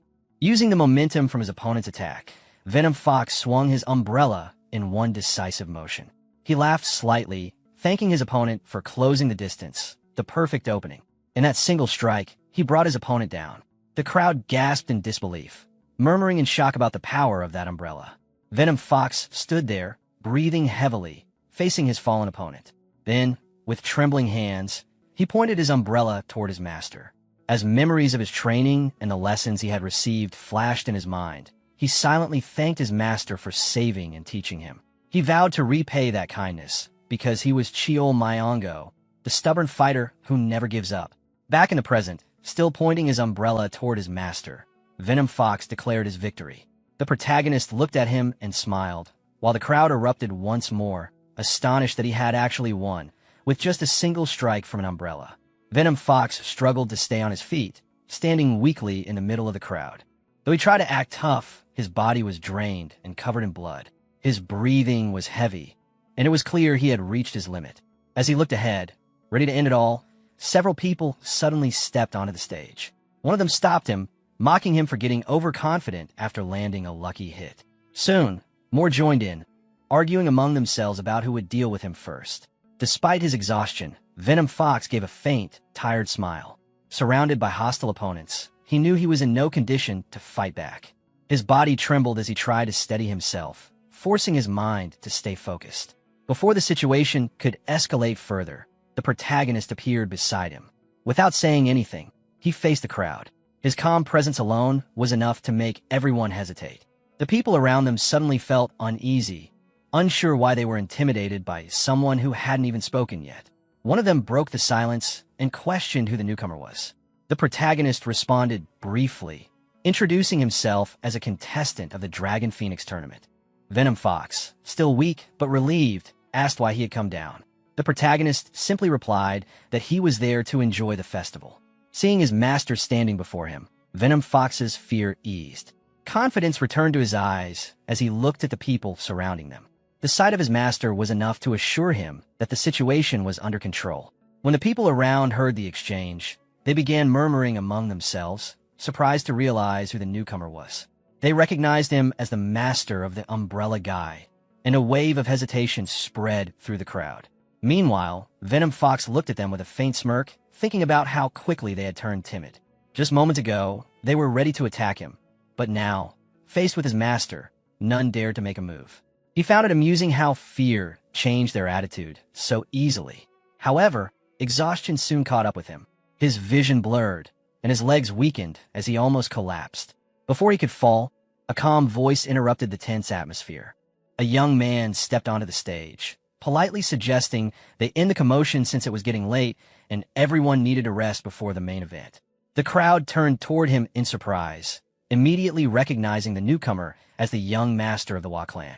His presence drew whispers from the onlookers, who commented on his striking appearance and how the rumors of his charm were true. The young master quietly leaned toward the protagonist, speaking in a low voice. He advised him not to waste energy or cause unnecessary attention if his goal was to win the Dragon Phoenix tournament. The protagonist, unfazed, gave a calm but teasing reply, which made the young master smile before introducing himself as Wa Unwul. Seeing the growing tension ease, the others quickly agreed to disperse, deciding it was best to end things there. As everyone began to leave, Wa Unwul turned to the protagonist with a pleasant smile, suggesting they meet later for a drink. He mentioned that he had something to give him and invited him to his room, noting they were staying nearby. The protagonist agreed, and Wa Unwul cheerfully told him he would see him in an hour before turning to Venom Fox, complimenting him for leaving quite an impression. Later that evening, Wa Unwul sat in a quiet restaurant, sipping tea. A young woman entered and addressed him as her brother. Smiling, he teased her for speaking so casually before she immediately questioned why he had interfered in the duel earlier. Wa Unwul explained that since the young master, the protagonist, was aiming for the championship, there was no need to reveal his full power before the tournament. He then asked what she thought of him, and she admitted that he seemed strong. Wa Unwul agreed, elaborating that during a past speed contest, the young master had deliberately matched his pace, maintaining the exact distance between them the entire time. It proved his composure and experience. With a thoughtful smile, Wa Unwul admitted that although he had planned to defeat every successor of the Emperor's assembly, he might sit out this year's tournament instead. His sister was surprised, asking if the protagonist was truly that strong. He calmly told her that even without using inner power, the young master could have defeated everyone there through sheer physical strength alone. Jokingly, he teased his sister, asking if she had taken a liking to him.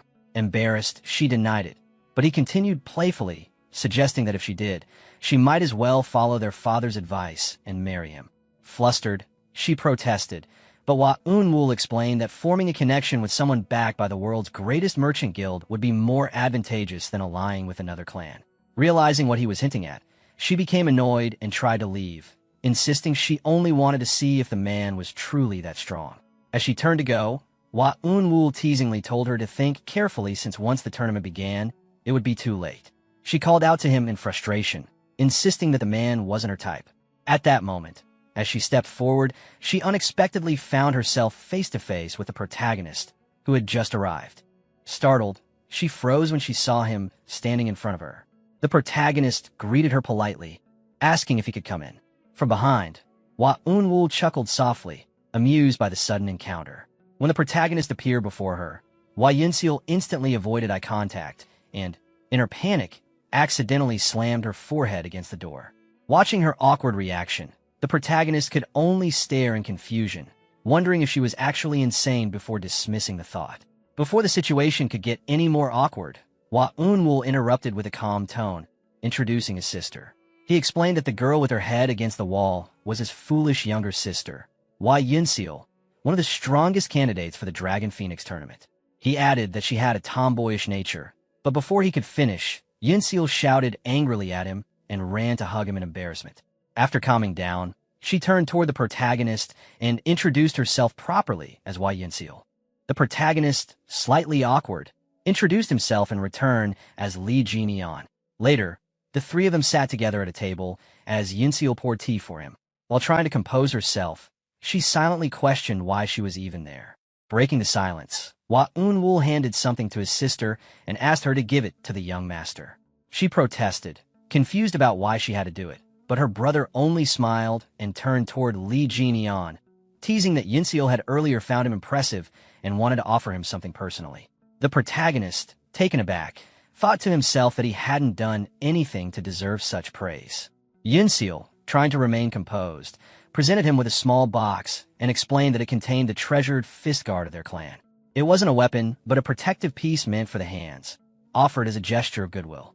The protagonist was surprised, recognizing its value and craftsmanship, and quietly admired how fine it looked. He accepted it respectfully, promising to make good use of it. As the atmosphere eased, Hua Unwul shifted the topic and asked if the protagonist knew who the main contenders for the Dragon Phoenix tournament were. When Li Jinian admitted he didn't, Hua Unwul looked surprised and lightly scolded him for being so unaware of current affairs. He then told his sister to explain the details. Yinseal, clearly annoyed, complained that her brother knew this information better than she did. Ignoring her irritation, Hua Unwul gave her a stern look, insisting she explain. Then, with a teasing tone, he added that if she refused, he could always tell Li Jinian stories about her childhood instead. Annoyed but unwilling to let that happen, she sighed and agreed to explain. She began outlining the situation clearly, saying that although many names were being mentioned as possible winners, the real competition was between two dominant powers, the Murim Alliance and the Rulers Association. The Murim Alliance was represented by Jin Jiol of the Manhwa sect and Lim Jiryong of the Wudong sect, though their participation was still uncertain. She explained that the Manhwa sect was known for risking their lives in every duel, while the Wudong sect preferred to stay away from worldly affairs. On the other hand, the Rulers Association was backing two strong contenders, Dako Han and Nam Gongwei. If the two ended up facing each other in the finals, neither would walk away unharmed. The reason, she revealed, was because both men were rivals in love, infatuated with the same woman, Baek Li Yun, known across the South as its greatest beauty. Their rivalry had long gone beyond martial arts. They were both determined to humiliate each other in front of her. Listening to the explanation, the protagonist's thoughts lingered on one name, Baek Li Yun. He remembered a little girl from his past life, the daughter of a senior he deeply respected. He realized that she had now grown into a woman admired by every heir of the great clans. It felt strange for him, someone who had once been like an uncle to her, now standing among her peers. Hua Unwul continued, mentioning that his own brother was also part of the Rulers Association, a dark horse in the tournament, though no one expected him to win since he had never fought a public duel and found most things in life bothersome. Li Jinian observed him quietly, thinking that perhaps this man either lacked the will to fight or was so powerful that he didn't need to struggle at all. Yinseal then continued her explanation, mentioning two unpredictable variables in this year's competition, one from the Hainan sect and the other being Li Jinian himself. Hearing that, he smiled faintly and decided that he had heard enough. Hua Unwul leaned forward with curiosity, asking how prepared he was. Without hesitation, Li Jinian raised his hand, showing the fist guard, and confidently declared that none of the competitors he'd heard about so far were even within his consideration. His composure shocked both siblings, leaving them speechless for a moment before Hua Unwul burst into laughter, impressed by his unshakable confidence. As he laughed, he silently analyzed Li Jinian, realizing how difficult he was to read. No matter how much he observed, he couldn't determine his martial arts style, his true level, or even whether he was interested in Yinseal, despite her fame as the Snow Phoenix. When he offered to pour more tea, Li Jinian simply thanked him, appearing calm and detached, his focus elsewhere. While Hua Unwul pondered over his mysterious nature, Li Jinian's eyes lingered on the teapot, appreciating its craftsmanship. Yinseal, watching him, realized he was entirely focused on becoming stronger. He, meanwhile, examined the fist guard once more, admiring its fine design. Sometime later, as their meeting came to an end, Li Jinian stood up and politely took his leave, bidding farewell to both siblings. They both wished him well in return as he walked away. After Li Jinian left, Hua Yunseal, her eyes gleaming with curiosity, turned toward her brother and asked what he planned to do about the Dragon Phoenix tournament. Hua Unwoo pondered for a moment before calmly replying that he had finally met someone truly worthwhile. Yet, instead of forming genuine camaraderie, everyone seemed obsessed with winning a tournament. With a small smile, he decided that he would yield to young Master Li. Yunseal blinked in surprise, her thoughts trailing. So, he wasn't going to participate? She couldn't help but comment, half teasingly, that her brother sure had a way with words. But then, smirking, she added that he was truly shameless. Hua Unwoo chuckled quietly to himself, recalling his encounter with Li Jinian. A faint laugh escaped him as he murmured, amused, that the young man's demeanor was eloquent as flowing water and falling like autumn leaves. Yunseal stared at him in confusion, raising a brow and asking what he meant by that sudden remark. Waving his hand dismissively, Hua Unwoo smiled and brushed it off, joking that it was just a random thought. He then teased his sister, calling Li Jinian quite a bling man, someone who didn't even attempt to hurt her and didn't seem like a womanizer at all. Yunseal crossed her arms and muttered that maybe he was just pretending to be uninterested.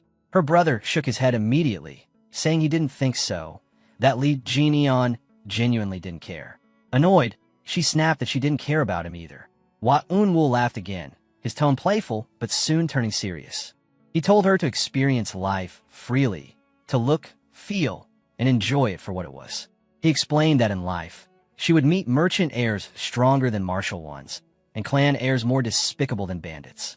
Not everyone in the Muram Alliance was a true hero, and not every man from the underworld was dishonorable. She should see the world with her own eyes, listen carefully to others' words, and then choose the man she truly loved. He told her not to take his earlier teasing to heart. Yunseal nodded softly, acknowledging his words. Hua Unwoo then chuckled again, remarking that Li Jinian had boldly dismissed even Namgung Wai and Dako Han, two men so prideful that if they'd heard it, they would have drawn their swords on the spot. But before he could finish his thought, a deep voice echoed from behind them. Did I just hear that right? Both siblings froze and turned in alarm. A man approached them with a stern, angry expression, his steps firm and heavy. The air tensed as the two realized who it was, the future patriarch of the Dako clan, Dako Han himself. His sharp gaze fixed on them, and in a cold, furious tone, he demanded, "Who the hell dared to say that?" As the tense silence filled the air, Hua Unwoo told his sister to go inside, and she quickly obeyed. As she walked away, Dako Han's eyes followed her with ill intent, making Unwoo's expression darken. He stepped forward, tried to defuse the moment, but Dako Han, clearly angered, began ranting about someone daring to insult him and Namgung Wai.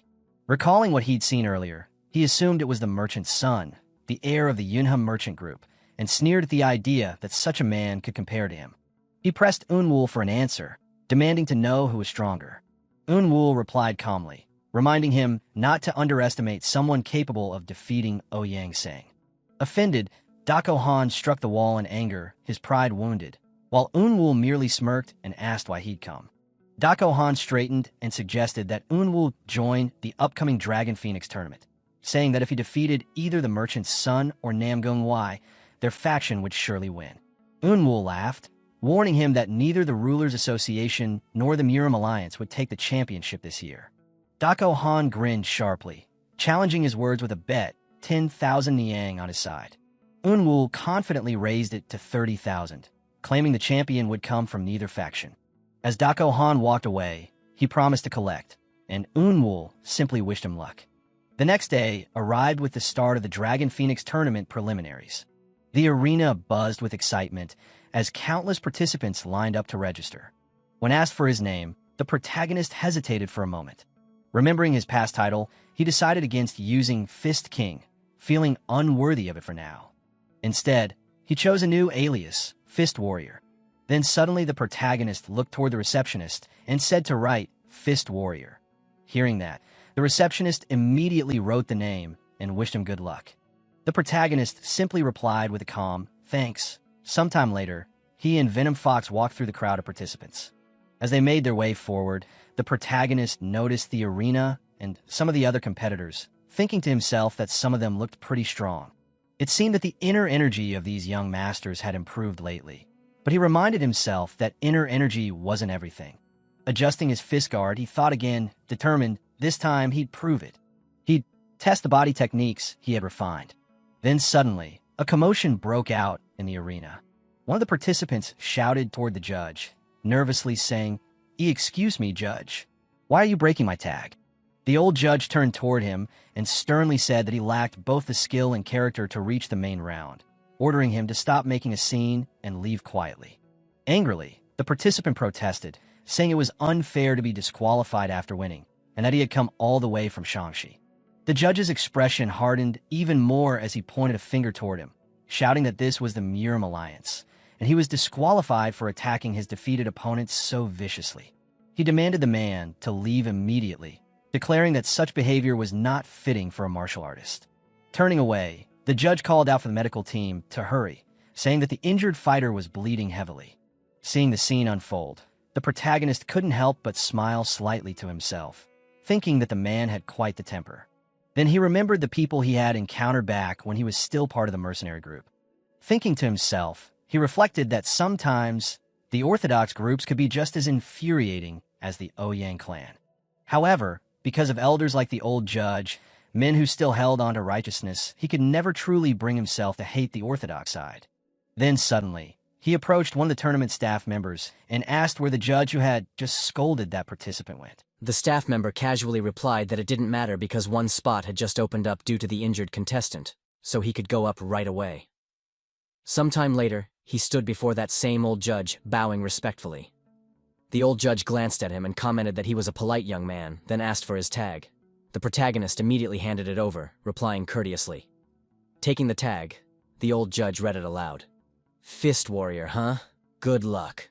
His eyes then caught sight of the gauntlets the protagonist was wearing, and he leaned forward with visible excitement. He said he had been in the Jianghu for 50 years, but had never seen gauntlets like those. The protagonist calmly replied that he received them from the young master of the Hua clan, and wasn't sure what they exactly were. With his eyes sparkling, the old judge examined them closer and said the material resembled the rare celestial silkworm thread once made by the Bakley clan, a material not easily cut even by blades, of fine quality indeed. Hearing that, the protagonist thought back to the Hua siblings, realizing just how valuable the gauntlets truly were. He thought to himself that they had given them so casually he didn't even realize their worth. But before he could think any further, his opponent spoke up, asking if they should begin. The old judge cleared his throat and announced for them to start once they were ready. Both fighters took their stances. His opponent eyed him, and, noticing the gauntlets, said it looked like he also used his fists. This might be a good match. But before he could even finish the sentence, the protagonist had already moved. His speed was so fast that his opponent couldn't even register the movement. In the next instant, the protagonist stood right in front of him, saying calmly that he thought his opponent was ready. His opponent barely managed to respond, saying he wasn't. But before he could even react, the protagonist's fist crashed into his face, sending him flying straight into the wall. Seeing that, the old judge immediately raised his hand and shouted for the fight to stop,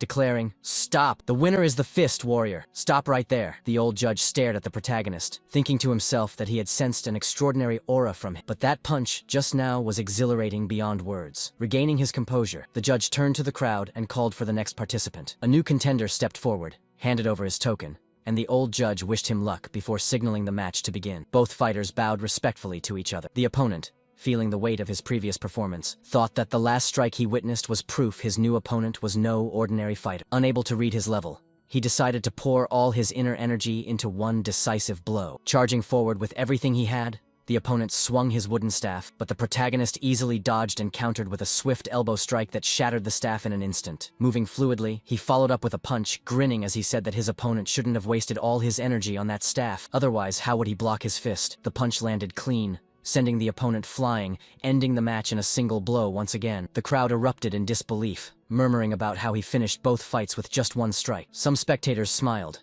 admitting that although he only relied on body techniques, his strength clearly wasn't exaggerated. The old judge burst out laughing, thoroughly entertained by what he had just witnessed. His laughter echoed through the arena as he exclaimed how interesting it all was before shouting for the next contestant. But instead of stepping forward, one participant nervously raised his hand, sweating profusely, and stammered that he forfeited. Dropping his tag, he bolted out of the arena. The old judge glared and shouted furiously, calling out his lack of resolve and ordering him to leave his tag behind. Picking it up with an annoyed sigh, he muttered about how so many didn't even have the basics anymore. Then he turned back toward the protagonist, his expression shifting from irritation to satisfaction. Handing over 3 tags, he declared that he had never seen anyone pass the preliminaries with just 2 punches in his entire life. Telling him he qualified and that he'd see him in the main round, the old judge smiled proudly. As night fell, the staff members gathered in front of the tournament brackets, sorting through the participants' tags. One of them counted and suggested dividing the contestants into A, B, and C ranks according to their martial strength. Another agreed, adding that it would be fine as long as the A ranks didn't face each other. The old judge from earlier carefully placed the protagonist's tag on the board, noting that among all the participants he had evaluated, this was the only one who reached the A rank. Another staff member remarked that he was also the first to qualify for the main tournament, while another mentioned hearing rumors that he had advanced with just 2 punches. They began placing other names beside his for the matchups. Suddenly, the Murim Alliance leader entered the room,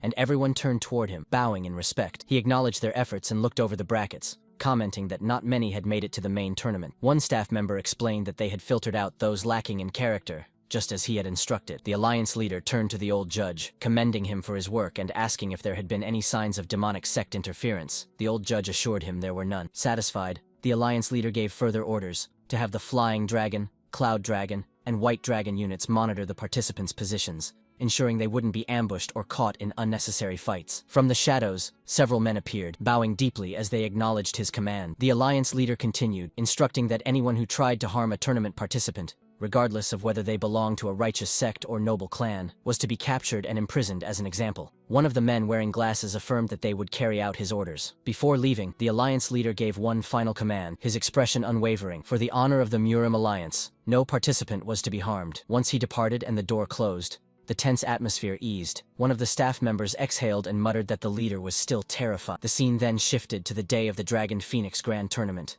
the main event. In front of the Grand Murim Alliance building, all the participants stood in formation. A bald-headed man pulled down a curtain to reveal the brackets, and the crowd erupted in excitement. Inside the building, the alliance leader stood silently before the grand throne, gazing at the mural behind it. A subordinate approached and informed him respectfully that the preparations were complete. The leader gave a simple nod and replied calmly, The alliance leader heard a commotion from outside, shouts and surprise.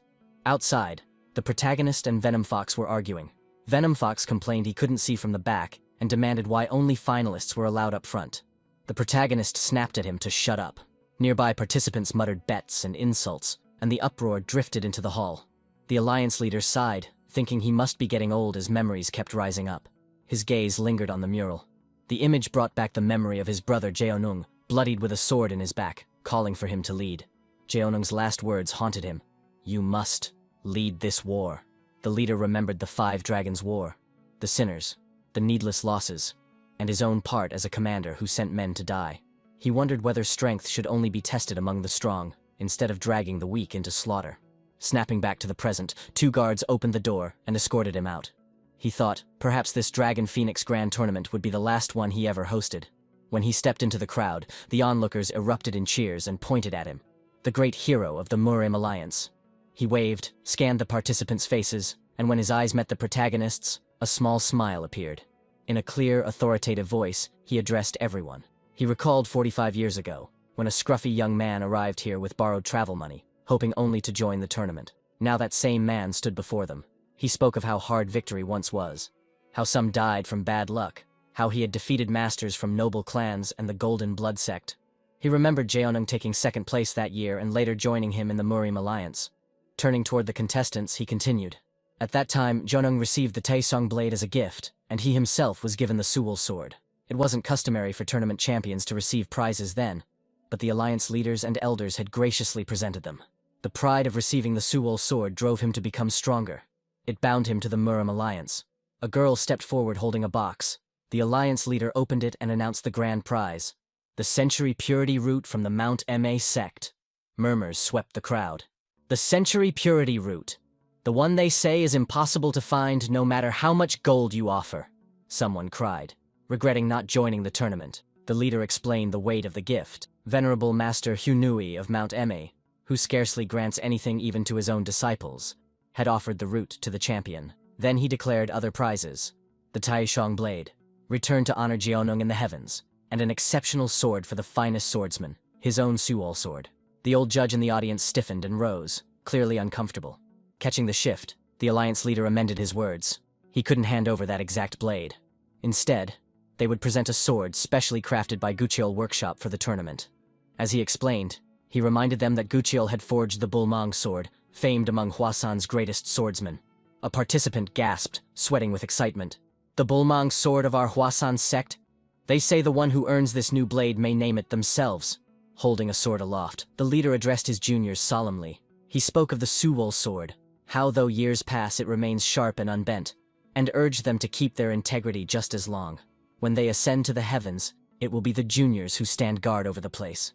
The century purity root, the Taisheng blade, and the Guqiel sword were given for a single reason. Raising his sword respectfully toward the sky, he declared, "Because we are the righteous path." With that, he announced, "Let the Dragon Phoenix Grand Tournament begin." Venom Fox was standing beside the protagonist, listening to the Alliance leader's speech. As he watched, admiration lit up in his eyes, and he expressed in awe that Grandpa truly looked cool. At the same time, the protagonist was smiling quietly to himself, thinking that because they were the Orthodox faction, the Alliance leader wasn't speaking of pride, authority, or justice. Instead, it was simply the resolve of an old man who had already lost so much, yet still declared that he would walk the path of the Orthodox faction until the day he died. Standing here, always in this place, were those who burned their lives away fighting to uphold their beliefs, and that was why the Orthodox faction were such stubborn, maddened folk. Sometime later, the announcer declared that the first match of the Dragon Phoenix Grand Tournament Finals would begin. The finalists, the Fist Fighter and the Hebei Twin Spears, were called onto the stage. Hearing the announcement, Venom Fox looked toward the protagonist and said it was him. The protagonist walked toward the arena, thinking that it was time to see what kind of skills a member of the Orthodox faction possessed. Inside the arena, he faced his opponent, who stood holding twin spears. The protagonist noted that it was his first time fighting someone who wielded twin spears. His opponent, seeing he had no weapon, asked if he was a fist practitioner. The protagonist casually pointed at himself and called himself the Fist King. Hearing that, the opponent smiled inwardly, thinking that fist practitioners had wide skill gaps, and since he'd never seen this one before, he must be weak, meaning the victory was his. The referee signaled for them to bow and then begin. In the next moment, both fighters closed the distance. When the opponent launched his first attack, the protagonist easily dodged, and the opponent noted that he had dodged and immediately moved in for a counterattack. Realizing that getting close was dangerous, he instantly leaped into the air, letting go of the spear shaft, and planned to restrain the protagonist from a distance as he prepared his next move. From his attack, a cloud of dust burst up from the ground, and when it settled, the protagonist was revealed standing firmly with the spear caught in his bare hand, blocking the strike with ease. He looked calmly toward his opponent, who stared back with sweat running down his face, and exclaimed that he had caught the descending spear with his bare hands. Before he could even finish speaking, the protagonist stepped in and kicked him straight in the stomach, sending him flying toward the elders. One of the elders looked at the collapsed fighter and called out to Elder Song. The old man simply laughed loudly, saying it was splendid, absolutely splendid, and reassured everyone that the fighter wasn't badly hurt. He had only fainted. The announcer then declared the victory for the Fist Fighter. The spectators murmured among themselves, surprised at how quickly the match ended, wondering who the fighter was, until someone mentioned he was the one who had supposedly cleared the preliminaries first. Venom Fox, overwhelmed with admiration, clapped joyfully while tears of happiness gathered in his eyes, thinking to himself that his friend master was truly strong and that his learning seemed endless. As the protagonist stepped out of the arena, Venom Fox excitedly waved at him, calling out to his friend master. At that moment, young Master Wa appeared from behind Venom Fox and offered congratulations for the win, saying it was good to see Master Umbrella. The protagonist thanked him politely, but Venom Fox quickly corrected him, insisting it wasn't Master Umbrella, but stubborn freak Chiol Myongo. Young Master Wa responded with an awkward expression, addressing him as Master Chiol. Venom Fox shook his head and repeated that it wasn't that, it was stubborn. The next moment, a musical thud sounded as a bump appeared on Venom Fox's forehead from a hit, and the protagonist turned to young Master Wa to ask what his order number had been. Young Master Wa replied with a smile that he hadn't participated. Someone had provoked him, and on impulse he wagered 30,000 Nying on the protagonist's victory, assuring that it wasn't meant as pressure. Venom Fox, startled, repeated the amount in disbelief, noting that it was almost the price of 3 houses.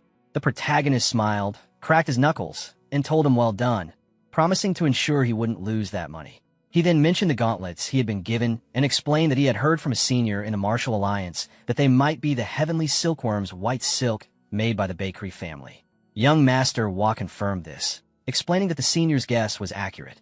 They had once written a word to the head of the bakery family for his birthday, and in return, he gifted them the item, saying he liked the sword. Since the bakery family had been a sword-focused clan for generations, they felt it better for a skilled owner to use it. Hearing the explanation, the protagonist looked down at the gauntlets and said he saw. Inside his mind, he thought about how impressive it was to have a sword that satisfied the head of the bakery family. He recalled that Lady Wa had also carried a sword before, and seeing the head of the So family wield a fan suggested that they used a variety of weapons. The Wa family was hiding their true strength better than expected. Suddenly, young Master Wa looked toward the protagonist with a smile and said that his betting opponent was about to appear. He pointed toward the arena and explained that the man wielding the black Lana sword was Dako Han of the Dako family, one of the favorites to win, so the match should be over quickly. Venom Fox glanced at the protagonist and said it felt like anyone and everyone was suddenly a favorite to win. After a short while, just as young Master Wa predicted, the announcer declared Dako Han as the winner. The crowd erupted in cheers. From the arena, Dako Han looked straight toward the protagonist group, and the group looked back at him. With a confident smile, Dako Han remarked about making such a fuss over finishing in one strike.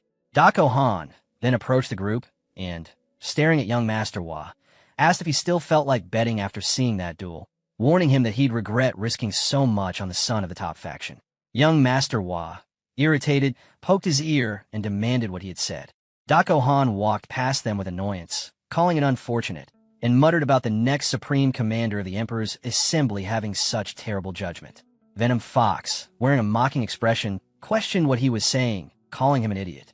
The protagonist and young Master Wa both looked awkward and remained silent until young Master Wa quietly said Master Chiel. Venom Fox replied mockingly that he never said who the idiot was and asked if there was a problem. Dako Han suddenly turned back toward the group and, in a threatening voice, told Venom Fox to try talking again, calling him an insect. But suddenly, Dako Han slid his sword back into its case and laughed, staring at Venom Fox as he asked if he was fearless or just stupid, saying he'd remember him and see him in the duel.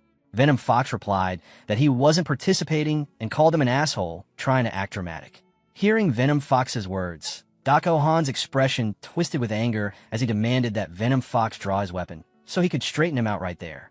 Watching everything unfold in front of him, young Master Wa thought that things were getting out of hand. He tried to intervene, telling them to wait and calm down.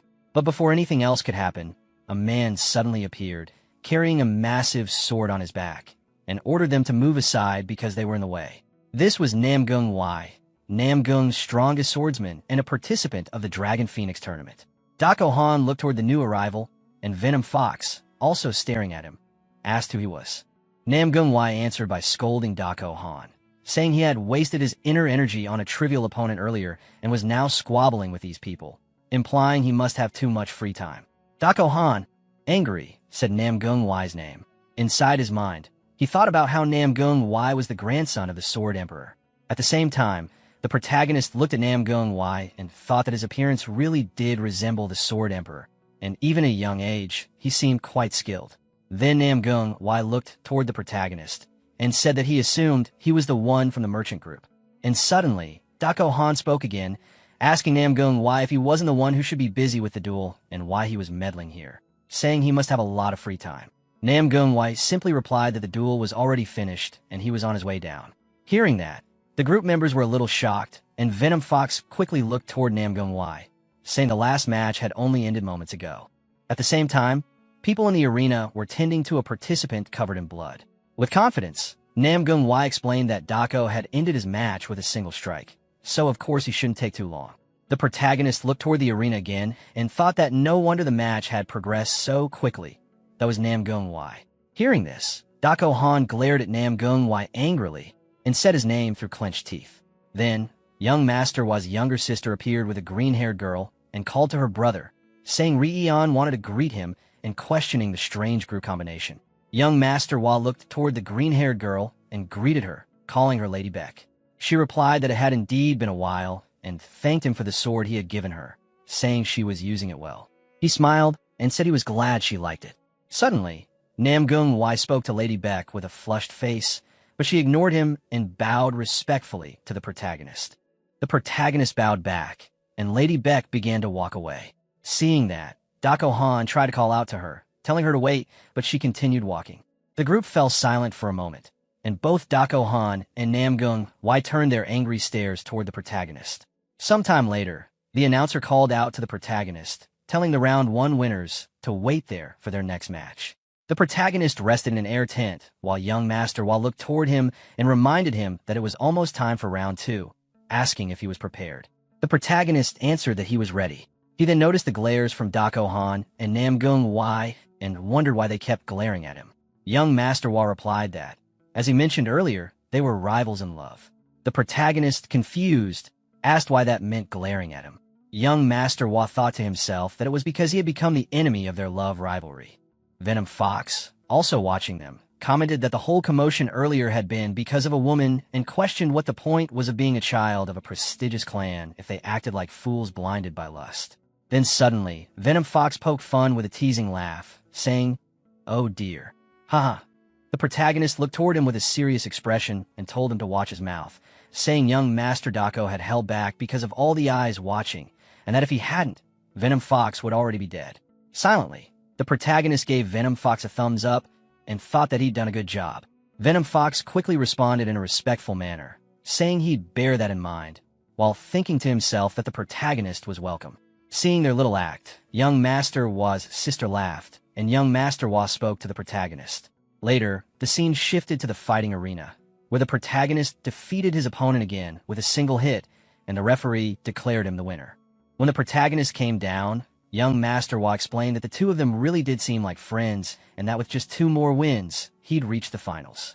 He told him the next opponent was Dako Han, and that if he reached the semifinals, he would immediately face Namgung Wai, making things difficult. Because someone forfeited, the protagonist would fight strong opponents back-to-back.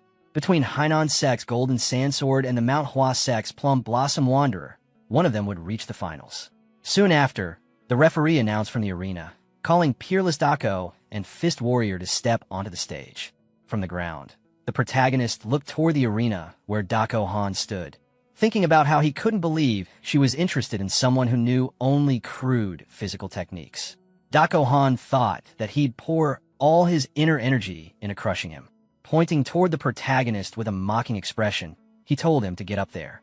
Young Master Wa looked toward the arena with a joking expression, saying how murderous Dako Han seemed. Venom Fox angrily urged the protagonist to crush him. Once the protagonist stood on the arena, Dako Han glared at him and said why Yunwal was unlucky. The protagonist adjusted his fist guard and told him to watch his mouth. Dako Han, angry, raised his sword and said he'd crush that mouth first. He then slammed his sword onto the ground, the blast destroying the whole arena. People stared with interest as the protagonist watched his opponent, thinking that since it was an orthodox match, he had planned to go easy. Dako Han glared intensely, calling him a merchant worm and asking if he understood his place now. Hearing that, the protagonist finally grew angry. He lightly tapped the floor with his foot, and the whole arena collapsed instantly. Dako Han froze, sweating, staring at him and saying, "What?" The protagonist smiled slightly and said, "Know my place, you say?" Then he positioned himself, preparing to fight, and added that he liked that Dako Han would get special treatment from him. In the next moment, the arena lay broken as someone shouted that it had been shattered to pieces. The old judge turned toward the alliance leader.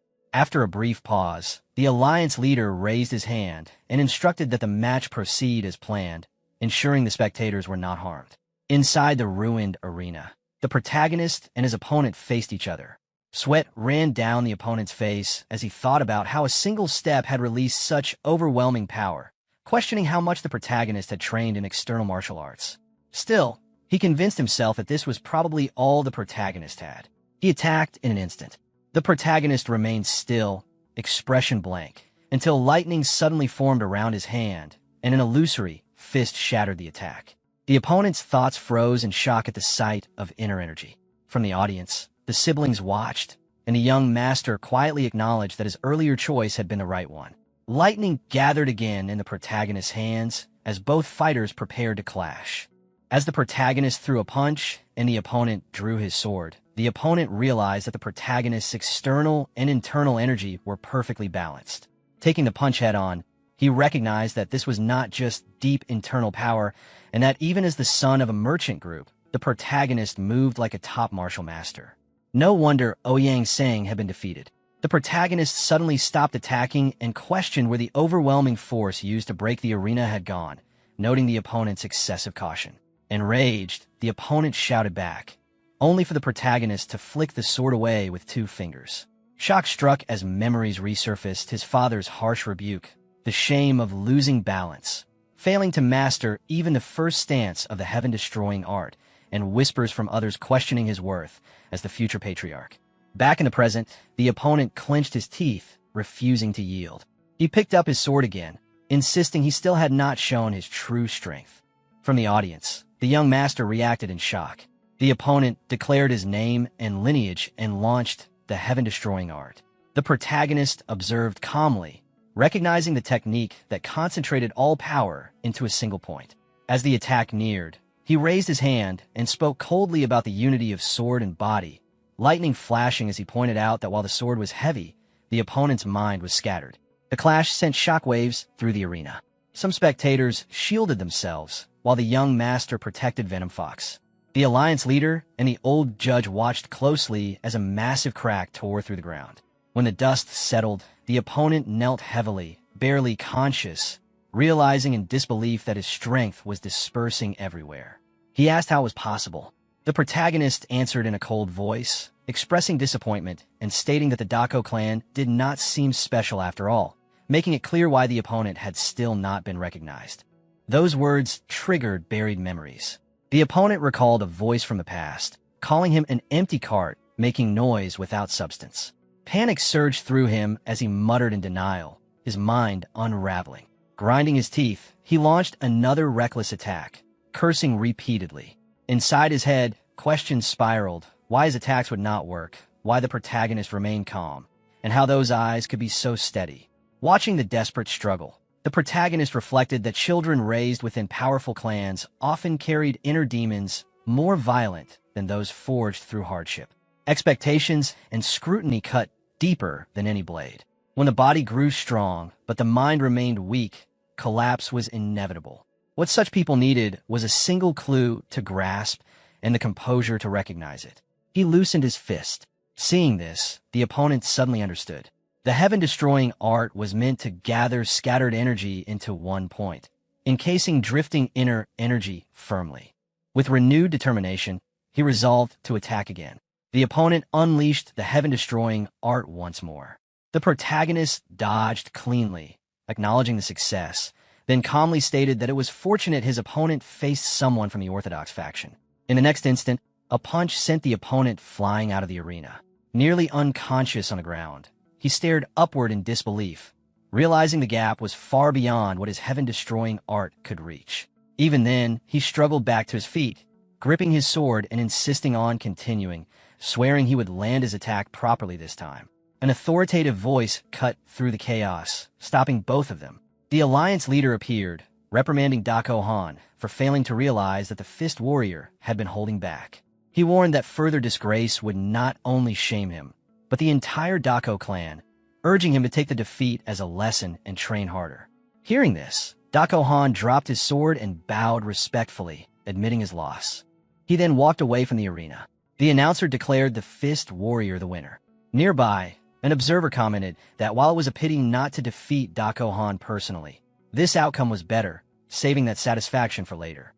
The scene shifted back to the battle arena. The young master approached the protagonist and said that he had learned a great deal and congratulated him on his victory. The protagonist replied that the young master was too kind. Nearby, a warrior sat quietly on a bench, watching the protagonist with focus. Inside his mind, he analyzed the previous battle, realizing that the protagonist had hidden his inner energy until facing Dako Han.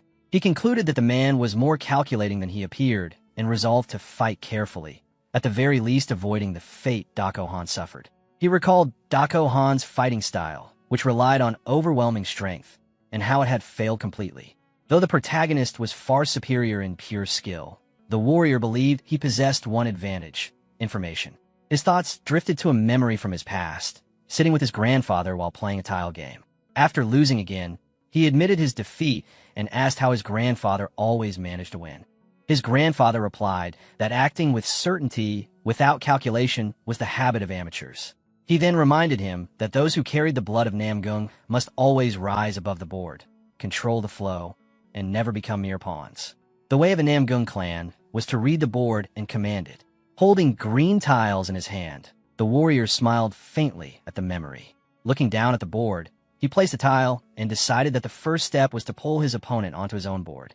Back in the present, the warrior stood up and drew his sword as the announcement echoed, calling the strongest swordsman of Namgung to the sparring platform.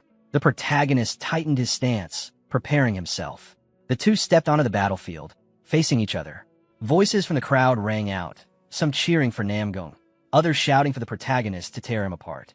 Observing his opponent's calm demeanor, the protagonist noted that he seemed steadier and more serious than Dako Han and decided to make the first move. He attacked, but his opponent received the strike without his center wavering. The protagonist recognized the ruler's unrivaled sword art. The opponent announced the third technique and unleashed the ruler's 8 slashes.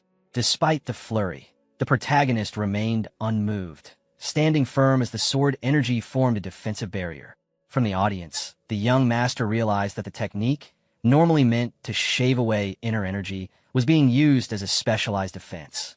Within the barrier, the opponent calculated that touching the sword energy would wear down inner energy, leaving vaulting over the empty space above as the only clean path through. He waited to see what choice the protagonist would make. Smiling, the protagonist remarked that it seemed like an attempt to lure him into jumping.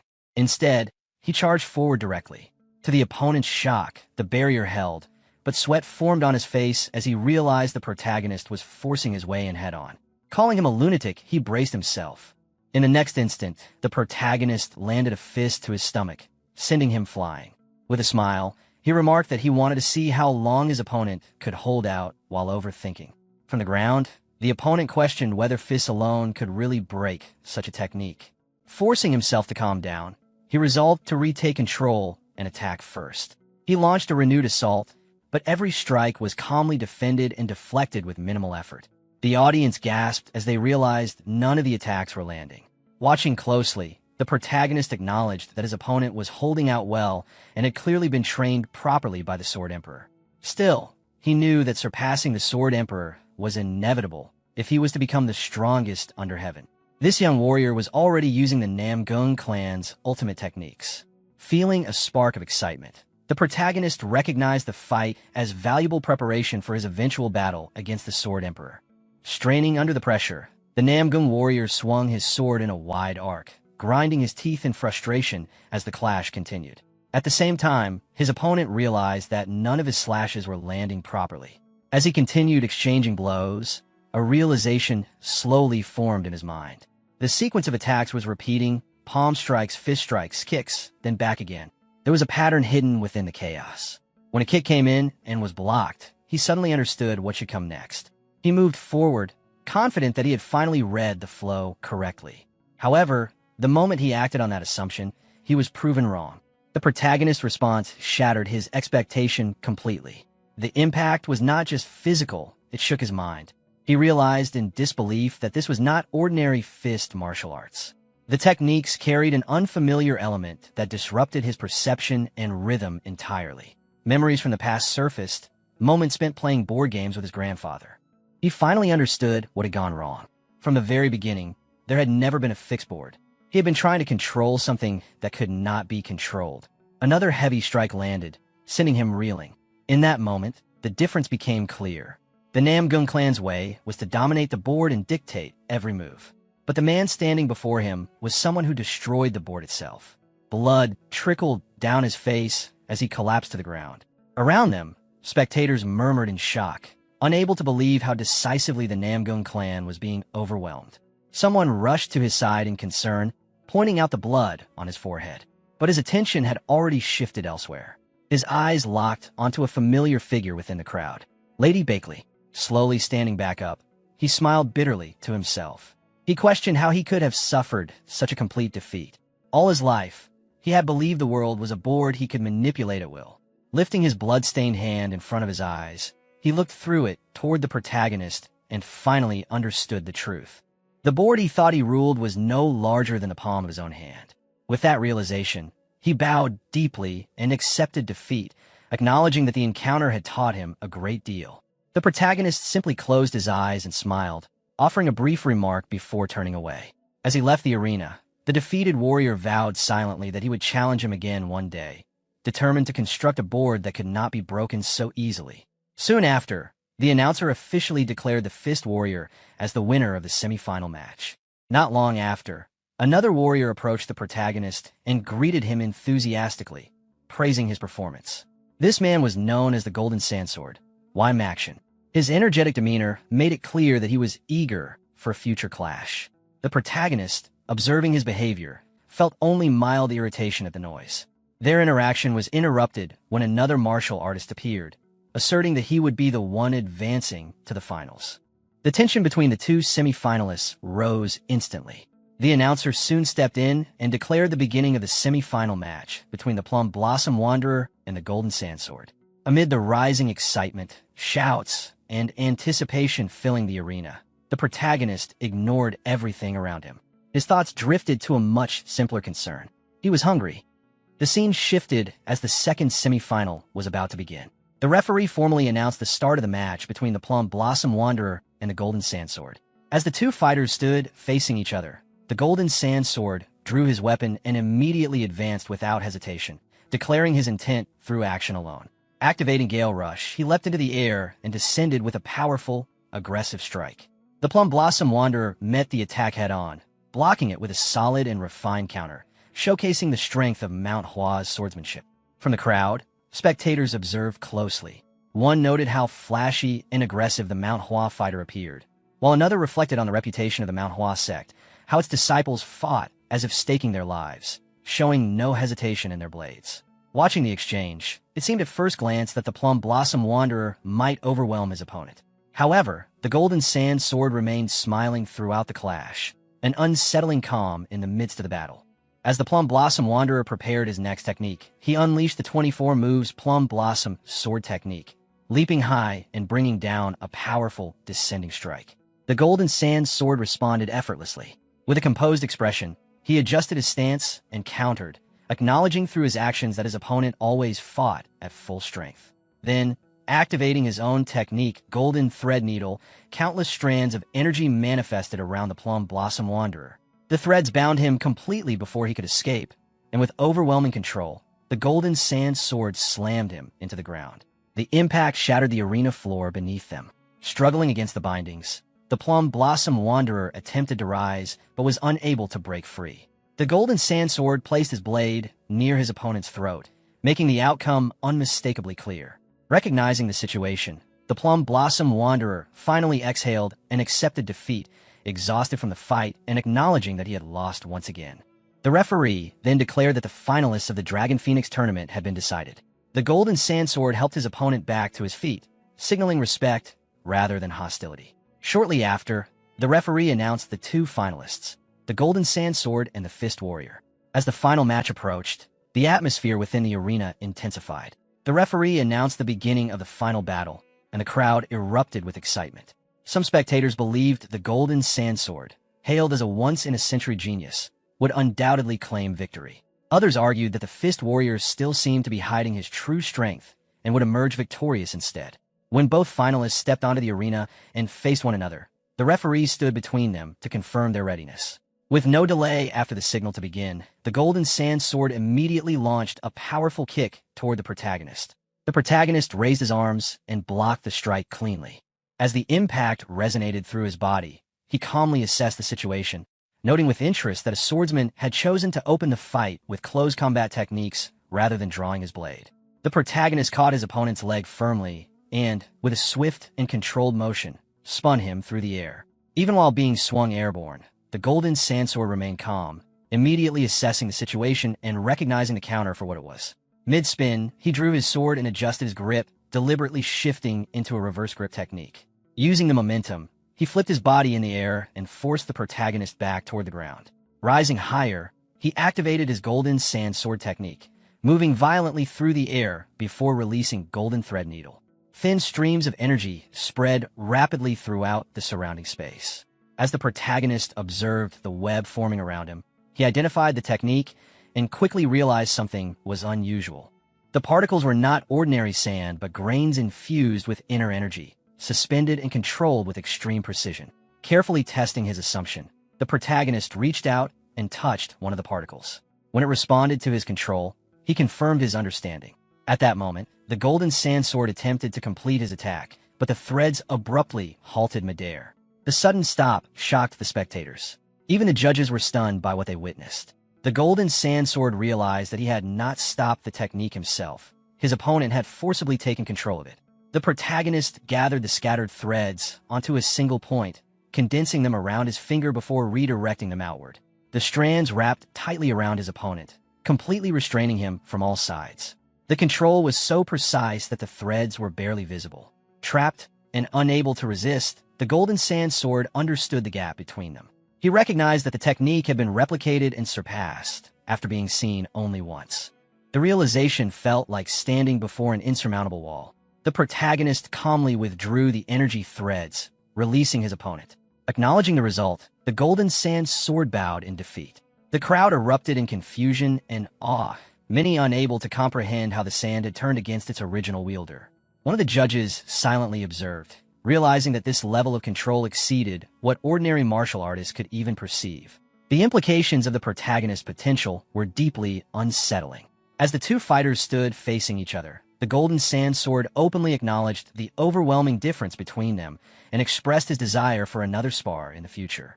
The protagonist accepted without hesitation. Seeing the outcome clearly, the judges concluded that the champion of the Dragon Phoenix tournament had been decided. The announcement confirmed the Fist Warrior as the victor. The crowd reacted with mixed emotions, excitement, disbelief, and pride. One of the protagonist's companions rose in celebration, overwhelmed by the result. Elsewhere, a mysterious figure quietly departed the arena, remarking on how formidable the younger generation had become. He moved swiftly across rooftops until he reached his destination. Upon arriving at a secluded residence, he entered and formally reported on the rising talents of the orthodox factions, noting that while some showed promise, they were still immature. The leader, satisfied with the assessment, decided to proceed with a revised plan. As questions arose, another individual entered the room, revealing that someone existed whom even the heavenly demon and the sword demon had failed to defeat. The newcomer was identified as the captain of the secret demon corps of the Myriad Demon Palace, Okyung. His presence immediately commanded respect. After issuing brief instructions, he left the others to prepare. The leader then issued new orders. The individual who had escaped the demon's grasp was expected to head toward the Murim Alliance, requiring a shift in focus. A formation was ordered to be established between the Murim Alliance and Gurung Gorge. Once the Dragon Phoenix tournament concluded, the plan was set in motion to eliminate the rising talents as they returned home. The Alliance leader looked toward the arena and calmly judged the situation. From his perspective, it was already clear that the outcome of this year's Dragon Phoenix tournament had been decided, and that the champion was no longer in doubt. Near the stands, the protagonist's friend and the Venom Fox enjoyed the moment in their own way. They did not fully grasp how everything had unfolded so quickly, but the result was obvious. The protagonist had emerged victorious. The announcer then formally called the key figures forward, requesting the Fist Warrior, Golden Sandsword, and Namgung's strongest swordsman to step onto the platform. Namgung's strongest swordsman was momentarily surprised when he realized his name had been called. As the Alliance leader addressed him directly, he immediately responded with proper respect. The Alliance leader presented him with the Supreme Star Blade, explaining that it was a sword he personally treasured and offering it to him. Upon hearing this, Namgung Wai reflected inwardly with admiration. He had once believed that the Murim Alliance leader would never bestow such a gift upon someone affiliated with the Rulers Association, and he recognized that his assumption had been misplaced. With a composed smile, he accepted the sword and resolved to treasure it. The Alliance leader then called the next name, Wai Maxion. Wai Maxion stepped onto the stage, where the Alliance leader praised him as a once-in-a-century genius and acknowledged how impressive his performance had been throughout the tournament. Wai Maxion responded with humility, stating that compared to the young hero from the Yunha merchant group, he still had much room to grow. The Alliance leader reacted with an amused smile, clearly aware that Wai Maxion already understood the situation. Wai Maxion confirmed that it would have been impossible not to notice. The Alliance leader then shifted his attention to the sword and asked whether Wai Maxion had chosen a name for it. Y Maxion answered respectfully, expressing his wish to name it the Golden Sand Sword. The Alliance leader accepted this without objection, noting that the name aligned well with Y Maxion's sword art. After settling that matter, the Alliance leader turned his gaze toward the true winner and instructed him to remain behind for a moment. As night fell, the scene shifted to the Alliance grounds, now filled with gathered figures. The Alliance leader issued a series of firm commands, directing the White Dragon squad to secure the perimeter, ordering the elders to form a defensive formation centered on the platform, and instructing everyone else to withdraw below it. Each order was acknowledged immediately. From the sidelines, the protagonist stood quietly with a wooden box in his hands. The Venom Fox and the young master watched him closely. Confused by the situation, the Venom Fox questioned what was happening, and the young master explained that in the Murim, consuming an elixir was the most dangerous moment for a martial artist. During that time, one could not defend oneself, and even a slight mistake could result in energy deviation.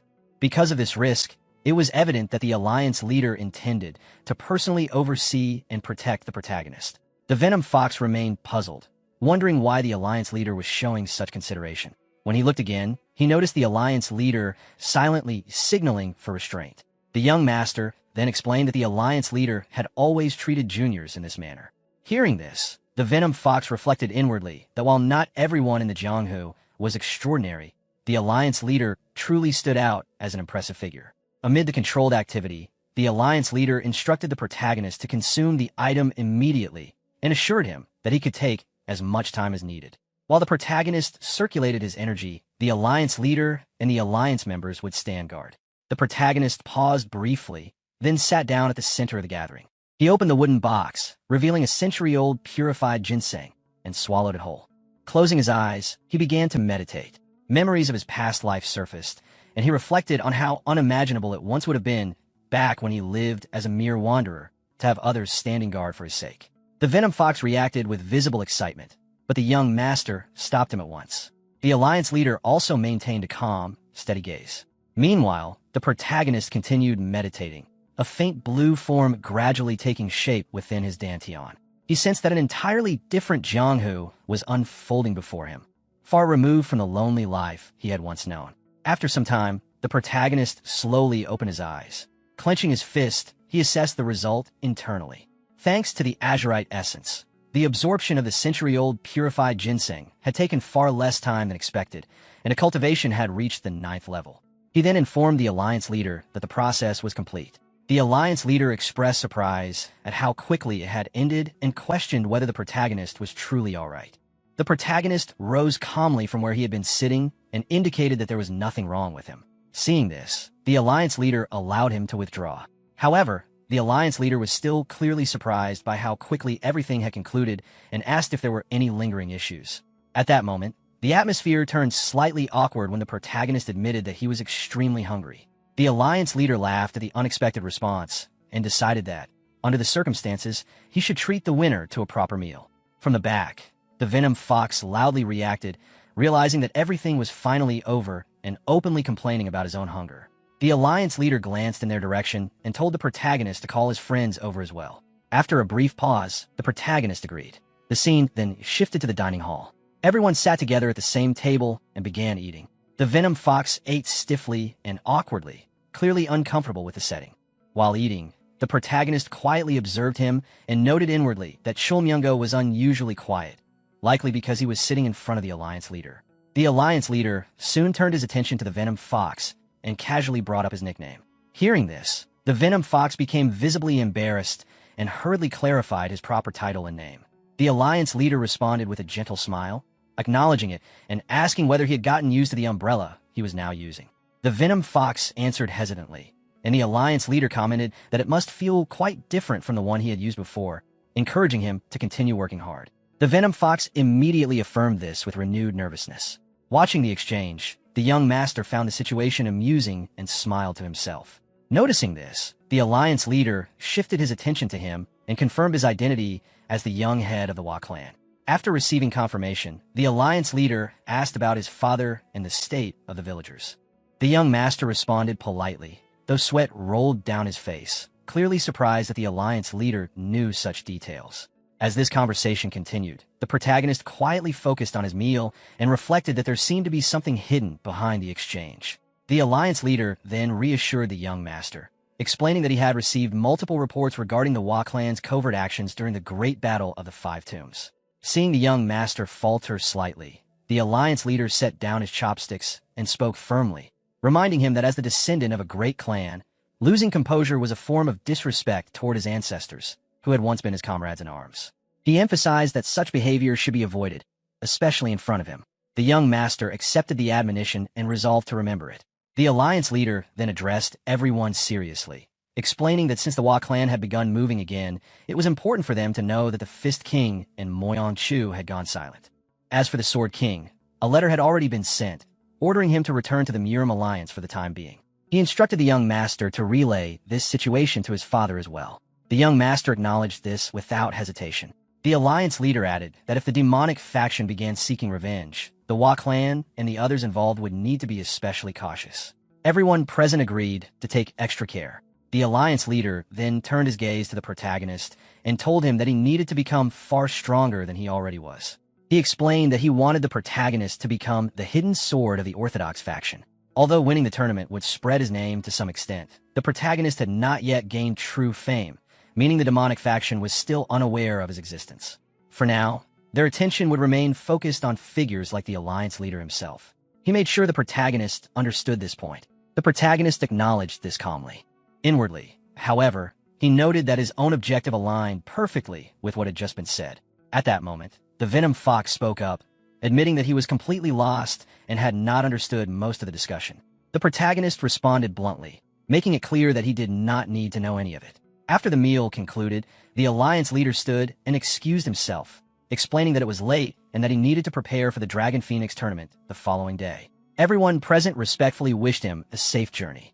After he left, the young master mentioned that since Yunseal had a spar scheduled for the next day, he would walk her back first, then suggested that the men gather for drinks afterward. The protagonist agreed, while the Venom Fox jokingly commented that the young master was quite the drinker now that he knew him better.